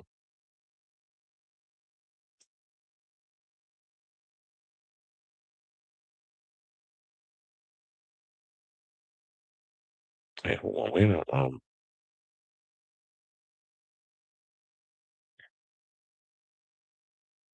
Okay, if they decide to do a soundtrack, it could work. But as far as but I guess you know what? Maybe I need to start looking at Hated Rivalry as it's a show that's shrouded in fantasy because if they're gonna do this thing where they're gonna have him be the male version of like what is it like being a hockey the hockey wives or the hockey girlfriends, whatever the case, and you have a guy that's in that situation, if they could show like what Kip is gonna go through as the boyfriend of a popular hockey player, and what that feels like with the tabloids on him at a mile a minute and him being an out sports person and how that works within the world of hockey. They're going to explore all these things in there. And of course, how the boyfriend is dealing with that and the attention. Will it affect his regular job working at a smoothie shop because they know who he is now? And could he still work there? Because, with your man or whatever, you can't be working no regular job. They're going to be looking at him like he crazy. But if that's what he loves doing or whatever case is, let him do that. But if it's going to cause more attention where it's like he can't do his job, then he might lose his job. So if they're going to play into all of that, I feel like that would be relatively interesting to see when the show comes back for season 2, if those are the avenues they're going to explore. I listened to the song with Naomi Campbell from her new album today. I liked it, but not enough to put myself through her new album. Her Dead Pets album will always be her pick. Oh, you saying you didn't listen to the whole album? I didn't particularly care for. I don't know. It's just like Miley don't just be. I feel like the idea of Miley is way more entertaining than the actual music. Like her music doesn't do it for me. We Can't Stop came on the other day. I skipped it immediately. I'm like, girl, this song is tired. Miley has never really done it for me as an artist. Miley and Her Dead Pets may be her only album that didn't jump on a trend bandwagon or opportunity. 1 hour and 32 minutes of experimental psychedelic sounds and druggy jabber. Was she inspired by Fish and Goose? Listen, I like some of the songs on Plastic Hearts. Her song played at the end of the movie. Yeah. I pretty much said, and say, yeah, you did look thick and solid the last I saw you. Well, I've always been pretty solid. He said, why does a smoothie barista have muscles? But that's what I said, because he's a homosexual. It's like, yeah, when you are a part of the community, us men, we gotta maintain and keep the body right and tight. I know you right about the gay body. It's like I wear an apron at my job and the customer stays asking where that waist at. Okay. I haven't seen the show, but I'm about to get on it. As for Miley, I don't think she should be putting herself to that job. That should be chosen by the loyal viewers. Exactly, because you're not even a watcher of the show. You're going based off of, oh, because it's the popular trending thing right now. So I gotta jump on a trend. Doesn't seem authentic. And that's why I'm like, no, we don't want it. Oh, just read that one. But child, we got our final topic to get into, and it's a messy one. Let's talk about Drag Race. So apparently, Tyra Sanchez, the disgraced Drag Race Season 2 winner, has now decided that she's threatening to sue RuPaul Michelle Visage and World of Wonder. She's saying they bullied her. I got the receipts. Because the other day I saw it, it was like, I was scrolling through my Facebook, saw the posts and everything coming up. I was like, oh no, I got a screenshot from the social media thing, and I saw a lot of people was talking about. I was like, we got to turn this into a story. Funny enough, I don't know what came over me, but I started jumping back into old episodes of Drag Race, and I started rewatching season 5 again. Because all of this, the Alyssa Coco drama and Jay Jolie and Alaska and all of them are all on there. So, okay, so now let's get into the story regarding Mama Ru and this damn lawsuit. So, Tyra Sanchez, who won one of the earliest iterations of RuPaul's Drag Race, as I said, season 2, is reportedly planning on suing Michelle Visage, production company World of Wonder, and the head drag queen herself, RuPaul Andre Charles. Now, Tyra competed on season 2 of RuPaul's Drag Race, beating out the likes of Raven and Jujubee, which some people said Raven it was robbed. People still say that to this day, for that super sparkly crown. Which I think, Raven's as one at the end of the day. She does Ru's makeup, so she's winning. Despite winning, her career over the last few years has been super controversial. She's publicly beefed hard with many of her sisters and even seemed to mock the death of the late UK winner, the Vivienne. In a Facebook post on Sunday, Tyra outlined the lawsuit against her former employers. She made the lawsuit and its details public in the spirit of transparency, saying the following, because I have them up here. Let me see if I could. I want to pull this up, but I keep getting. Okay, how I'm gonna do this is I'm gonna bring up the shared screen and show y'all the receipts. And I had it pinned to my Facebook because that's where I saw it. So, okay, so I'm gonna read it. And it says the following. It says, before my words get twisted, before blogs attempt to paint me how they see fit, here's my full transparency regarding my lawsuit against RuPaul's Drag Race.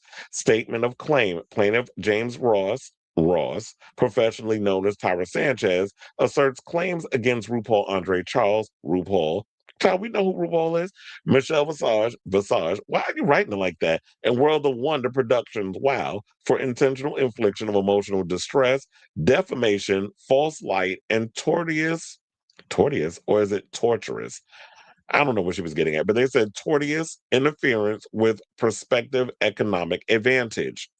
For over a decade, defendants acting collectively and in concert have engaged in a pattern of conduct designed to discredit, disparage, and destroy Ross's professional reputation with reckless disregard for the truth and with the intent to incite hatred, harassment, and ostracization.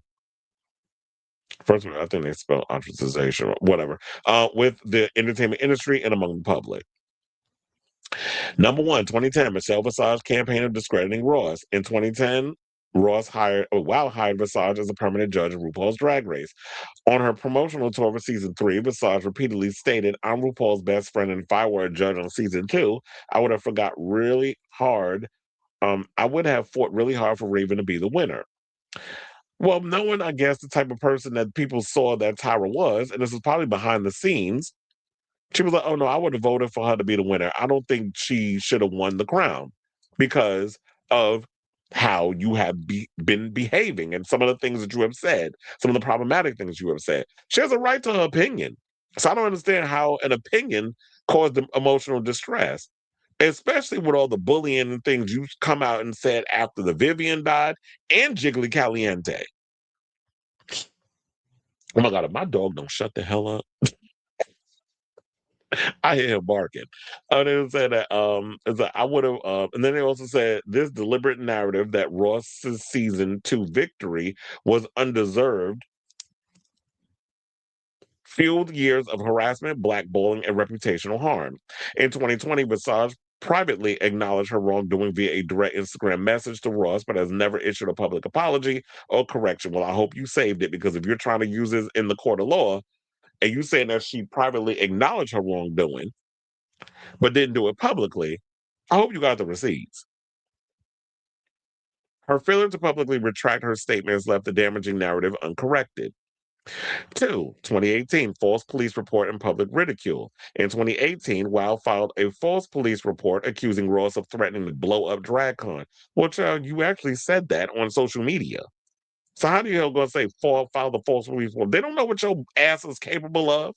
So any kind of threat you put out there, foreign or domestic, you don't think somebody's going to come out and be like, okay, we got to file papers against this crazy bitch. That's what you do legally. But I guess you don't understand the law, especially when this person was singing off key on the show, and then you was out in the street in a crazy ass wig and a bra and panties, acting like a public nuisance and gagged because your ass got arrested for it. I'm sure y'all can see them pictures and stuff online because we talked about it on the show a couple of years ago. Saying this baseless report triggered an LAPD investigation and was disseminated by major media outlets, including Entertainment Weekly, TMZ, and Out Magazine. The false accusation branded Ross as dangerous, further inciting public ridicule, harassment, and threats of violence. 3. Pattern of defamatory storylines. Wow has repeatedly used its programming to discredit Ross and incite hatred. All Stars Season 1, Episode 1. Raven was given the line, and that's a step up. Tyra Sanchez directly aimed to humiliate Ross. This sparked a new wave of online hate, harassment, and death threats. Well, that goes for every other queen. Like when people say things on social media, you don't think that if people go and rewatch season 4 of Drag Race and Fifi up in there doing her mess, that people still don't be online dragging her over that shit that happened 10 some more years ago? That's just the name of the game, unfortunately. People rewatch things and people go on social media and say stuff. The shows can't control that. So then, so they went on to say, All Stars Season 3, Episode 1. Wow rewarded Morgan McMichaels with airtime to deliver the line, I look pretty good for a dead bitch. A targeted attack referencing her feud with Ross. This perpetuated the false narrative that Ross maliciously faked McMichaels' death. You posted something online that she was dead. And so we all know that, like the Housewives, now the big trendy thing to do to come into the room on Drag Race, you have an iconic, crazy, sassy line that you come up with. Her line, because of where we were at the time, Morgan McMichael's clever. I look pretty good for a dead bitch. Who wouldn't run with that? But you want to sit up here and talk about that this was attacking you? You attacked first. And when people come back and retaliate, and then you want to play the victim. Fuck out of here with this. Tyra's a goddamn joke. Take your meds, bitch. All Stars Season 10, 2025. RuPaul crowned Raven as Snatch Game winner, once again reviving the false narrative that Ross's Season 2 win was illegitimate. And I think all that came in because you had said that mess about the Vivian and all this other stuff, and that was their way of dragging your ass again. They was clapping back. The incident generated millions of impressions online and reinvigorated harassment campaigns against Ross. Number 4, ongoing campaign of targeted humiliation. On January 8, 2025, RuPaul reposted a skit showing her slapping Ross across the face. This act, publicized to millions, was not satire but a calculated provocation intended to humiliate Ross and encourage renewed harassment. No, she was basically saying that this is my response to you getting up offline and shutting the fuck up. She didn't actually slap you. As a direct and foreseeable result of defendant's actions, Ross has suffered I could not. Severe reputational harm, preventing him from securing professional opportunities. Constant harassment, threats, and ostracization from the entertainment industry and the Levitical, well, they didn't put the Q in there, but Levitical plus community. Emotional distress, trauma, and fear for personal safety. Ross avoids LGBT plus spaces and individuals due to reasonable relief that he will be subjected to mistreatment or violence, economic losses in the form of lost wages and diminished earning capacity. In conclusion, they said the evidence demonstrates a systematic and malicious campaign by RuPaul, Michelle Visage, and World of Wonder to discredit and destroy James Ross's career and livelihood. Their conduct constitutes defamation, intentional infliction of emotional distress, and tortious interference with Ross's professional opportunities. Ross seeks affirmative relief, including compensatory and punitive damages, as well as declaratory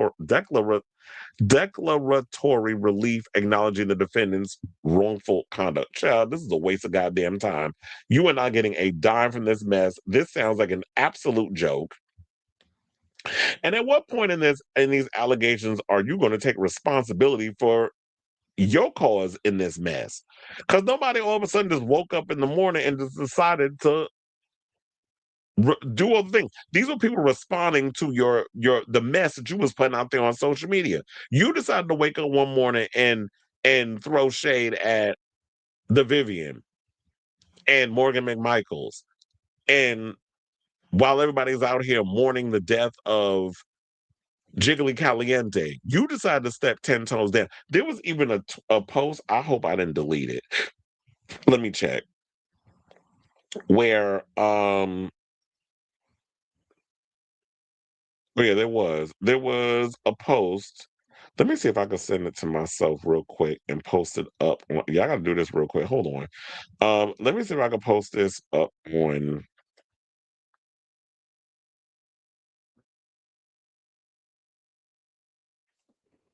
I was like, I had to send it to myself on my phone really quick, and let me put it up here because Fifi O'Hara recently came out and said some stuff too, and said that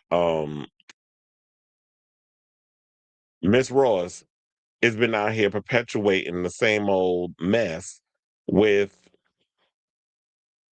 um like bullying her and stuff online too, saying Jeremy, formerly known as Fifi O'Hara, shared text messages from James Ross, Tyra Sanchez, still using Jiggly Caliente's passing to harass him.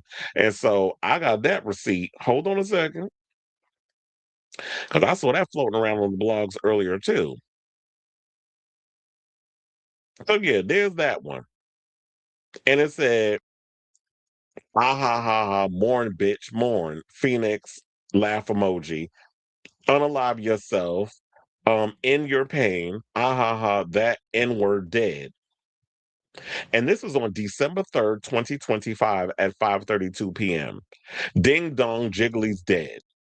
Then another said, Phoenix, every day Jeremy and I text each other, made it, as we're thankful for another day. It warms my heart every time I see this text. No matter where we're at in the world, we make sure to check in every day. Just to say, hey, I'm thinking about you. He's 21 now, but he's still my little man. Can you text Jiggly and tell him you made it? Ooh, burn, I'm still here.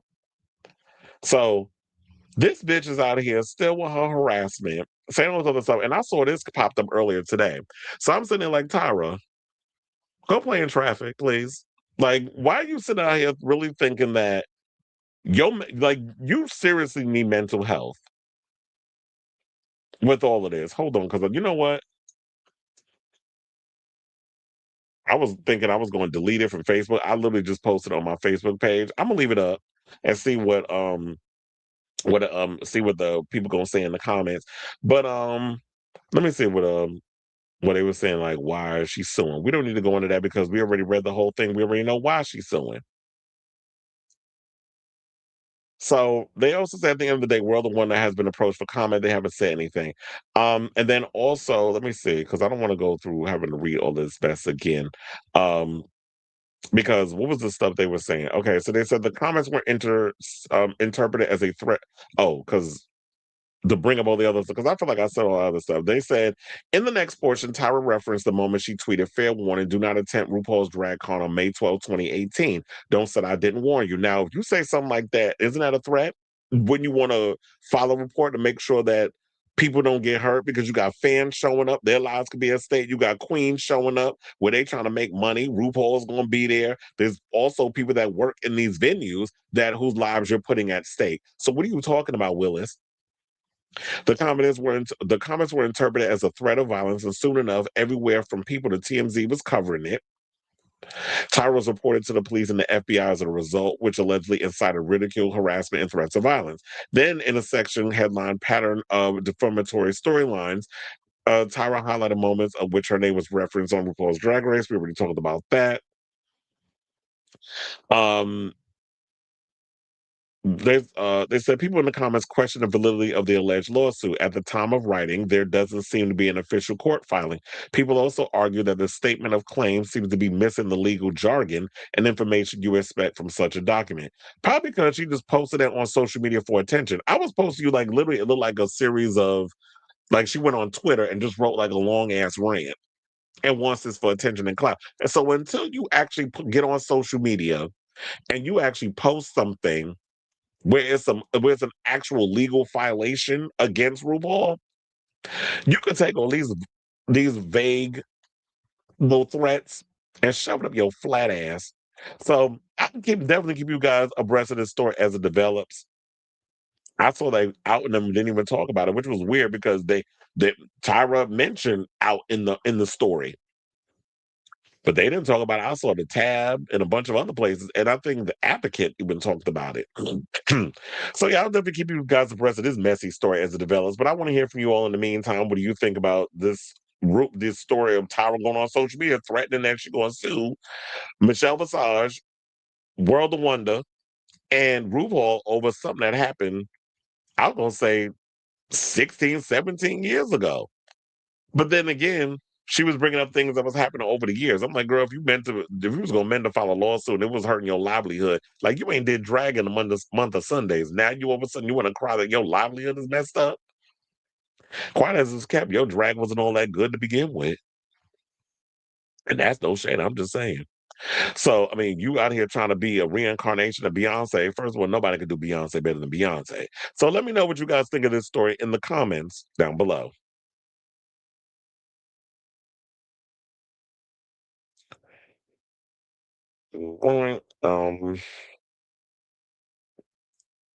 Also, heated rivalry is extremely Canadian and is definitely not, and Miley Cyrus isn't. Yeah, it's very Canadian, even down to the accents. Tyra built her career being hateful and talking shit about a lot of queens. So what does she expect? Exactly. If you're gonna dish it, but can't take it. Well, we all know a lot of the barista. Well, not a barista. He makes smoothies.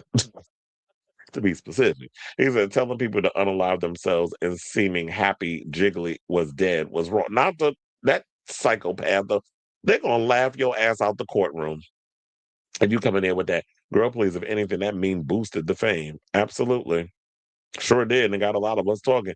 Speaking of season 4, I've been seeing videos of Dita Ritz. I was wondering, well, I've also heard that Laganja is interested in coming back to All Stars. Maybe for season 12. So yeah, he calls Fifi Phoenix. Okay, because I was not sure. How in the hell did she? That's what I said. Because quiet as it's kept, I wanted. It was between Jujubee and Raven. If anything, I would have wanted Jujubee. I did not want Tyra to win. Tyra irritated my entire spirit on that show. I hated her on that damn show. She was being annoying. She was harassing the girls, and I'm like, how the fuck this bitch win? So I don't know if that was Rue's choice, but Rue, you were incorrect with that choice, and I'm sure she's regretting it now. I'd be interested to see who would possibly win this new season of Drag Race. I'm definitely curious about that.